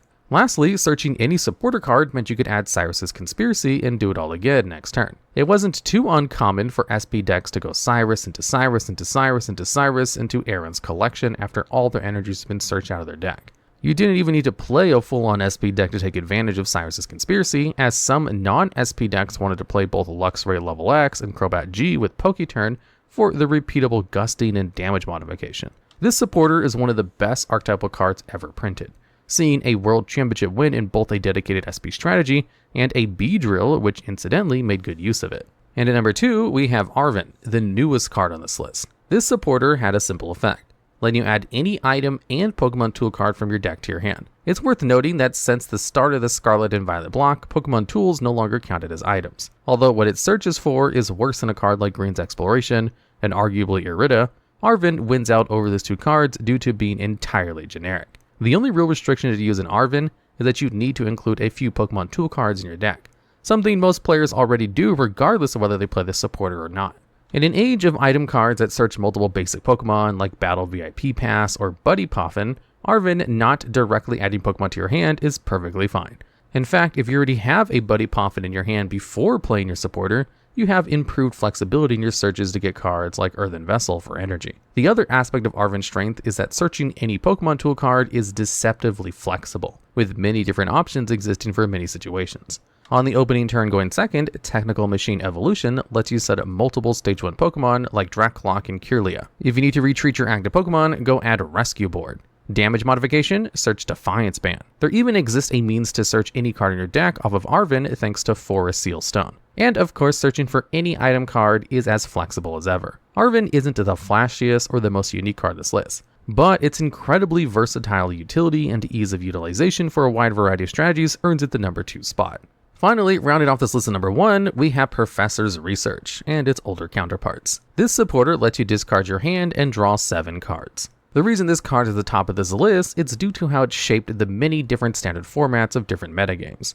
Compared to most other setup supporters, Professor's Research favors a fundamentally different strategy. Every other card on this list has been about setting up early plays to build advantage from over the course of a long game. Green's Exploration, Arven, Irida, Cyrus's Conspiracy all build up your hand and let you accrue resources over time. This playstyle generally favors strategies that rely on evolutions, since you need to get each of the different stages into your hand at some point, or those with lots of different components or combos like control decks. These slower strategies can't afford to discard key pieces from their hand. Professor's Research is heavily favored towards aggressive decks that require little to no setup or can somehow negate the loss of discard in your hand. This tends to manifest itself into decks with fast attacking, high damage basic Pokemon being heavily favored compared to evolutions once formats for Professor's Research is legal. The 2012 World Championship was completely dominated by these kinds of decks, with Darkrai EX and Mewtwo EX strategies stomping slower decks thanks to the consistency of Professor Juniper and Dark Patch speeding up energy attachments. There also have been strategies that take advantage of the intended downside by either wanting to discard lots of cards or by playing every single card in their hand before using research to maximize their advantage. The most iconic abuser of Professor Sycamore in this way was Night March. This deck revolved around putting as many cards with the Night March attack into the discard pile as possible. The attack dealt 20 damage for each Night Marcher in your discard pile, capping at 220 damage with 11 Night Marchers. In a format with few meta-relevant Pokemon that had HP greater than 220, this attack made Joltik a monstrous one-hit KO machine. Not only did this strategy actively want to discard cards, it was also more than capable of emptying its hand completely before using Professor Sycamore. This strategy also needed to draw double colorless energy, and the combination of Sycamore and Shaymin EX made sure you always would. Professor's Research is simply just the best setup supporter, if not one of the best supporter cards in general. Throughout the history of the Pokemon TCG, control decks have taken many different forms. Some control decks take prize cards slowly and methodically over the course of a game. Others may try to slow down your opponent's game plan by locking them out of key cards. On the extreme end of control spectrum, some strategies have been designed around simply waiting for your opponent to run out of cards in their deck, an alternative win condition in the Pokemon TCG. These various spread, lock, or stall strategies have always had a place in the meta over the years, and today we'll be looking at the best supporter cards available for control strategies. And at number 10, we have Cyrus's Initiative. This supporter puts a card from your opponent's hand on the bottom of their deck for each of 2 coin flips you win. For many control decks, disrupting your opponent's hand by removing cards they need to set up or stop you from locking them is extremely important. Various hand disruption supporters have been in standard format control decks. Take the most recently released card in Airy or the slightly older Sydney. What sets Cyrus's Initiative apart is the card's ability to rip any 2 cards out of your opponent's hand. This type of effect with no restriction allows it to stifle early setups or remove utility cards from your opponent's hand in the late game. While Cyrus's Initiative was in the standard format, it featured heavily alongside Sableye due to the latter's Impersonate attack. For 0 energy, Impersonate lets you put a supporter card from your deck into the discard pile and then use that card's effect. This attack was the cornerstone of a deck called Sablelock during the 2010 standard format, which sought to stop the opponent's setup and prevent them from playing. Due to the first turn rules being different and allowing turn 1 attacks going first, Sableye would use Impersonate to copy the effect of Judge before your opponent got to play out their hand, forcing them to start their first turn with only 4 cards. Afterwards, Impersonate copying Cyrus's Initiative would take any helpful draw cards like Claydol out of your opponent's hand before they could be played. Sablelock also isn't a control deck in the more stally sense, as the deck could play very aggressively if need be. As Cyrus's Initiative stopped your opponent from setting up, the Sablelock could attach energy cards to attackers such as Garchomp C and its devastating level X card, which dealt 80 damage to one of your opponent's bench Pokemon. Garchomp C level X's attacks backed up by Cyrus's Initiative, removing your opponent's potential means of answering it, was the deck's best win condition, and was extremely powerful. If Cyrus's Initiative were printed today, it would easily be a staple in any control deck and much higher up on this list. And at number 9, we have Lieutenant Surge's Strategy, a card so powerful it's banned in the expanded format. This supporter card can only be used if your opponent has less prize cards remaining than you do. When it's played, you can play 2 more supporter cards during the same turn. Supporter cards are balanced around players only being able to use 1 per turn. So, having reliable access to a card that cheats this restriction allows decks that use it to do some rather ridiculous things. In the context of control decks, being able to play 2 extra supporters in a turn usually meant ripping every single card out of your opponent's hand, or taking all of their energy cards off the board. Part of what makes Lieutenant Surge's strategy so good in control decks is due to how they fundamentally play. When you play control, especially the more stall-leaning decks that would use a supporter, you very rarely take prize cards. Since your opponent needs to take KOs to win, they will always have less prize cards in play than you. Lieutenant Surge's strategy would almost always be available, and many control decks and formats where the supporter was legal built their endgame strategy around using it every turn, something made trivial with the existence of control powerhouse Oranguru. This Pokemon's resource management attack lets you put any 3 cards from your discard pile on the bottom of your deck to be used again. Alongside draw engines like Cinccino or Pidgeotto, Oranguru control decks were more than capable of drawing through their entire deck over the course of a game. With few to no other cards in their deck, each of the 3 cards recycled by resource management was accessible on the very next turn. With consistent and repeated access to 3 supporters every turn, Oranguru control could do some ridiculous things. If you shuffled back Lieutenant Surge's strategy and 2 copies of Jesse and James, you could discard 4 cards from your opponent's hand every turn. With 2 copies of Faba, you could permanently remove 2 special energy cards per turn. And of course, these decks also had access to any 2 supporter card combinations that would most harm your opponent's chances of winning. Control decks use some of the strongest supporter cards in the game's history, and letting you use 2 per turn gives them a massive edge over other decks. And at number 8, we have Steven's Resolve.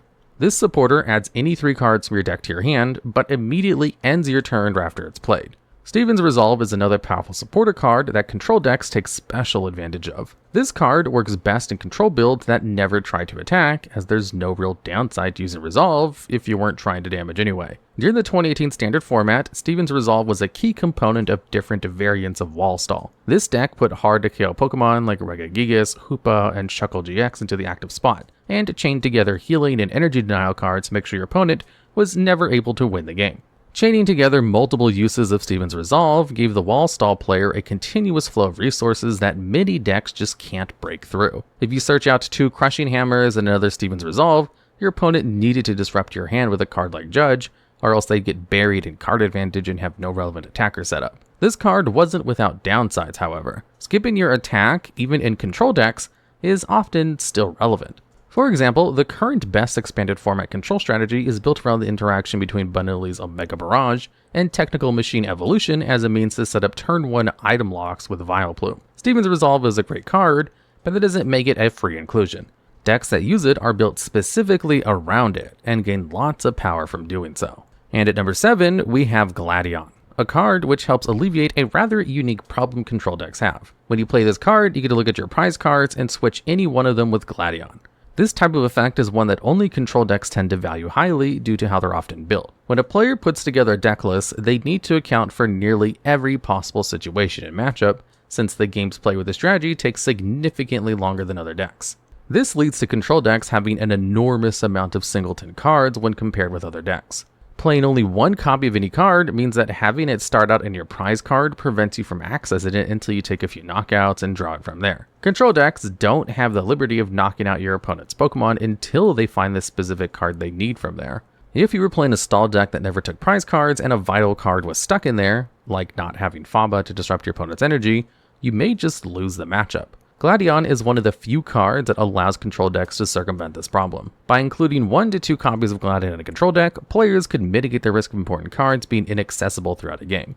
The chance you prized both Gladion and whatever card you need still exists, but the odds are very unlikely. What makes Gladion better than the other 2 cards that help fix bad prizes, Peonia and Hisuian Heavy Ball, is the ability to grab any card reliably.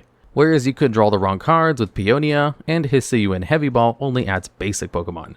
Gladion could add them all, item, supporter, or even sometimes energy cards, and it will never whiff. Generally speaking, if you play a control deck during Gladion's time in Standard or the expanded format, you played Gladion. And at number 6, we have Belba and Bryson Man. This supporter is one of the few cards to have ever been banned in the Standard format. When it's played, each player discards the top 3 cards of their deck.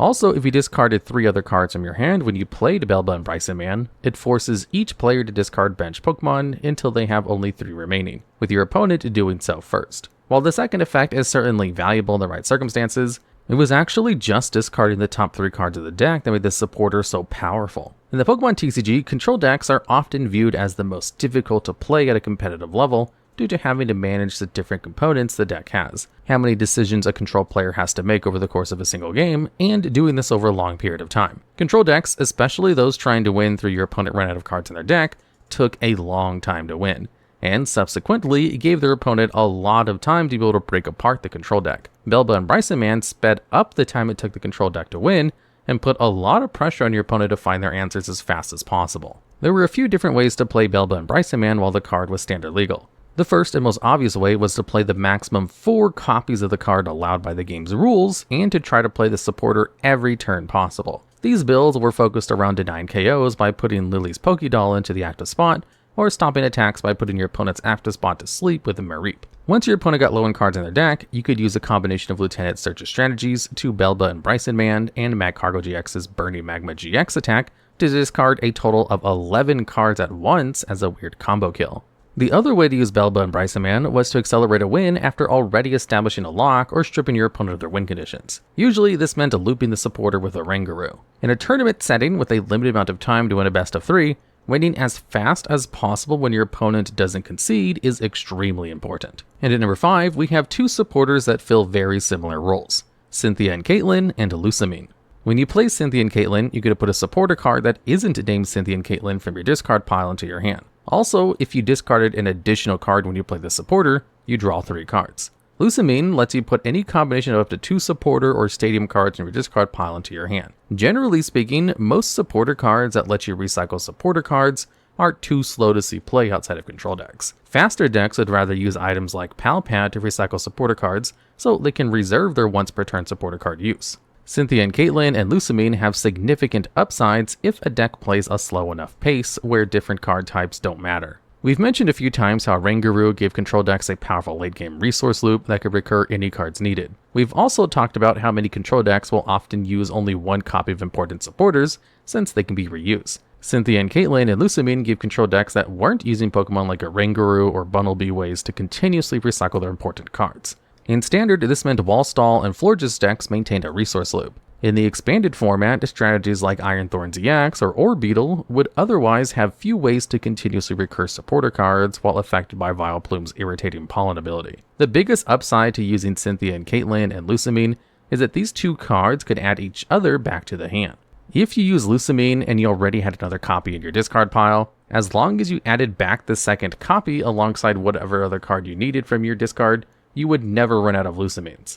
If you never ran out of Lusamine, given a long enough game, you theoretically had infinite access to the effects of every supporter card in your deck. You'd only be able to use those dedicated cards every other turn since Lusamine would have to be used in between uses of it, but this doesn't matter to control decks that frequently play 30 or more turn games.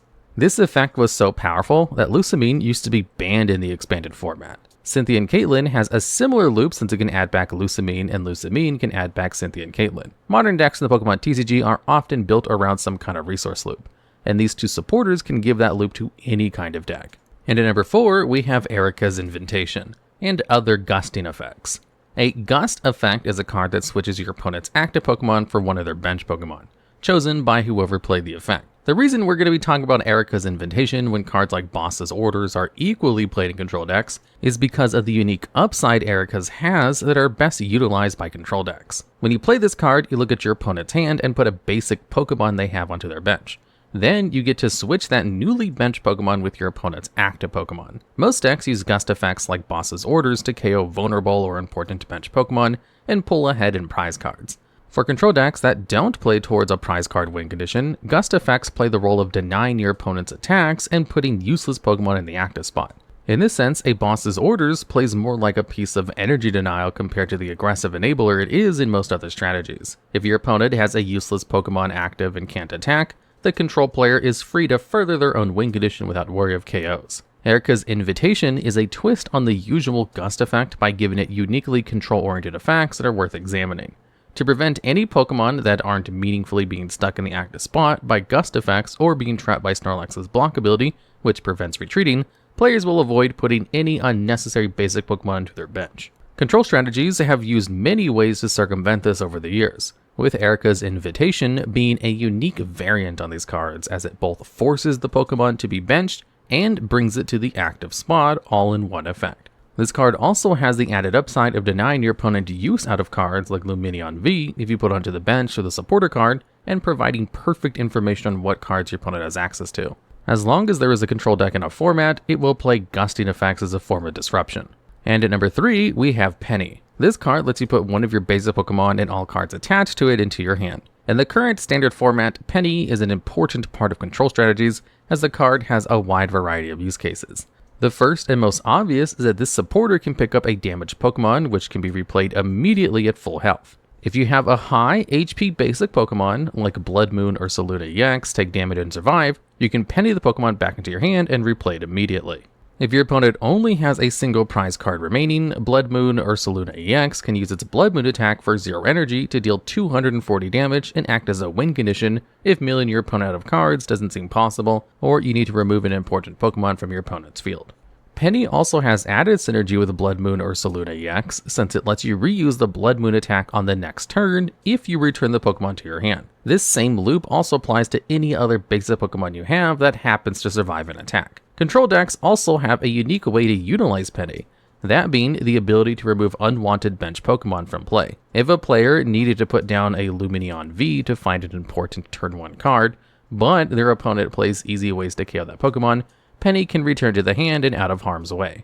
If their starting active Pokemon wasn't something useful, or would only serve to give your opponent extra prize cards, it can be returned to the hand. Another aspect that makes picking up extra or redundant Pokemon so powerful in control decks is their access to lock pieces. If a control player knows their opponent's deck only has a Pokemon EX or V, picking up all of their Pokemon except for a single Mimikyu can prevent their opponent from taking any prize cards for the rest of the game. For being able to outright win a control deck the game, Penny easily deserves a spot on this list. And at number 2, we have Faba. This support card lets you put one special energy or Pokemon tool card attached to one of your opponent's Pokemon, or any active stadium in play, into the Lost Zone. The Lost Zone is a special zone in the TCG where any card there can't be interacted with. The fact Faba puts special energy into the Lost Zone is what makes it so powerful, as those resources can never be regained. Energy removal or denial is one of the key ways a control deck stops their opponent from winning the game. There are many ways to remove energy from your opponent's Pokemon, whether it's item cards like hammers or supporter items like Team Flare Grunt or Plumeria. There are merits to each of these cards over one another, and they're frequently all played in the same deck. Team Flare Grunt can discard any energy card from only the active Pokemon. Plumeria can discard any energy from anywhere at the cost of 2 other cards from your hand. And Faba can't remove basic energy, but Lost Zones any special energy, tool, or stadium. Control decks will play all 3 of these cards if they're allowed to, due to having different niches, but Faba is by far the strongest. Special energy cards are frequently some of the most important cards in any format where they're legal. Entire standard formats and the expanded format to this day have been defined by decks having access to double Colorless Energy or double Dragon Energy, due to these cards accelerating higher power, higher cost attacks. Some strategies even go so far as only playing special energy due to their heightened power over basic energy cards. It's these strategies that Faba excels versus compared to other energy denial supporters. If your opponent's deck has only special energy or very few basic energy, reusing Faba multiple times to Lost Zone all their energy is a very achievable win condition for control decks. If you try to do something similar with Team Flare Grunt or Plumeria, the opponent could have an opportunity to get their energy cards back with special charge. This chance simply doesn't exist when you're playing Faba. Even if your opponent plays few to no special energy, Faba can still be useful as a means to permanently remove powerful tool cards like Technical Machine Evolution or Floatstone from play. For being one of the most versatile energy removal cards, and for completely preventing your opponent from recycling any card removed by it, Faba easily deserves the number 2 spot on this list. And finally, rounding out the list at number 1, we have 2 supporters that are nearly identical, In and Yono. These 2 supporters each make both players put their hand into their deck and draw cards equal to the number of prize cards that they have remaining. The difference between them lies in making the players shuffle their hands into their deck, whereas Yono forces the cards from each player's hands onto the bottom of their deck and functionally guarantees that any card put back won't be redrawn immediately. Since their release, these two cards have been staples in nearly every deck and formats where they're legal to be played due to always being a decent draw. In the early games, when you've taken no or few prize cards, these two can give you a fresh new hand in the cases where you previously had a really weak hand. If your opponent is starting to pull ahead in prize cards and has very few remaining, these two supporters can put them down to a very low hand size and prevent access to cards which could win them the game while you try to come back into a winning position. It's the late game potential of these two cards that has made them a staple in control decks ever since their release. While more traditional decks win through taking prize cards, control decks don't. When in the late game, as both players are close to winning, In and Neono drastically favor control decks since supporters will put your opponent down to a single card while grabbing the control player upwards of 6 new cards. Control decks don't even care about getting those 6 cards very much due to them likely already having their engines fully online. It's more about putting your opponent down to as few cards as possible in order to prevent them from winning. These two cards can be especially devastating due to how many decks play their matchups versus control. In order to conserve cards in deck to prevent a deck out win condition, and because control decks take some time to truly win the game, players often hold a lot of cards in their hand for exactly when they're needed. This leads to both players having massive amounts of cards in hand during games with control involved. A single In or Iono can lower an opponent's hand size down a double-digit amount of cards if timed well. Control decks are greatly favored when their opponent has access to little resources, thanks to them playing a lot of disruptive pieces. In and Iono put your opponent down to 1 or 2 cards in their hand and can single-handedly change whatever player is more likely to win. For being one of the best ways to establish a winning position for control strategies, and for punishing common counterplay versus control decks, these two supporters easily deserve the #1 spot on this list. Ever since being introduced in the 2002 booster set Expedition, supporter cards have played a key role throughout the history of Pokemon's TCG. Whether it might be drawing cards, powering up your Pokemon, or disrupting your opponent, they're a key part of any deck strategy. So in this list, we'll take a look at some of the best supporter cards that have impacted the game at the time they were introduced in. And at number 10, we have Colress's Experiment. Being released in the Sword and Shield Lost Origin expansion, this card is the backbone of the so-called Lost Zone decks, as it allows you to look at 5 cards, choose 3 of them to go directly to your hand, while you put the other 2 into the Lost Zone, removing them from play. This deck's goal is to get at least 10 cards into the Lost Zone to use Stabilized Lost Mine Attack, to place damage counters on your opponent's field to set or pick up knockouts on your opponent's Pokemon. This, however, is only where the deck hits its power ceiling, with Cramorant being able to attack for no energies with its attack Spit Innocently to deal 110 damage, or Mirage Gate at 7 cards in the Lost Zone to power up various attackers by being able to attach 2 different types of energies to your Pokemon in play. In order to get to these numbers, the deck had 2 main goals. One side was Comfy's Flower Selecting ability, so lets you look at your top 2 cards of your deck and put 1 into the Lost Zone, while the other card goes directly into your hand. And the other, Colress's Experiment, which allows you to put 2 cards into Lost Zone each time you play it, allowing you to quickly access your key pieces while removing cards you won't need any longer to fuel your attacks. Back in the Heart Gold and Soul Silver era of the Pokemon TCG, a supporter with a similar effect called Sage Trainings existed. It, however, only allowed you to choose 2 cards that would have gone to your hand, and also didn't have an archetype behind it that heavily benefited from discarding 3 cards. And at number 9, we have a card that should have never been printed with the text that it has. Luzamine allows you to pick up 2 cards in any combination of Stadium and supporter cards, allowing you to regain access to your resources at the cost of your supporter for the turn, making it an ideal card for slower types of decks that didn't mind not using a supporter card to draw cards for a turn in favor of giving them new access to their matchup relevant cards in the upcoming turns. This card, however, came with a huge design flaw. The fact that Luzamine was able to pick itself up from the discard pile meant that it could infinitely loop her if you had 2 of them in circulation. This loop, in combination with a ton of disruptive stadiums and supporter cards, created a bunch of decks that were considered unhealthy to the game due to their oppressive nature, and now thanks to Luzamine, infinite resources. This eventually led to it being banned in Pokemon's expanded format, a secondary format that features any card from Black and White onwards. It has since been unbanned as other problematic cards have been put on there instead, limiting the damage it can cause. And at number 8, we have Marnie. This card has both players shuffle their hands and put them at the bottom of their decks, after which the user draws 5 new cards, while their opponent only gets 4. This already makes Marnie a very unique card, as every comparable card in the past has always forced players to shuffle their hand into their deck instead of putting them at the bottom. What might seem like a small detail at first, it is a lot more significant than it seems, as a lot of decks try to build up their hand with a variety of options to use in response to their opponent's plays. Marty mitigates this strategy, forcing players to first find a way to shuffle their decks after it's been used to get the cards back into the potential draws from the top. This can cause a lot of frustration to the player that got hit by this card, but also opens up new strategic routes for either player. Pokemon like Oranguru from Sword and Shield allows the player to exchange one of their cards in the hand with the top card of their deck, with its Primate Wisdom ability. Its ability to disrupt your opponent in key situations, and being able to put your opponent to only 4 cards as early as the first turn that you can use a supporter, makes Marty an ever-relevant threat in the game that can win games by itself, if not respected enough by your opponent. In 7th place is one of the aforementioned problematic supporter cards that Luzamine was able to recover, Lieutenant Surge's Strategy, which allowed the user to use 2 additional supporter cards after it was used. As expected, an effect that is as strong as this one comes with some kind of drawback. In this case, it's a condition that the player using this card has to have taken less prize cards than their opponent, creating its intended use of being a comeback card for the player losing the game. This, however, becomes a problem if you factor in decks in the Pokemon TCG that have no intention of winning the game by taking prizes, or at the very least plan on draining their opponent's resources by doing so.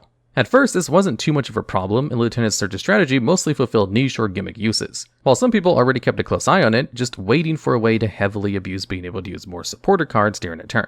This moment came not even half a year after its release when the Unified Minds release Reset Stamp, shortly before the 2019 World Championships, an item card that would shuffle your opponent's hand into their deck, after which they would draw new cards equal to the number of the remaining prize cards. This, in combination with the previously mentioned Mars supporter cards that lets its user draw 2 cards while discarding a card from their opponent's hand, meant that you would be able to remove all cards from your opponent's hand by combining Reset Stamp with Lieutenant Surge's Strategy and 2 copies of Mars. On top of that, Chip Chip Ice Axe would allow you to look at the top 3 cards of your opponent's deck, pick one that would remain on top, and shuffle the rest back into the deck. This strategy became even more powerful when the Jesse and James supporter cards were released that discarded 2 cards in both players' hands, meaning you can get your opponent to no cards in their hand even faster. Surge in combination with these cards already caused the creation of multiple good control decks in Standard, but Expanded was an entirely different beast. As I mentioned before, Luzamine was banned until other cards took its place, and the cards we just went over are exactly these. Even today, all these cards besides Mars are still banned, among others that allowed you to regain access to them, showing how powerful they were when put together. And at number 6, we have a place occupied by the oldest card on this list. Steven's Advice allows its owner to draw cards equal to the amount of Pokemon that your opponent has in play, as long as the prior hand size didn't exceed 7 cards, including this card. This card provided an incredible boost in consistency to many decks due to its immense draw power, thanks to most decks filling up the majority of their bench space. Similar cards have been printed since, but none of them have made their way into decks the same way that Steven's Advice did, being a staple throughout its lifespan. The card that came closest to replicating the card's success was Erica's Hospitality from Team Up, with the difference of Erica's Hospitality could only be used if you had 4 or less cards in hand, making her slightly harder to use than Steven's Advice. On top of that, Erica's Hospitality had to compete with a much larger selection of powerful draw supporters and support Pokemon. It, however, still managed to find a place in some decks as an additional draw option, showing how good Steven's Advice must have been more than 10 years prior. And at number 5, there's a supporter effect that has been reprinted many times at this point, causing this spot to be shared with multiple cards at once. Professor Juniper, Professor Sycamore, and the various versions of Professor's research featuring popular professors from the video games and the Pokemon Go, such as Magnolia, Juniper, Willow, Oak, and Rowan, allowing the player to discard their entire hand and draw 7 new cards. Ever since the first printing of Professor Juniper in black and white, this effect has been a staple in many decks whenever these cards were around, but not without controversy. Back when it was first released, some players didn't like the direction the game was heading into, requiring players to discard their valuable resources instead of being able to hold on to them like it had been often the case before that. By now though, discarding your cards in favor of drawing through your deck has become something that players are used to, and the large variety and draw supporters that the game provides players with nowadays makes it possible to avoid it if your deck can't afford to discard too many cards, making the decks that can utilize these cards incredibly powerful. And at number 4, we have one that goes to one of, if not the most dominant archetype specific supporter. Welder allows the user to attach up to 2 fire energies to one of their Pokemon, after which they get to draw 3 cards. This, in combination with other powerful fire supporter cards at the time, allowed Welder decks to completely dominate the format to the point that 3 international level events featured 2 Welder decks, each in the grand finals. The 2019 World Championship had Blacephalon GX go up against Mewtwo and Mew GX, with the latter taking the title of World Championship. The 2019 Latin American International Championships featured a Reshiram and Charizard GX decks against Mewtwo and Mew GX, with Reshiram and Charizard coming out on top. And the 2020 Oceania International Championships once again put these 2 decks up against each other, with Mewtwo and Mew being victorious the second time the 2 decks met on the international stage. All of these decks made use of a variety of different attackers that would be powered up with Welder to use powerful attacks that would normally not have been able to attack as quickly, making them the clear best decks during that time. While there have been other supporters, none of them were as popular and able to work by just playing 4 copies of that one supporter, something that welded decks managed to make work. This incredible dominance earns this card a well-deserved place on this list, and only time will tell if a supporter will ever be able to match its success in the future. And at number 3, we have a card that shaped the way the game is played today, and another one, just like the Professor cards earlier, that has been reprinted into multiple different names. Boss's Orders, or Lysandra, how it's called during its first release, allows the players to pick one of their opponent's bench Pokemon and switch it with their active Pokemon, allowing for targeted knockouts, or other purposes like leaving a Pokemon that won't be able to retreat or switch out as easily by the next turn. Or, in extreme cases, even win the game by deck out because there are no ways left to get it out of the active spot. Before Lysandra was first printed in Furious Fists, players had to work harder to get those bench knockouts by using abilities, item, or supporter cards with heavy drawbacks, or even dedicate their entire deck strategy to being able to just not hit the active Pokemon. This card allowed for players to simply splash it into any kind of deck, and it didn't just change the way the game was, or still is, played, but even change deck building itself, forcing players to respect the possibility that some Pokemon might not stay on the bench for long. This game-warping influence earns Lysandra and Boss's Orders a well-deserved spot on this list. And at number 2, we have another card that's been known under multiple names, and another one that changed how the game was played during their existence, much like our previous entry. Rocket's Admin and In both shuffle both players' hands into their deck, after which they would draw cards equal to their prize cards remaining, making them both a powerful draw supporter and also valuable disruption cards. Their early game use would often simply be getting a hand refresh in order to set up your Pokemon and general strategy, after which you could still use it to put your opponent to a low amount of cards in hand after they've drawn multiple prize cards. This strategy became especially effective when the player who was using these cards hadn't taken a lot of prize cards yet, making it a draw and disruption card at the same time. While they were legal for play, both of them were definite staples that made it into every deck, with only very small exceptions. Their legacy was solidified with Rocket's Admin got a unique printing in Pokemon's 25th anniversary set celebrations, and even today, these cards are usually what a lot of top players call for to be reprinted, especially when they feel like a format is getting stale or offers too little comeback options. And at number 1, we've got Lysandra's Trump card. This card shuffles both players' discard piles back into their deck, besides other copies of Lysandra's Trump card in either player's discard pile. This in itself functions as a reset button for resources, and can completely flip the game around that would have normally been dedicated to either player having used up any specific card they might need to win the game. Technically, you would be able to see this kind of reset 8 times per game if both players were playing 4 copies of it. This kind of loop became a lot easier though, thanks to Versus Seeker, an item card that allows its user to pick a support card from the discard pile to put into their hand. Since Versus Seeker worked as an additional copy of Lysandra's Trump card that didn't share the name itself, players would be able to reset their discard piles as many times as they wanted, as long as they had a copy of Versus Seeker available. Since Versus Seeker by itself was already a staple card in most decks, this became a very easy feat to accomplish. While some decks simply used Lysandra's Trump card to gain additional access to resources, others played energy removal and healing cards that they would loop until they could win the game. At first, this didn't seem like much of an issue, as control types of decks aren't unhealthy to the game by nature, as they simply use different strategies to win the games. This, however, became an issue when Shaman EX was released. Its setup ability allowed the player to draw cards until they had 6 cards in their hand. Since its ability wasn't limited to being once per turn, and access to cards like Super Scoop Up that, upon flipping heads on a coin flip, allowed you to pick Shaman EX back up, led to a strategy where players were able to draw their entire decks turn after turn, ending it with using Lysandra's Trump card to have every resource available at the beginning of the next one. This was too much for the Pokemon Company, and led to the first ban since the early 2000s, and being the first ever supporter card that this happened to. Even today it remains on the ban list in the Pokemon Expanded format, and doesn't seem possible that it will ever be allowed to come back, making it the single best supporter in the history of the Pokemon TCG.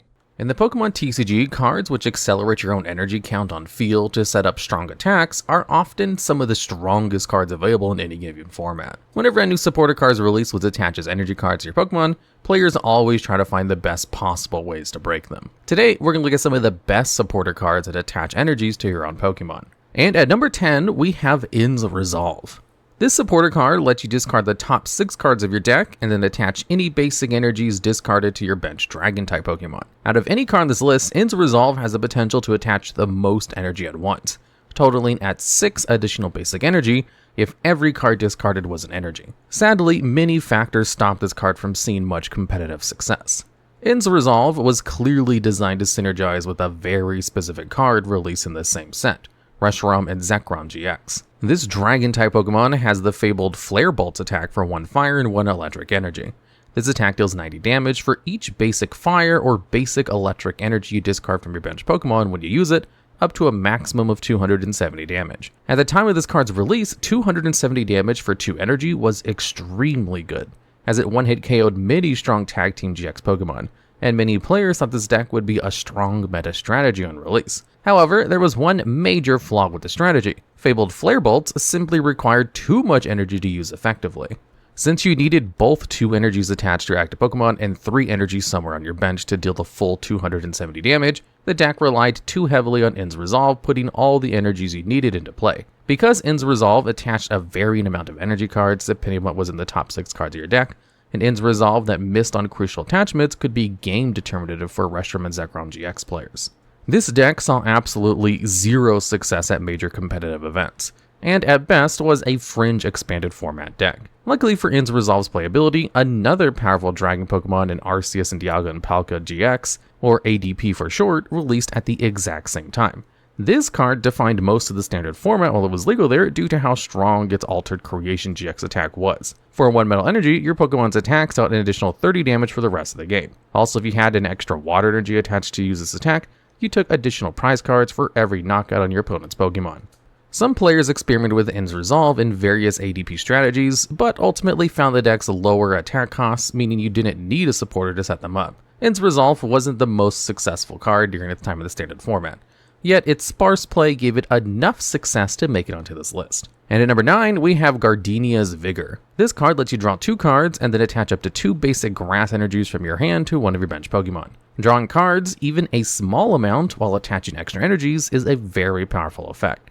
On its release, this card saw use in a wide variety of rogue strategies, like Hisuian Lilligant V-Star, Regidrago V-Star, or Fringe Arceus V-Star variants using grass-type Pokemon. These decks never put up good results at high-level events. The issue with Gardenia's Vigor wasn't being an unreliable card like In's Resolve. Rather, there just weren't many Pokemon cards that needed to be played alongside it. In the standard format, Double Turbo Energy already existed, as a means to speed up powerful attacks like Arceus V-Star's Trinity Nova a turn earlier than otherwise possible. If Double Turbo Energy wasn't in the standard format, Gardenia's Vigor might have been more popular as a way to speed up strong attacks. It's not this card's standard format play that gets it on this list though. Gardenia's Vigor serves a very important role in expanded format Regidrago V-Star decks.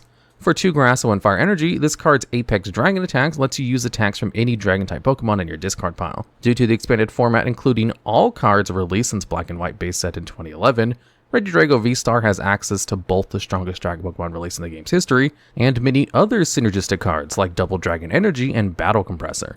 In expanded Regidrago V-Star, Gardenia's Vigor has a legitimate and important niche. Since the strategy uses Tapu Lele GX to search any supporter card when put onto the bench, if the Regidrago V-Star player has a hand with excess grass energy, they can easily search Gardenia's Vigor to put the extra energy straight into play and enable an Apex Dragon attack. This highly synergistic toolbox strategy is one of the strongest expanded format decks at the time, and its power earns Gardenia's Vigor this spot on the list.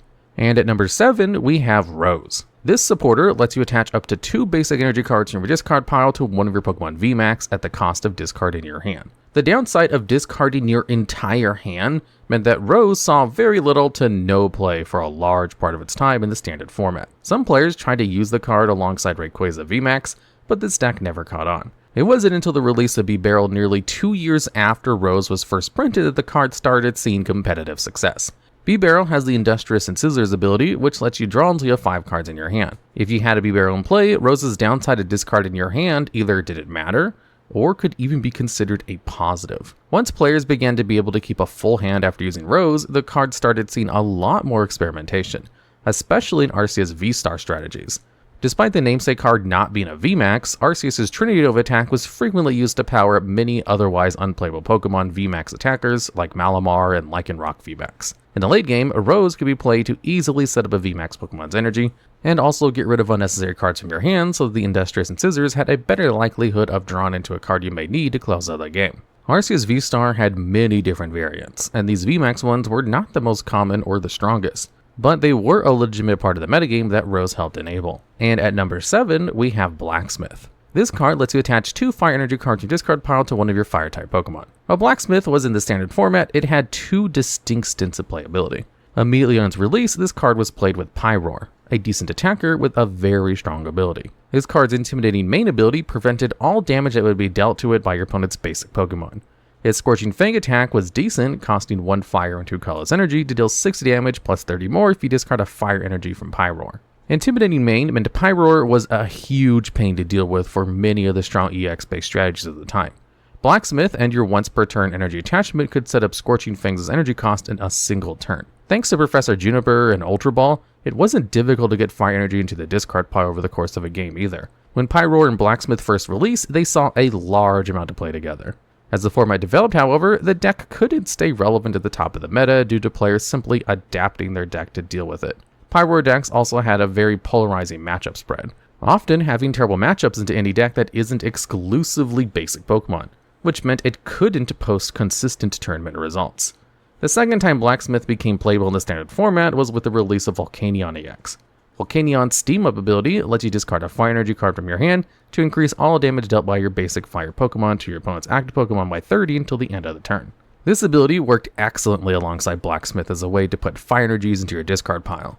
It was perfectly reasonable for a Volcanion deck to set up a turn 1 Volcanic Heat attack for 190 damage thanks to Blacksmith's 2 extra energy cards, the attachment from hand, and the extra 6 damage provided by 2 uses of Steam Up, if you wanted to set up extra energy on the first turn. Blacksmith wasn't even needed thanks to the existence of the non-EX Volcanion. For 1 fire energy, Power Heat deals 20 damage and lets you attach a fire energy to 2 of your bench Pokemon. In this strategy, Blacksmith could be used both as a way to take very early KOs or to set up attackers quickly in the late game after the non-EX Volcanion stopped being as relevant. Blacksmith's synergy with Volcanion EX is so powerful that it's even seen competitive usage in the expanded format on multiple occasions.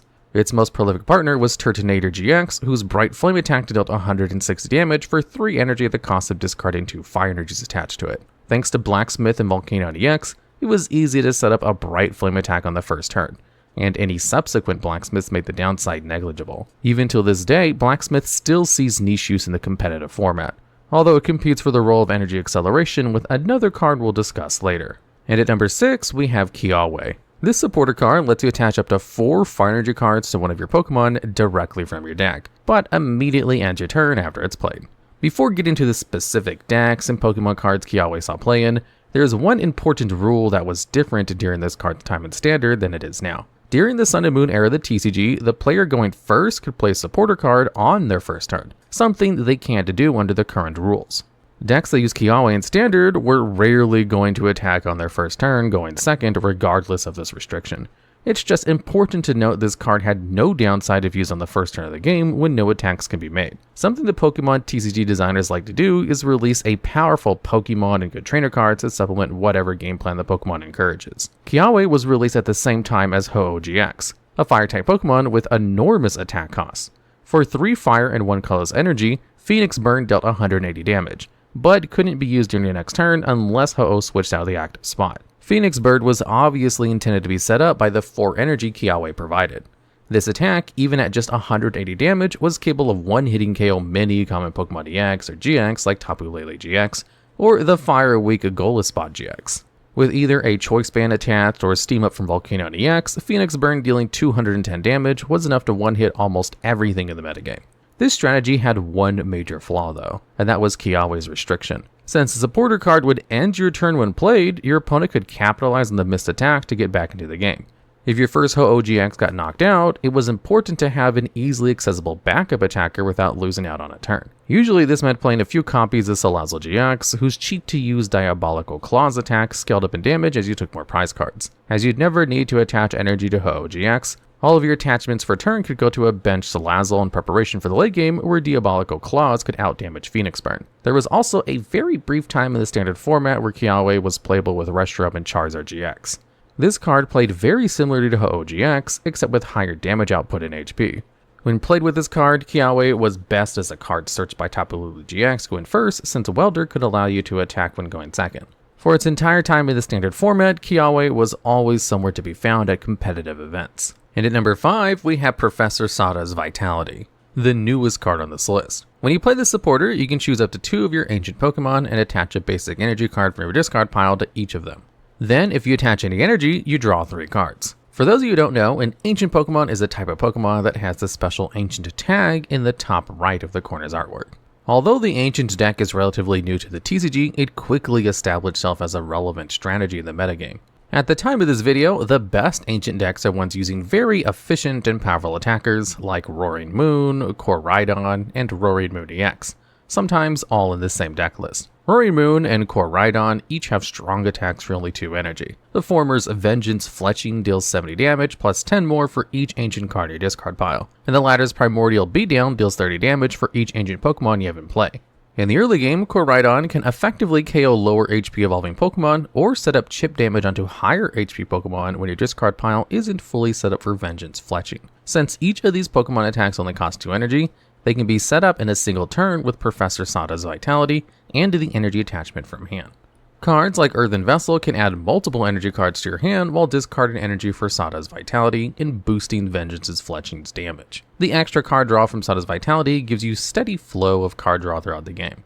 In the late game, Palpad and Super Rod can recycle both Professor Sada's Vitality, some extra energies to attach from hand, and your attackers, which can reliably be set up in a single turn. With so many pieces of the deck being recyclable and easily reusable, this strategy can be a nightmare to answer once fully set up in the late game. As more ancient cards are released into the TCG, Professor Sada's Vitality and the deck that abuses it will only get stronger.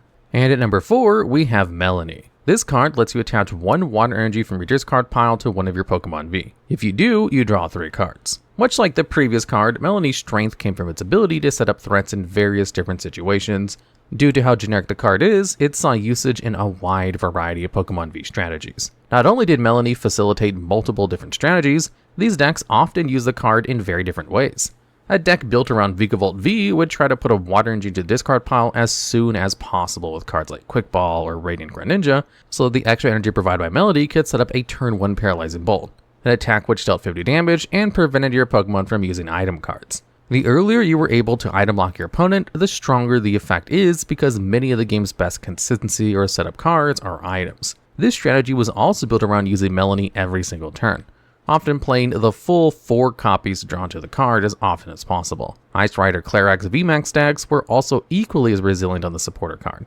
Since this Pokemon's max Lance attack requires you to discard energy to deal large damage, Melanie was a vital tool in having 2 energy to discard every turn. The most prolific strategies to play Melody weren't the ones built around playing it every single turn. In fact, these decks often played only 1 or 2 copies to be searched with Lumineon V, Drizzile, or drawn into over the course of a long game. The 2 best examples of this are decks built around Palkia V-Star or Arceus V-Star. Both Pokemon already had built-in ways to set up early energy, whether that be Star Portal for Palkia decks or Double Turbo Energy for Arceus, and instead use Melanie to set up attackers later during the course of the game by recurring any energy that got discarded. Another deck that loved using Melanie to allow high impact attacks from seemingly out of nowhere was Rapid Strike decks using Inteleon and Urshifu VMAX. This stratagem was built around dealing massive damage to your opponent's bench Pokemon and was extremely effective against decks that needed to play low HP evolving Pokemon. Inteleon VMAX's Double Gunner ability lets you discard a water energy to put 2 damage counters on 2 of your opponent's bench Pokemon. This discarded energy can then be reattached with Melanie to Urshifu VMAX,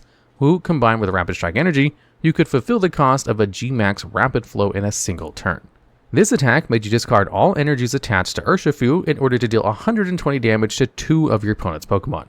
Some standard formats have been defined by how powerful G-Max Rapid Flow is, and Melanie only makes this attack more accessible. Melanie is an extremely strong supporter card that any deck using Pokemon V with Colorless attack cost often used. And at number 3, we have Elisa's Sparkle. This Fusion Strike card lets you attach 1 Fusion Strike energy to 2 different Fusion Strike Pokemon you had in play. Much like the ancient cards, Fusion Strike is a label that some Pokemon have been given as an archetype. Elisa's Sparkle is very similar to Professor Sada's Vitality, in that it only works with 1 type of deck to set up attackers. What earns a supporter card at number 3 spot on this list is how format defining the Fusion Strike deck was. So much so that many players view the deck as ban-worthy. The deck's strength came from the combination of Mew VMAX, Genesect V, and Meloetta. Genesect's Fusion Strike system allowed you to draw cards until you had cards in your hand equal to the number of Fusion Strike Pokemon you had in play. On turn 1, the deck would try to bench as many Genesect as possible in order to draw as many cards as necessary to set up aggressive plays. This is where Meloetta and Elisa's Sparkle were the most frustrating. Meloetta's Melodious Echo attack dealt 70 damage for each Fusion Strike energy attached to your Pokemon. With both energy attached by Elisa's Sparkle and a single Fusion Strike energy from hand, Melodious Echo could deal 210 damage on the very first turn of the game and put immense pressure on your opponent. If necessary, the player could also use a power tablet to boost the damage further. This interaction was so powerful that a deck built around just using Meloetta was very good in the expanded format as well. In Standard, the deck didn't even need to play the maximum 4 copies of Elisa Sparkle thanks to Genesect V and other consistency cards. To really put into perspective how powerful Fusion Strike was, it saw continuous play from the time it was released to the time it rotated as a top meta strategy, despite multiple cards being printed that were clearly designed to counter Fusion Strike. And at number 2, we have Welder. This supporter has the effect of attaching up to 2 fire energy cards from your hand to one of your Pokemon. Then, if you attach any energy, draw 3 cards. This card is one of the very few cards that attaches multiple energies without functionally ending your turn and with no downside. Welder's existence brought many fire-type decks to the forefront of the metagame for as long as the supporter remained in the standard format, simply due to how powerful having upwards of 3 energy attachments per turn could be. Historically, the supporter card had 3 strongest abusers: Reshiram and Charizard GX, Mewtwo and Mewgx, and Blacephalon. Each of these Pokemon have powerful attacks with high energy costs that become somewhat trivial to enable with Welder in the format. Reshiram and Charizard GX and Blacephalon are played somewhat similarly, both decks trying to use supporters as frequently as possible to have a continuous flow of strong attackers. Getting the requisite energy in hand for Welder was made trivial thanks to the plethora of strong trainers which supported fire-type energies that released alongside it. At the cost of 2 cards in your hand, Fiery Flint added 4 fire energy from your deck to your hand, and the Stadium card Giant Hearth could add 2 fire energies from your deck to your hand every turn at the cost of 1 card from your hand. These decks also wouldn't run out of energy because Fire Crystal could add 3 fire energy from your discard to your hand for no additional cost. With a continuous stream of energy, these 2 decks could set up attackers every turn while drawing through more of their deck. Mewtwo and Mewgx use Welder a bit differently. This Pokemon's Perfection ability lets it use the attacks of all Pokemon GX on your bench or in your discard pile. With many powerful utility attacks such as Solgaleo GX's Turbo Strike or Mega Lopunny and Jigglypuff GX's Jumping Balloon having colorless energy costs, Welder and the aforementioned fire energy consistency trainers were an excellent way to accelerate energy and put cards into the discard pile. Many different casual or jank decks took this approach too, as there was little good energy acceleration during Welder's time in the standard format. This card's influence also reached into the expanded format, where newly released fire types are often stronger because of Welder's presence. Most recently, Gouging Fire EX, a card that sees little to no standard format play, has begun seeing expanded format success due to Welder allowing turn 1 Blaze Blitz attacks. Even with such great competitive history, there's still one supporter card that's had an even larger impact. Rounding out the list of the best supporter cards that attach energy, we have Raihan. This card can only be played if one of your Pokemon was knocked out during your opponent's last turn. Raihan has the effect of attaching a basic energy card from your discard pile to one of your Pokemon. Then if you attach any energy this way, you can add any card from your deck to your hand. What makes Raihan uniquely powerful is how generic the card is. As long as your deck plays basic energy cards, you can slot in a copy of Raihan. The card also works in a rather special way compared to other energy attachment supporters. Since your opponent needs to have taken a KO during their last turn to be used, this card acts more as a piece in setting up a comeback rather than a card to enable a fast attacker. As seen with Melody and Professor Sada's Vitality, cards that help you quickly get attackers ready in the mid to late game are highly valuable. And Raihan just does this with the added flexibility of being able to attach the energy card to any Pokemon. Having no restrictions on where the energy could go was relevant compared to restrictions like Melody's. When Raihan first released, the Inteleon engine was extremely popular, as their Shady Dealings ability lets you search your deck for trainer cards. In some cases, a deck like Urshifu VMAX may want to use Inteleon's Aqua Bullet instead of an attack from Urshifu. Granted, if all Raihan did was attach a single energy, it wouldn't be on this list. Usually, searching any card from the deck in the Pokemon TCG comes with a heavy cost or restriction due to how powerful getting any one card is. Using the same example of Urshifu VMAX, a Raihan could attach one basic energy card for your discard pile to Urshifu, and then search out Rapid Strike Energy as your attachment for a turn, allowing you to respond to your opponent's KO with an immediate Gmax Rapid Flow. This is only one of the many different ways Raihan's attachment and Surge could be used over the course of a game. For as long as the card remained in the format, any player using a deck with basic energy had to consider if they wanted to play Raihan due to how generic and potentially game-winning it could be. In the Pokemon TCG, Pokemon Tools are a type of card that attaches to your Pokemon to provide some kind of effect to the Pokemon that they're attached to, but you can only have one tool attached to a Pokemon at a time. Tool cards have been around since some of the game's earliest sets, so there's a lot of bad cards to go over. And at number 10, we have Struggle Gloves. This card has the effect of boosting the attached Pokemon's attack damage by 30 if your opponent's active Pokemon has the same type as the attached Pokemon's weakness. For those who aren't aware, the type of weakness refers to the type the Pokemon is dealt double damage by. Charizard EX has a water type weakness, so if you attach Struggle Gloves to it, Charizard's attacks would do 30 more damage to water type Pokemon. Throughout the history of the game, tool cards that boost damage output have almost always seen some play, especially when the damage increase is as high as 30. Despite the precedent, Struggle Gloves struggles as a competitively viable card due to its effect being far too situational to take advantage of reliably. To show how good that extra 30 damage can be, it's important to note that Vitality Band, which only increases damage by 10, has seen tournament play. Sometimes the difference between a one-hit KO or not is that 10 damage. This is even more so in the case when you increase the damage by 3 times that amount. Struggle Gloves is only ever capable of providing its damage boost under very specific circumstances. It's not often that your opponent plays the deck revolving around your Pokemon's type weakness. Even if that is the case, where you do match up against Pokemon that hit you for weakness, it's much better to play cards that remove your weakness. Otherwise, your opponent's Pokemon are more than likely able to KO yours much more efficiently. Cards like Weakness Policy have seen regular competitive play for this reason. Not only is Struggle Gloves far too situational to be reliable, it's also outclassed as a tech card against difficult matchups. And at number 9, we have Lum and Miracle Berry. These cards each have the effect of restoring any status condition affecting the attached Pokemon at the end of the turn, but they get discarded after. These cards are functionally identical, so we'll just be referring to Lum Berry only from now on. There's a good reason as to why these two cards have never been viable at tournaments. The major issue with these cards is, much like Struggle Gloves, they are far too narrow in their application to be used in most decks. Very few decks throughout the game's history have been reliant on status conditions. Most of the time, status conditions are incidental parts of effects, or more seen as an extra upside to an already strong card. They very rarely are what makes a card powerful on their own. Since status conditions are so rarely impactful, there's not much of a point to dedicating cards in your deck solely to beat them. Even against strategies that could occasionally leverage status conditions, like Eternatus VMAX decks playing Galarian Weezing, the status condition inflicted by Weezing wasn't what made the matchup good or bad. The second issue regarding Lum Berry is the amount of other cards that help combat status conditions. In terms of how good they are at restoring status conditions, the classic Switch card is better in a vast majority of cases, since status conditions are automatically removed from Pokemon once they're brought to the bench. Switch can act as a cure for status conditions in a pinch, while still having some use in matchups where the ability to cure status conditions isn't relevant. There are also cases where you might already have a different tool card attached to your Pokemon, leading to Lum Berry being useless. Like the previous card on this list, Lum Berry is just not consistently good enough to play in any serious competitive deck. And at number 8, we have Energy Link. This tool card lets you move any number of energy cards on a Pokemon with Energy Link attached to another Pokemon with Energy Link attached as often as you like during your turn. Effects that allow you to move energy around your Pokemon as much as you like are usually very limited. A card like Bronzong, for instance, can only move metal energy and requires you to evolve into in order to use its ability. So at the cost of 2 cards in your hand, since you need both energy links, you can move as much energy between 2 Pokemon as you like. Energy Switch, a card that lets you move one basic energy from one of your Pokemon to another, has seen play over the many years it's been legal in the standard format.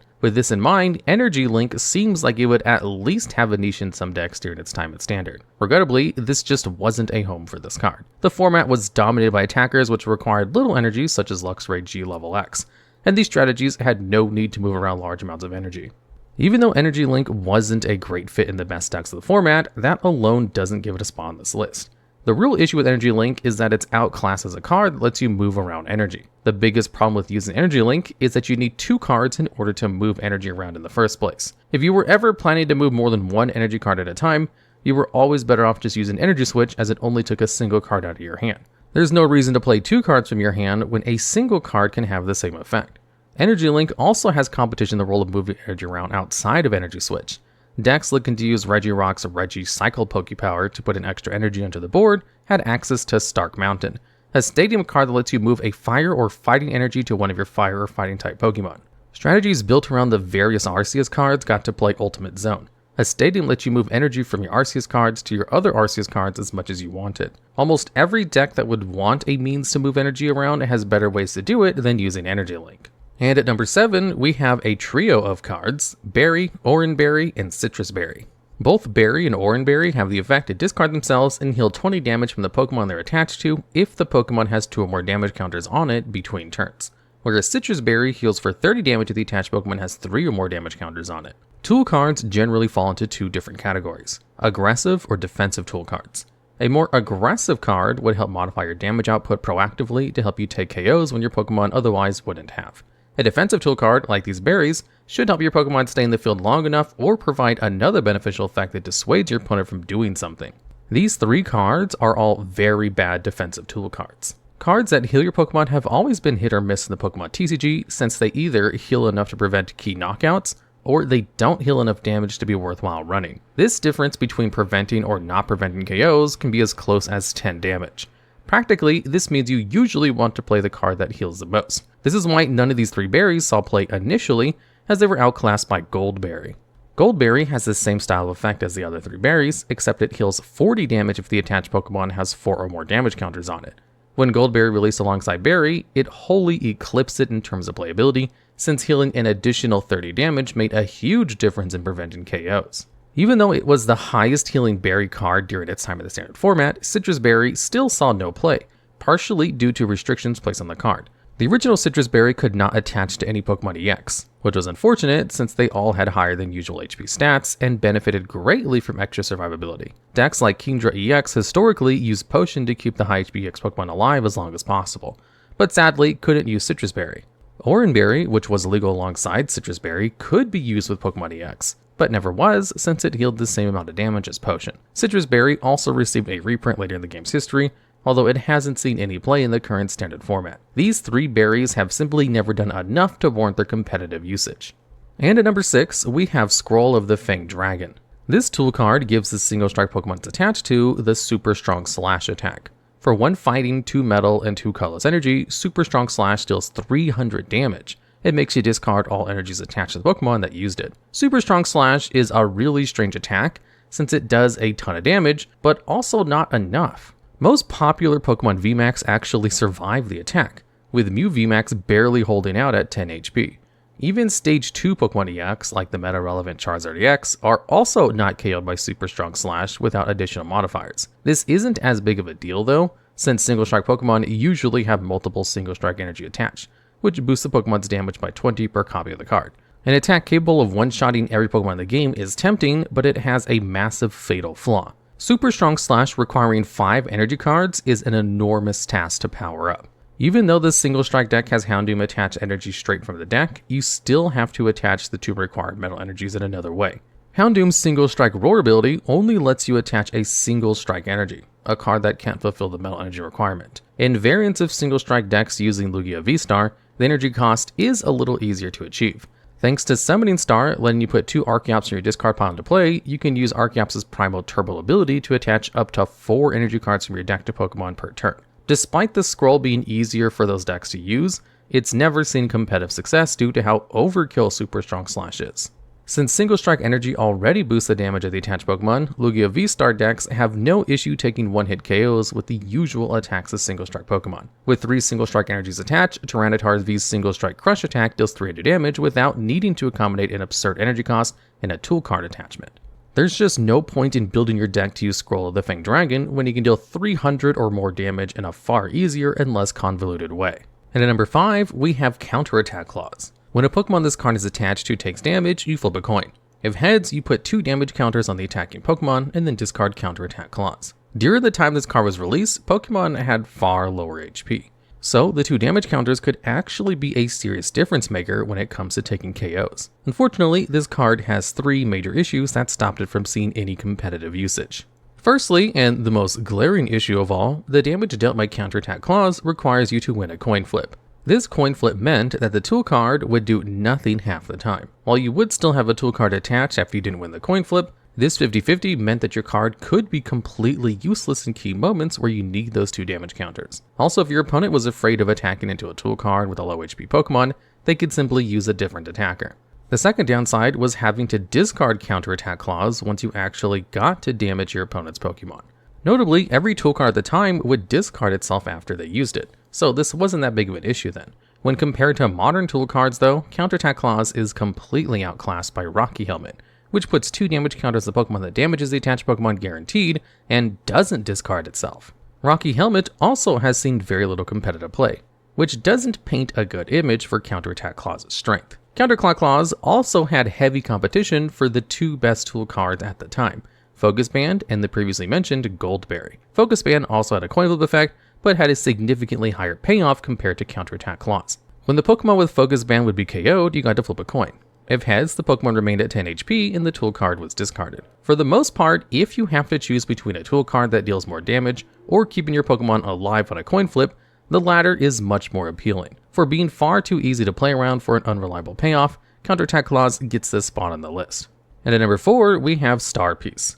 This tool has the effect to evolve the bench Pokemon it's attached to with its next stage from your deck if that Pokemon is on your bench and has 2 or more damage counters on it. Star Piece has an interesting effect on paper, but is far too impractical to use reliably or consider it over any other options. Many of the cards released during the e-reader era were intentionally made to be weaker to rein in power creep. There are some strengths to the card though. Compared to Professor Elm's training method, being able to search out an evolution card from your deck without having to use your once per turn supporter is a legitimate upside, but it doesn't make up for the many downsides of using Star Piece. The main issue with the card itself is that the attached Pokemon has to be on your bench. If Star Piece worked when attached to your active Pokemon, the Pokemon would be far more likely to take damage from an attack and getting the required 2 damage counters to use the effect.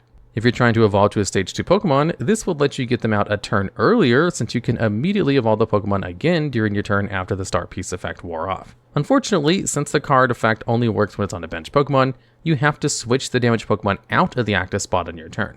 For a card trying to boost the consistency of your deck by setting up evolutions, this is a few too many hoops to jump through for very little upside. It didn't help that the format Star Piece was legal for were fairly slow. The slow nature of the format meant it was okay to take a few extra turns to set up your supporter cards like Professor Elm's training method, or other cards that can draw into your evolution lines.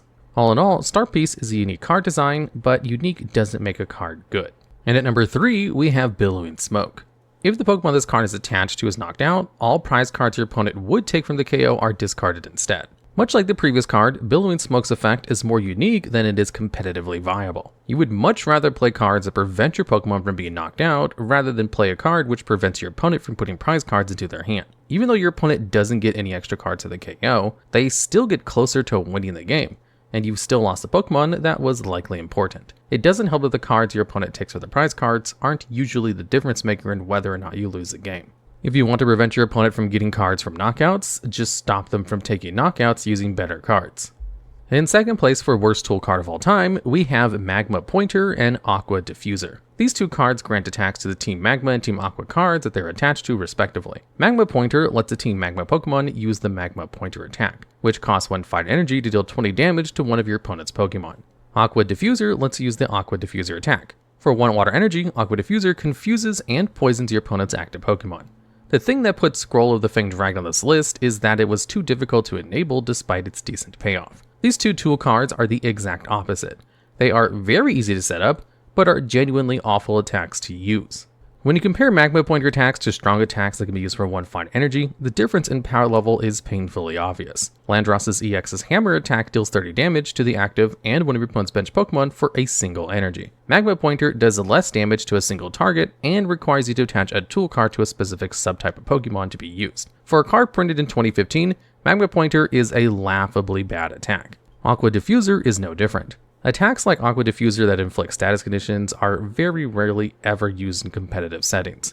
If a Pokemon with this kind of attack has been played, it was likely used for other upsides, with the status condition attack being a last resort if you had absolutely nothing else to do. This is not the kind of attack that makes you want to play a tool card in order to have access to. These cards were part of the Double Crisis set, a set that acted more as a collection of themed promo cards rather than anything intended to be used seriously.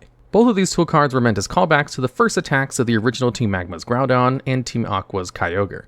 These 2 Pokemon tool cards are great callbacks to iconic cards of the past, but fail completely as competitively viable cards. And round out the list at number 1, the worst Pokemon tool card is Healing Scarf. This tool card has the effect of healing 20 damage from the Pokemon it's attached to whenever you attach an energy card from your hand to that Pokemon. Since you can normally attach 1 energy card to your Pokemon per turn, Healing Scarf will only heal 20 damage every turn.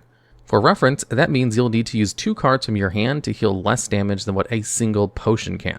By the time Healing Scarf was printed, Potion hadn't seen any tournament success in years, and still doesn't to this day. While there are decks that can use abilities to attach multiple energies from your hand to the Pokemon each turn, like with the Blastoise's Deluge ability, these decks would much rather play tool cards like Muscle Band to boost damage, or Float Stone for free retreat costs. To add insult to injury, Hylian Scarf was printed in the Roaring Skies expansion pack, a set that has some of the best cards in the game's history. In most strategies, Hylian Scarf is worse than an already bad card. Even the decks that could take advantage of its effect, they'd rather just play other tool cards. Although it's pretty funny that the worst Pokemon tool card of all time was printed in one of the best sets of all time. In the Pokemon TCG, Stadium cards are a special type of trainer card that stays in play until another Stadium is played and has effects that apply to both players. Today, we're going to look at some of the worst Stadium cards. While there have been many incredible Stadium cards throughout the years, there's plenty more that are genuinely terrible. And kicking off list at number 10, we have Cinnabar City Gym, one of the first Stadium cards to be released. It's a Stadium card with the effect to remove a water-type weakness from any Blaine's Pokemon in play. For context, let's take a look at Blaine's Ninetales, a Pokemon released in the same set. Pokemon cards with an in-game trainer's name was a set mechanic intended to make new decks with interesting synergies. Cinnabar City Gym's competitive viability struggled, as removing a Pokemon's weakness is not a good effect to build an entire deck around. Although cards with the ability to negate weaknesses have seen meta play, such as Weakness Policy, these kinds of effects being on Stadium cards make it significantly worse. Since most decks play at least a few Stadium cards, it's too easy for your opponent to remove a defensive Stadium from play. As such, it's incredibly difficult to get any value out of Stadiums that don't immediately provide some utility on your own turn.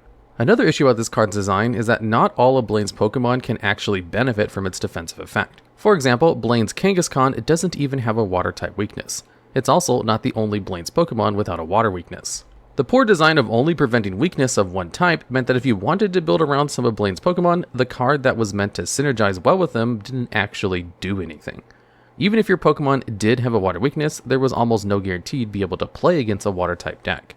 If you played against Pokemon of any other type, your Stadium that you intended to be a keep one in the deck is now useless, unless you need to get rid of an opponent's Stadium card. Even with all of these poor aspects, Cinnabar City Gym actually saw a small amount of competitive play due to the existence of two other cards, Blaine's Arcanine and Feraligatr.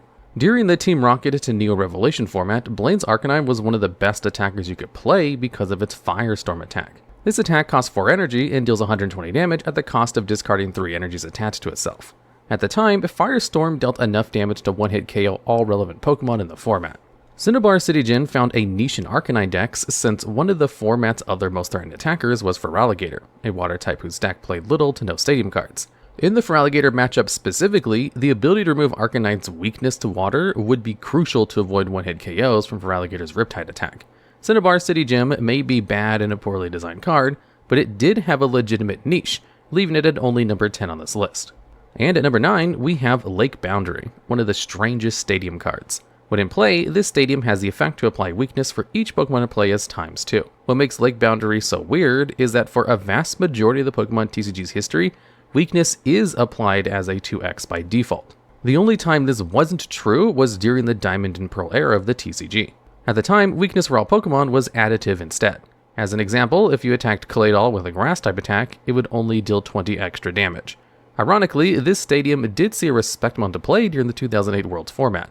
That format was heavily dominated by decks built around Gardevoir from the Secret Wonders expansion. In the mirror match, Lake Boundary saw play as a way to enable your own Gardevoir to one-hit KO your opponent's Gardevoir. Without the 2x weakness, this wasn't possible, as Psychic Lock would go from 60 to 90 damage instead of 60 to 120. Other decks that were capable of using multiple different types of attackers also enjoyed the damage boost. Decks like Evolutions using Leafeon level X and a bunch of other Pokemon that evolved from Eevee appreciated the extra damage. Unfortunately, as better Stadium cards and more Pokemon that naturally had a 2x weakness were released, Lake Boundary fell out of the format. It also began to see direct competition for the ability to apply weakness as 2x with Lucario GL, whose Boundary Aura Pokebody had the exact same function. Lucario also had a few advantages over Lake Boundary, such as being searchable off of Bebe's Search or through Cyrus's Conspiracy, adding SP Radar. Despite having seen competitive play in the most important and highest level Pokemon tournament, this effect is technically useless throughout a vast majority of the game's history, making it one of the worst Stadium cards.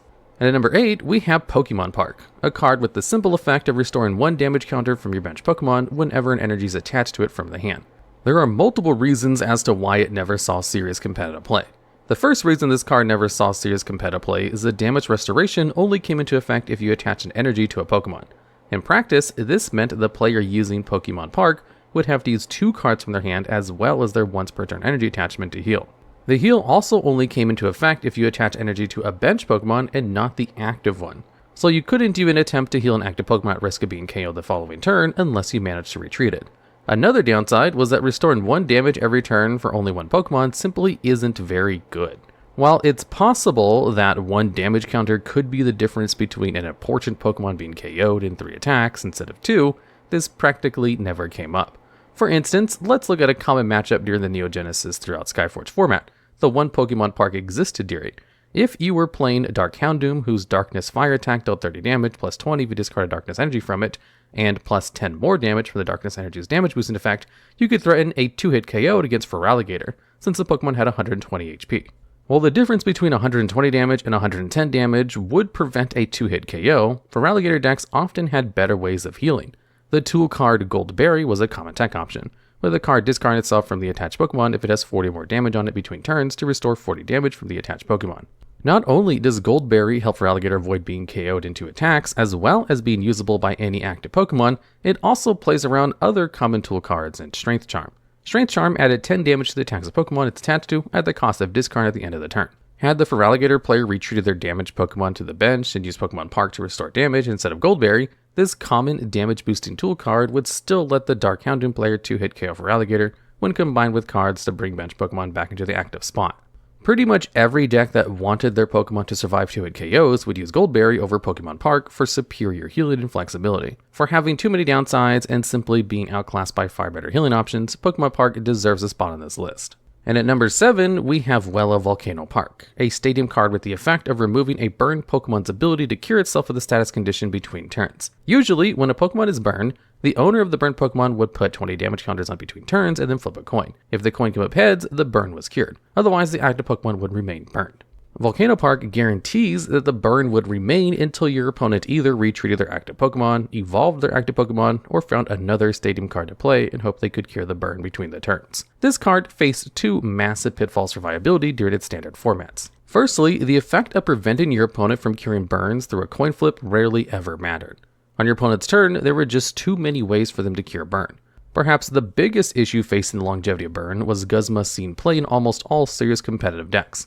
Guzma has the effect of switching one of your opponent's bench Pokemon with their active, and then allowing you to switch your own Pokemon. With a built-in switching effect on one of the most common supporter cards of the format, not only was it very easy to cure a burned active Pokemon by moving it to the bench, but that player also got to use the same card to start attacking vulnerable bench Pokemon. Guzma's very existence made playing decks built around status conditions incredibly difficult, unless they could use the extra damage from status conditions to KO your opponent's active Pokemon in a single hit. In those kinds of decks, Wella Volcano Park had no use, since there would be no burned Pokemon to continuously apply a burn to. The second major issue surrounding Volcano Park was an overall lack of good Pokemon to use the burn status condition with. While you could use Pokemon like Delphox and Furnape to burn your opponent's Pokemon and then deal massively increasing damage with the burn respectively, this combo never saw serious play due to the inconsistencies of needing to play multiple Stage 2 evolution lines, as well as neither Pokemon being particularly strong attackers. Decks built around the burn condition due to their cards being pretty weak, as well as having an extremely difficult time playing into one of the most common staples of the format. For all of this, Wella Volcano Park deserves a spot on this list. And at number 6, we have Sir Chester Bath. This stadium has a simple effect of reducing all damage dealt to basic Pokemon by 20, after applying weakness and resistance. The issue with this stadium card is that it simply just isn't good enough. When the card first released, the standard form of the time was heavily dominated by decks built around basic Pokemon, like Pikachu and Zekrom Tag Team GX and Zacian V. Even with many of the best decks using basic Pokemon, Sir Chester Bath never saw serious competitive play. Not only is it a defensive stadium card that's easy to play around simply by your opponent playing another stadium, even if the stadium remained in play, reducing attack damage by 20 never mattered because 20 damage isn't the difference between a 2-hit KO or a 3-hit KO. For reference, over the course of 2 attacks, most Pokemon in the format would deal around 300 to 400 damage. When no Pokemon in the format had 300 HP, it's pretty easy to see why no deck needed it. The card also never prevented any 1-hit KOs either, so it never had a competitive niche. Sir Chester Bath was just not worth playing. Marking the halfway point at number 5, we have All Night Party, a stadium meant to counter the sleep status condition. When in play, a player whose turn it is can cure a sleeping Pokemon and heal 30 damage from it. When Pokemon is asleep, you flip a coin between turns. If heads, the condition is cured. Otherwise, the Pokemon remains asleep and can't attack or retreat. Sleep can be one of the most frustrating parts about playing the Pokemon TCG, since it stops your active Pokemon from being able to do anything. All Night Party was designed as a counter to sleep-based strategies by giving any deck a guaranteed way to cure the status condition while providing some extra healing. Much like many of the aforementioned cards on this list, there were multiple reasons why all-night parties saw no tournament play during its time of the standard format. Funnily enough, these are the same reasons that the aforementioned Well of Volcano Park never saw play. Firstly, there were better ways to beat status conditions that weren't limited to only sleep. Most decks at the time already played multiple cards that could switch out their active Pokemon, like Escape Rope and Guzma to help move attackers to and from the active spot, meaning it wasn't hard to get rid of the sleep status condition. Secondly, there weren't any good Pokemon looking to abuse how strong putting your opponent's Pokemon to sleep could be. This meant that the very specific niche all-night party could feel was never needed. Even if there had been a good deck trying to put their opponent's Pokemon to sleep, players would just use more copies of Switch cards to get around it. For being too specific of a counter card that's outclassed by more generic options, it just wasn't worth seeing play. And at number 4 on this list, we have Twist Mountain, a stadium meant to support decks built around restored fossil Pokemon. While in play, the turn player could flip a coin. If the flip came up heads, they could put a restored Pokemon from their hand onto their bench. For context, a restored Pokemon was a special type of Pokemon that could only be put into play by the effect of a corresponding fossil item card. This mechanic was used for the fossil Pokemon during the Black and White and X and Y sets, such as Aerodactyl being put into play by the effect of Old Amber Aerodactyl. Each fossil item has the effect of looking at the bottom 7 cards of the player's deck and letting them put a corresponding restored Pokemon they found there directly onto their bench. The issue with this design is that any restored Pokemon a player drew would be stuck in their hand. Twist Mountain's effect could let you put a restored Pokemon you drew onto your bench like any other Pokemon. While this may have given it a legitimate niche if the effect was guaranteed to work, the fact you only get to put down a restored Pokemon half the time you use Twist Mountain makes trying to build around it generally not worth it. That 50-50 chance of the effect not working or not put a nail in the coffin for decks built around restored Pokemon. Sadly, this is the only reason Twist Mountain never saw play, as there were multiple good restored Pokemon that existed while Twist Mountain wasn't standard. The previously mentioned Aerodactyl's Ancient Stream ability, adding 10 damage to your Pokemon's attacks, was strong at the time due to the lack of damage modifying items or abilities. This was especially true if you could team up multiple Aerodactyls to deal anywhere from 20 to 40 extra damage, a feat near impossible with Twist Mountain's built-in chance of failing. Archeops was an extremely powerful Pokemon Twist Mountain could have made easier to play. This Pokemon has a ludicrous Ancient Power ability that stops both players from evolving their own Pokemon. While this effect doesn't seem too oppressive on paper, as it affects both players, whoever was using Archeops would just build their deck in a way that they never had to evolve outside of the overpowered Stage 1. Having this effect on a Pokemon that only required a single evolution could have been format warping if it weren't for the fact that Archeops evolved from Archon, a restored Pokemon. It's pretty safe to assume the entire reason behind Twist Mountain requiring a coin flip was to make evolving to such strong cards much more difficult, as you wouldn't need to rely on the inconsistency of the fossil item cards. Ultimately, Twist Mountain was just too unreliable for the deck it was intended to help to boost the consistency of. And at number 3, we have the Indigo Plateau. This stadium has the simple effect of giving all Pokemon Legend in play 30 extra hit points. For those unaware, Pokemon Legend were Pokemon worth 2 prize cards when KO'd, that you could only put into play from your hand if you had both halves of their Legend card in your hand. Like many other cards on this list, Indigo Plateau is just a bit too narrow in its application to have seen widespread play. Trying to build decks around the Legend Pokemon was extremely difficult, due to needing 2 cards in hand to even play them, as well as their attacks generally costing a lot of energy. For example, both of Kyogre and Groudon's Legend attacks cost 4 energy, but are extremely powerful if you get to use them. Indigo Plateau was meant to be a tool for these types of decks to keep the attacker the player invested so many cards into alive for longer. While decks built around keeping a single Pokemon Legend alive never reached the top tables at large tournaments, there were many players who tried to take advantage of their strengths. One such strategy was decks built around Kyogre and Groudon Legend, as well as Vileplume and Ranunculus. With the latter 2 Pokemon in play, your opponent couldn't play any item cards, which were called trainers at the time, and you could freely move any damage from Kyogre or Groudon Legend to another one of your Pokemon. In the meantime, you'd use Mega Tidal Wave attack for 4 energy to put the top 5 cards your opponent's deck into the discard pile and deal 30 damage to each of their Pokemon for every energy card put into the discard. Although this attack dealt damage, it was really used to put all your cards from your opponent's deck into the discard pile, at which point they would lose due to the Pokemon TCG's game mechanics. In this deck specifically, Indigo Plateau fulfilled a solid role in the deck by making Kyogre and Groudon Legend harder to knock out, while setting up both Stage 2 evolutions. When this deck first became playable with the release of Black and White base set, there were very few viable Stadium cards, which meant that one which provided defensive utility like Indigo Plateau could actually be a reliable means of boosting a Pokemon's longevity. While this deck was incredibly powerful if it could actually fully set up, it often ran into issues doing so due to Kyogre and Groudon Legend having an electric type weakness, an enormous issue in a format dominated by powerful electric attackers in Magnezone Prime and Zekrom. While there were decks that could justify using Indigo Plateau, these were just gimmick strategies that saw no competitive play. so it deserves the number 3 spot on this list. And at number 2 on this list, we have Paradise Resort, a World Champion promo card with the effect of reducing the retreat cost of all Psyducks in play by 1 colorless energy. As a special, extremely limited in quantity promo card, Paradise Resort is clearly never intended to be played seriously. As a stadium card, it's entirely outclassed by the incredibly popular Beach Court, as it applies the 1 colorless retreat cost reduction to all basic Pokemon. Hilariously, Paradise Resort could have a theoretical niche over Beach Court in decks that played a lot of Psyducks because the retreat cost reduction would only affect your Pokemon if your opponent doesn't play any Psyduck. Of course, this niche is pretty much a joke, and Paradise Resort will likely never see competitive play, due to the Pokemon Company trying their hardest to make their World Tournament promo cards bad ever since Tropical Beach accidentally became an impossible to acquire staple while it was legal in the standard format. However, just because Paradise Resort was intended to be terrible, doesn't make it the worst stadium card of all time. Taking the dishonorable title as the worst stadium card of all time, we have Primordial Altar. This stadium has the effect of looking at the top card of your deck and letting you choose to put it into your discard pile. While many other cards on this list have either niche effects or effects that aren't impactful enough to see play, Primordial Altar's effect is almost as close to useless as you can get in the Pokemon TCG. If you decide to play this card, one of 2 things can happen. Either you put the top card of your deck into your discard pile, or you do nothing.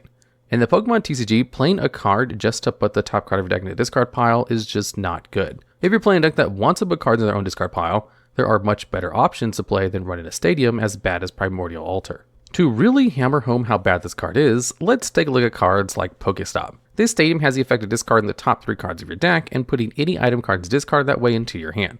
Not only does Pokestop discard 3 times as many cards, but you can also get more item cards into your hand while doing so. The only upside Primordial Altar has over its much superior counterpart is that it's so bad your opponent won't want to use their own stadium card to get rid of it. Doing so would generally favor whoever put down Primordial Altar, since any stadium your opponent plays might be an upgrade. Fossil Pokemon have been a mainstay of the Pokemon franchise ever since the original games.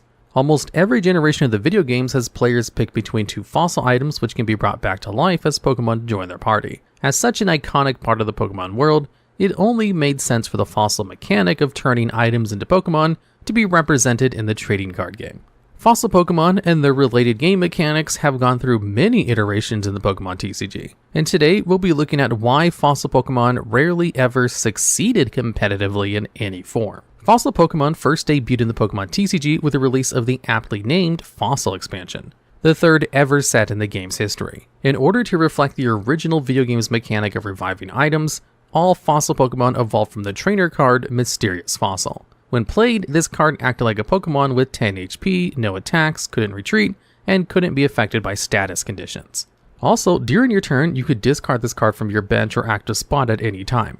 10 HP is the lowest possible HP a card could have in the TCG, making Mysterious Fossil the easiest card in the game to remove from the board. To offset this, your opponent took no prize cards when it was KO'd.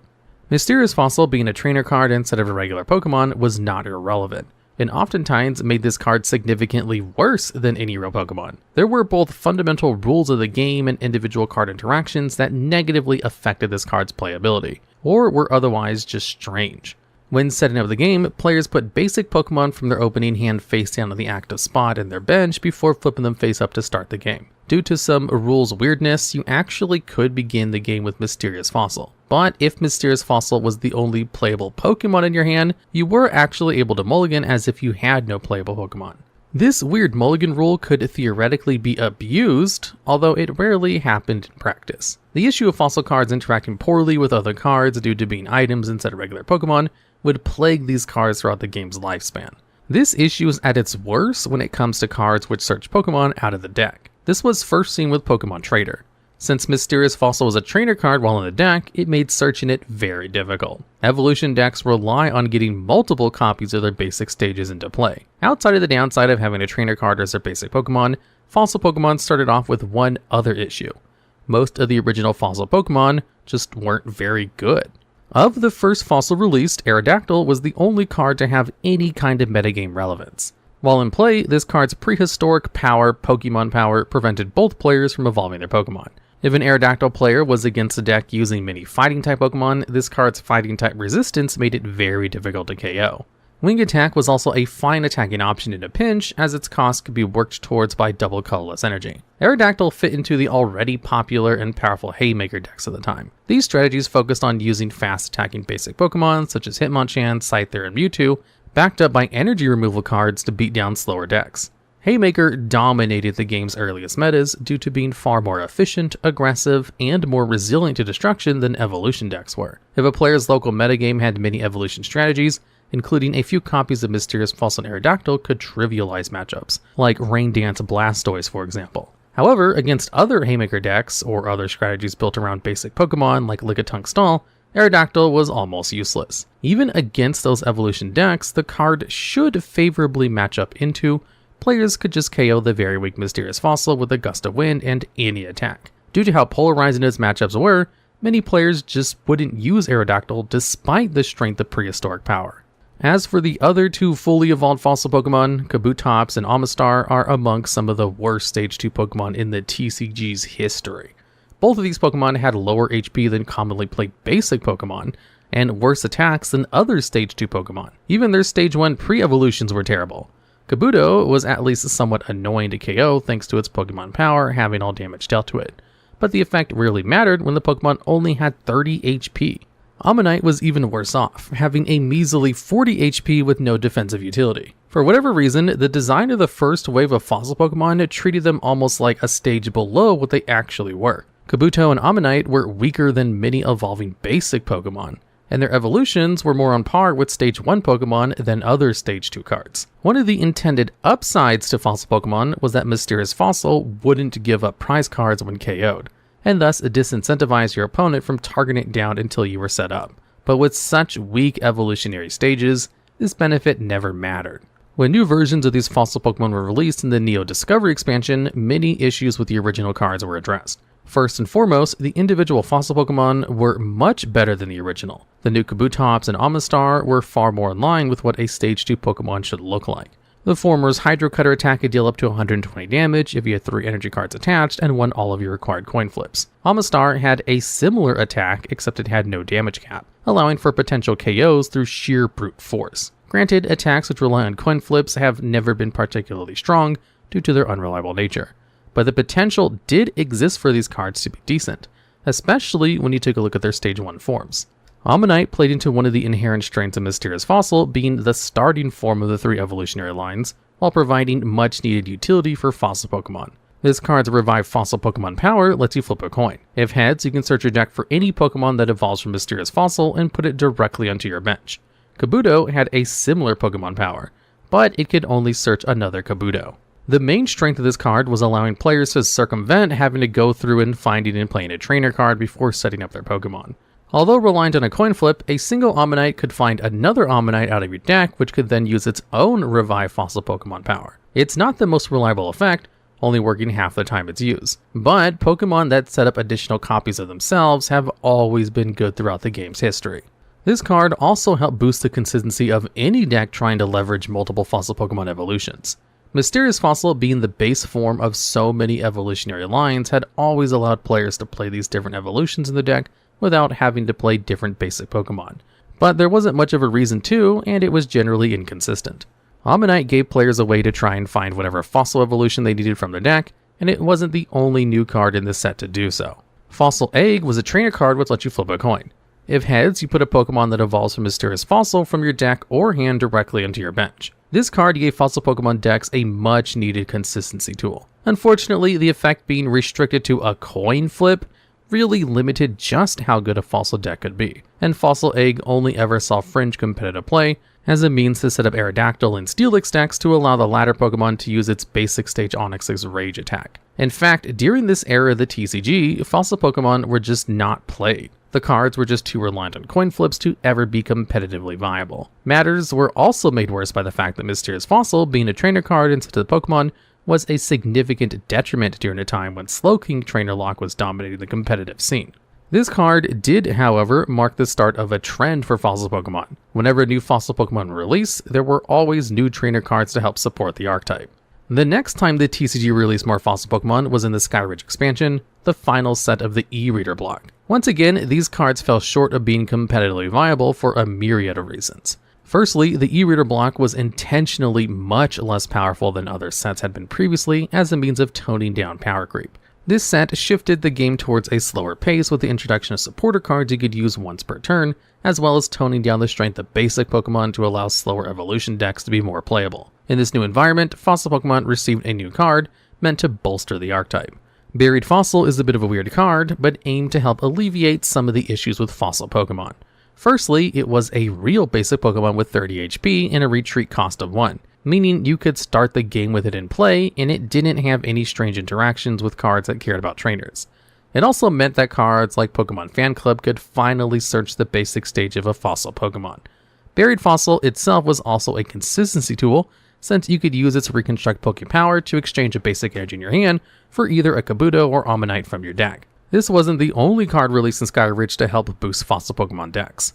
Underground Lake was a stadium card which lets you put a Kabuto or Ammonite from your discard pile directly onto your bench. This gave fossil Pokemon the ability to easily recover any KO'd Pokemon and help speed up into putting Stage 2 fossil Pokemon into play.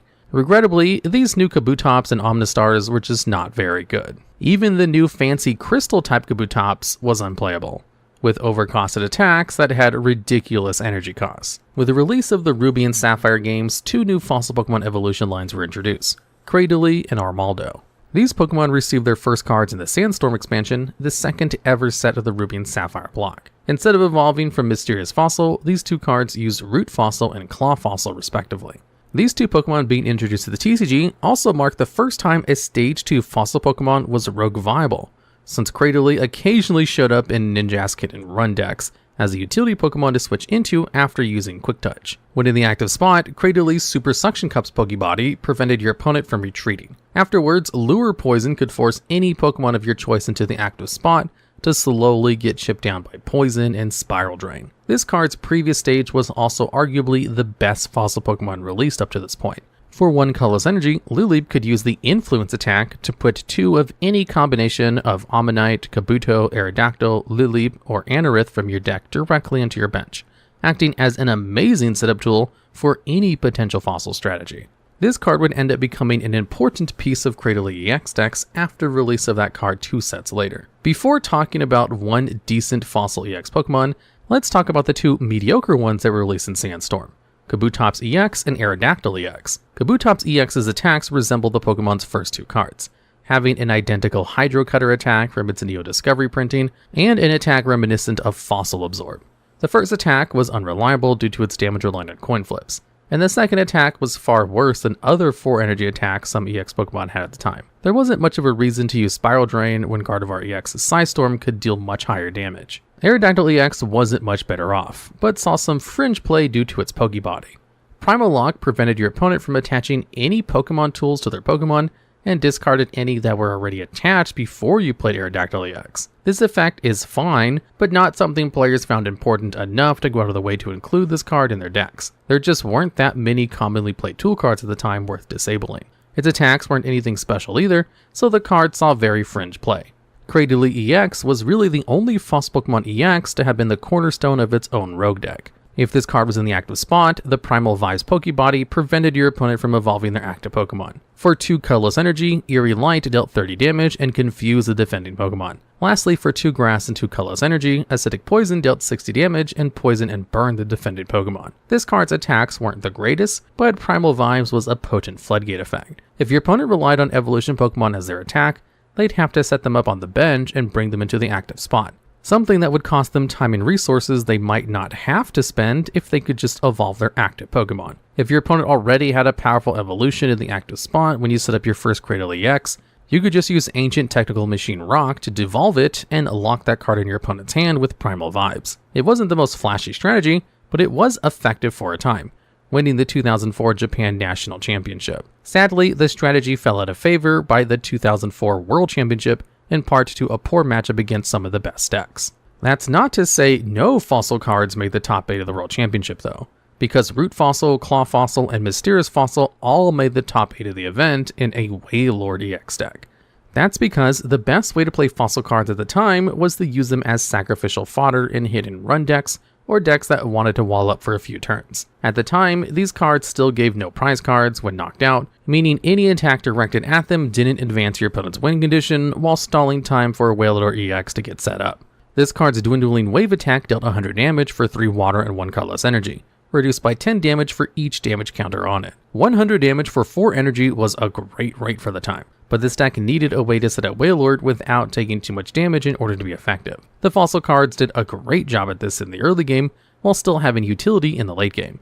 If a Whale Lord EX was too damaged to output meaningful offense, you could use Super Deep Dive to heal 3 damage counters from it and switch it with a fossil on the bench. Buying this extra turn also allowed for more Blossom's heal dances to keep Whale Lord in tip-top shape.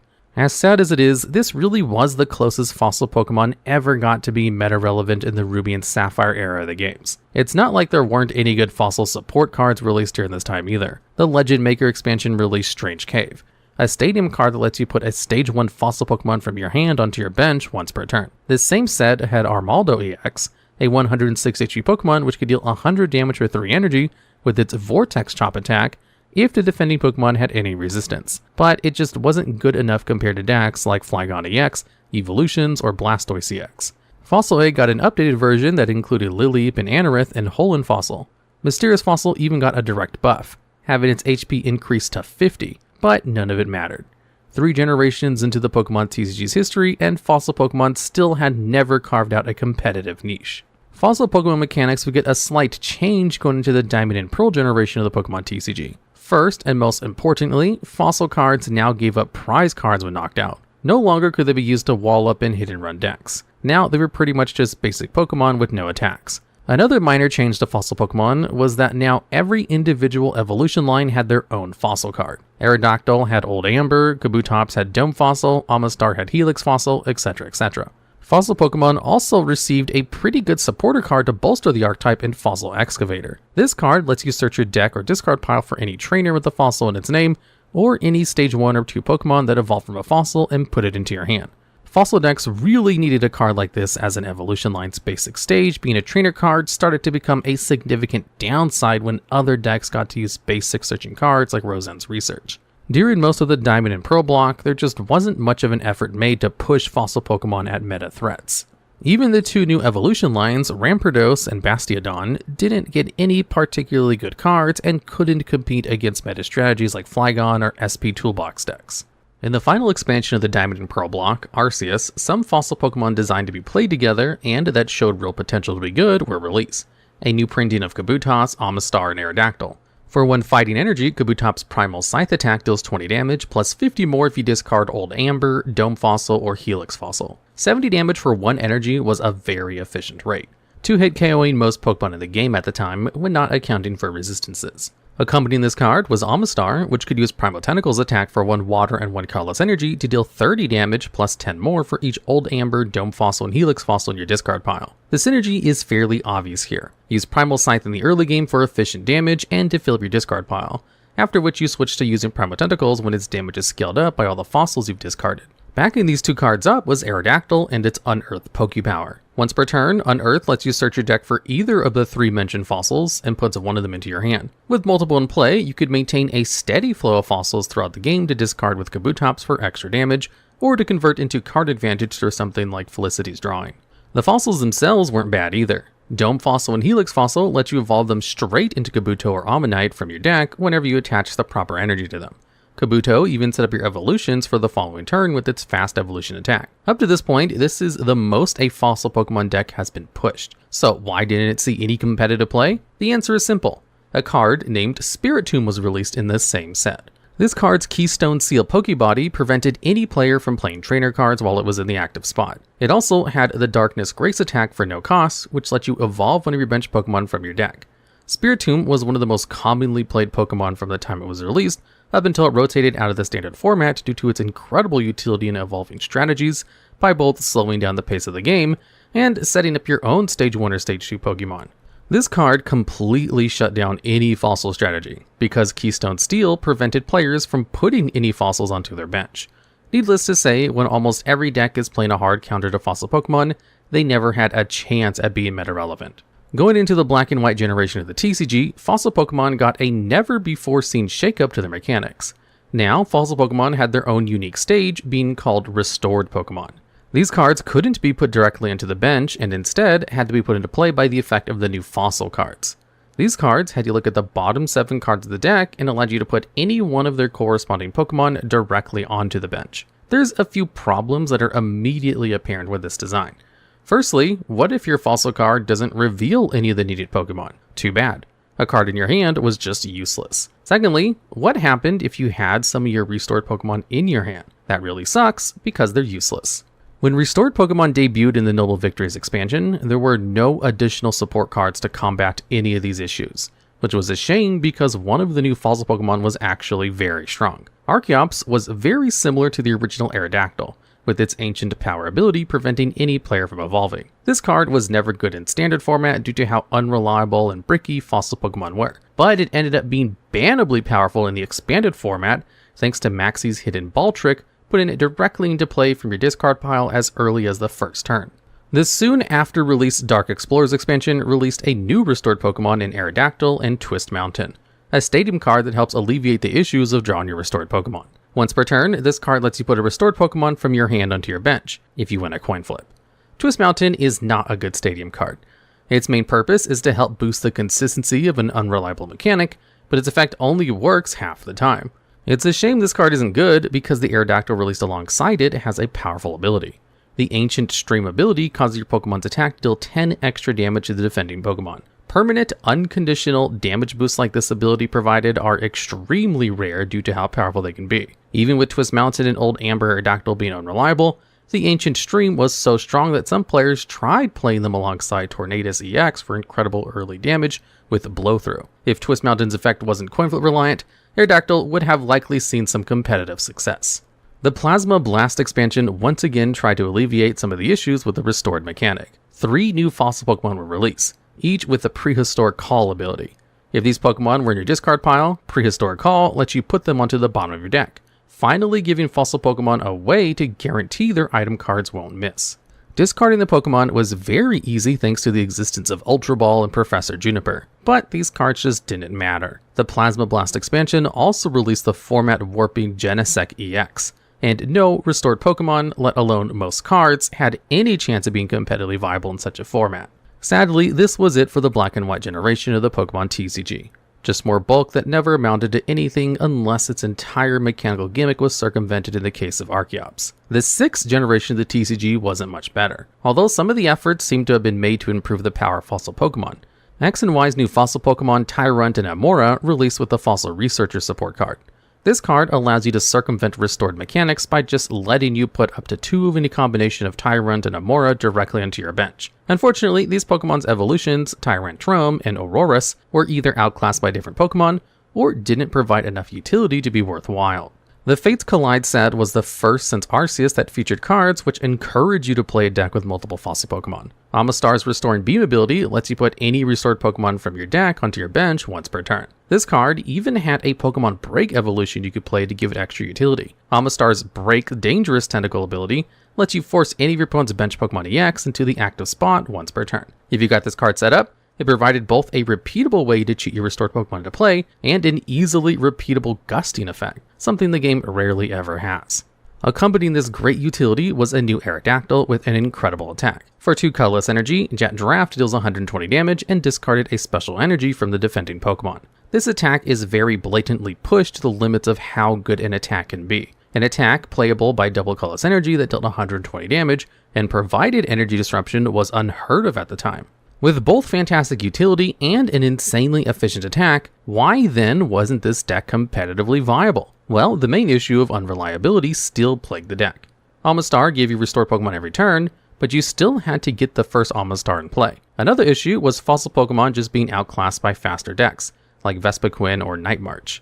The third major issue with restored Pokemon during this time was the issue of item lock completely preventing your initial setup. Seismitoad EX and Vileplume were the strongest item lock pieces in the game's history since Slowking, and both warped the meta while being in the same format as these restored Pokemon.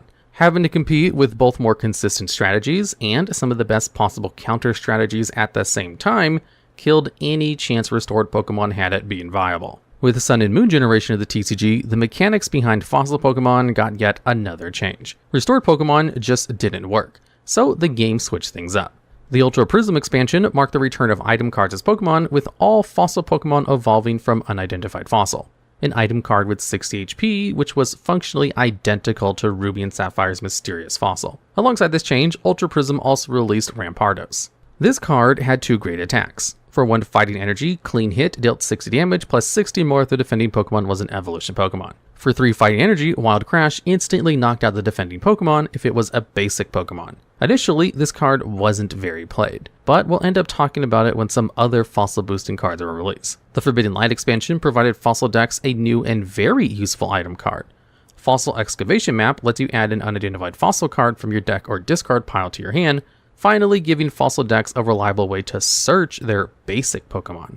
The Team Up set then released 2 good fossil Pokemon and 1 card, which benefited fossil decks greatly. This set's Aerodactyl took after its Fates Collide version, featuring a highly efficient attack. For 3 colorless energy, Fossil Fangs dealt 180 damage if you had no Pokemon GX or EX in play. With a triple acceleration energy, this attack could have its cost met by a single energy attachment, trading very efficiently against 3 prize Pokemon. With a choice band attached, this attack even one-hit KO relevant 2 prize Pokemon, like Zoroark GX. Aerodactyl was an occasional feature in Rogue's single prize decks, looking to take positive prize card trades against opponents playing multiple prize Pokemon, finally making it one of the most used fossil Pokemon in the game's history. The other relevant fossil Pokemon released in Team Up was Amistar. If you had less Pokemon in play than your opponent, Fossil Bind prevented your opponent from playing any item cards. This card wasn't played so much in fossil decks as it was in strategies that wanted to put few very powerful Pokemon into play. The best example of this was Gardevoir and Sylveon EX decks. This deck only wanted to put 1 to 2 copies of its namesake card into the board and utilize a supporter card, Green's Exploration. This card lets you add any 2 trainer cards from your deck to your hand, and over the course of 2 turns could set up an Amistar. For example, you could play Greens to add Unidentified Fossil and add another copy of Greens. Then, on the follow-up turn, you could play the supporter and search out Rare Candy and Pokemon Communication to search Amistar.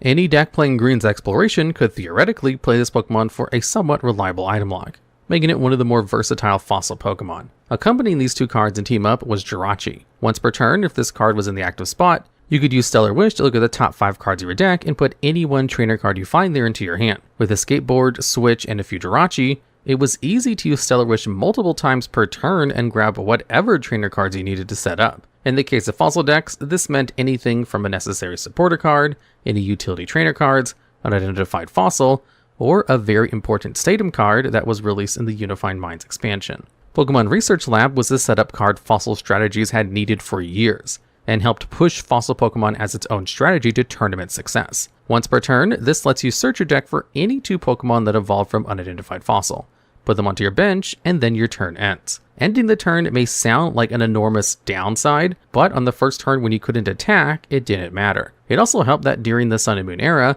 the player going first was allowed to play a supporter card on their first turn. A fossil Pokemon's deck's first turn was almost entirely dedicated to finding Pokemon Research Lab, using as many Stellar Wishes as necessary plus a supporter card. At the end of the turn, this card would put whatever fossil Pokemon you needed to advance your game plan on top of whatever cards are drawn to set up for the next turn. Some fossil decks could even use Pokemon Research Lab for multiple turns before attacking.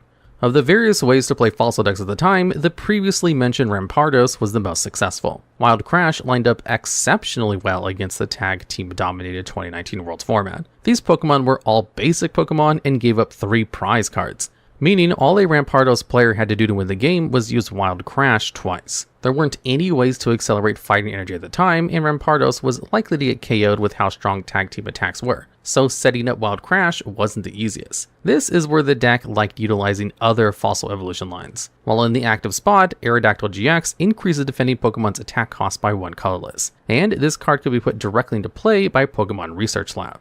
Against decks with no easy way to get the extra energy to play for their attacks, this card could give you an extra turn to set up Rampardos. Caracosta filled a similar niche, although a bit more specific. This card's Ancient Customs ability prevented the effects of all Pokemon Tool cards attached to opposing Pokemon.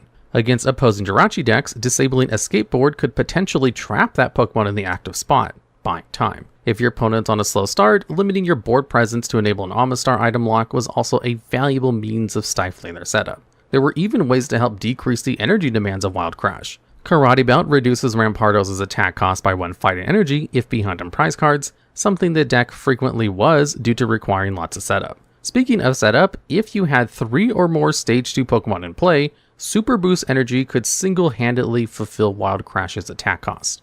Make no mistake, this deck wasn't exactly meta, but it was good enough to see occasional tournament success, with German player Tobias Thessing bringing the strategy to a top 64 finish at the 2019 World Championship. For Fossil Pokemon as its own standalone archetype, the Sun and Moon era of the TCG was at its high point. In the Sword and Shield generation of the TCG, Fossil Pokemon unfortunately went back to being mostly pack filler. The new Fossil Pokemon from this generation were given their own unique card they evolved from in Rare Fossil, which was really just unidentified Fossil with 10 more HP. The reason for this change was likely balance concerns. The new Fossil Pokemon were all Stage 1, and the game designers probably didn't want players to get multiple Arc results into play on their first turn. This card's Biting Whirlpool ability puts 2 damage counters on an opponent's Pokemon whenever they attach an energy card from their hand to it, and getting multiple copies of this ability into play in the first turn might have been problematic. Being unable to use the best Fossil support cards made these cards just not worthwhile. It wasn't until the Silver Tempest set, one of the last in the Sword and Shield block, that Fossil Pokemon received both some kind of support or playable card. Amistar V's Primal Guidance attack costs 1 less colorless energy, and lets you put any 2 Pokemon that evolve from a Fossil card onto your bench. Although reminiscent of Pokemon Research Lab, this effect requiring both an energy to use, and more importantly, being tied to a 2-price Pokemon that provided no other utility, just made it pretty bad. As for the good Fossil Pokemon, Silver Tempest introduced yet another Archeops with a fantastic ability. Once per turn, Primal Turbo lets you attach any 2 special energy cards from your deck to one of your Pokemon. Primal Turbo is one of the best abilities in the game's history and is very clearly broken. This card was made as powerful as it was, specifically to be played alongside Lugia V-Star, which was released alongside it. Lugia V-Star's once per game V-Star power lets you put any 2 colorless Pokemon without a rule box from your discard pile into the bench. These 2 cards were designed from the ground up to be a meta strategy. Lugia cheats multiple Archeops into play, and Primal Turbo gives you an unmatched amount of special energy to do whatever you want with. Ever since the release of Silver Tempest, this deck has been a staple of the competitive metagame. Headed into the Scarlet and Violet generation of the TCG, the Fossil mechanic received yet another change. Once again, each Fossil evolution line is getting back to their own unique item, each with a unique ability. The Fossil Pokemon released so far have once again held the role of pack filler, but this may change with future releases. The Scarlet and Violet block isn't ending anytime soon, so it's still possible this generation will feature some good new Fossil Pokemon. Fossil Pokemon are a strange failed mechanic. There's been a lot of iterations of exactly how they've worked throughout the years, and none of them are necessarily bad, outside of Restored Pokemon. Restored Pokemon is genuinely one of the worst mechanics the Pokemon TCG has ever had, and there are many good reasons why this mechanic was retired. That's not to say Fossil Pokemon evolving from items is completely without downsides. From a flavor perspective, this mechanic is a home run. Having to evolve your Kabutops or Rampardos from an item card captures the process of getting a Fossil Pokemon in the video games perfectly. From a gameplay perspective, there are many issues. The issue that has often most plagued Fossil Pokemon is the inability to search your first stage with standard consistency options. Historically, good setup cards like Nest Ball, Level Ball, or Roseanne's Research straight up don't work with Fossil cards. If the Pokemon Company ever wanted a Fossil deck to be good in the modern age of the TCG, Step 1 would be giving the deck some equivalent to Buddy Buddy Poffin that works with just fossils, or bring back Pokemon Research Lab. These cards would help bridge the gap in consistency between a fossil Pokemon and other Pokemon. As is, fossil Pokemon take more effort than regular Pokemon to set up without any real reward for doing so. That's the other main issue with fossil Pokemon. The individual cards associated with each evolution line just often aren't good. This isn't necessarily a bad thing. Not every card is meant to be competitive. The most recently released Cradily is a great example of this. In a casual setting, this card helps enable a deck built around stacking status conditions to deal massive damage, but the deck can't compete against the more optimized meta.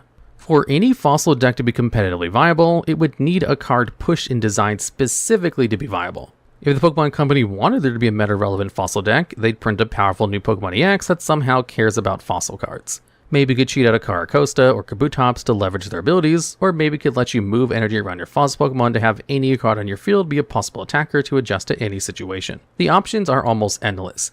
The question is whether developers of the game want to actually pursue them.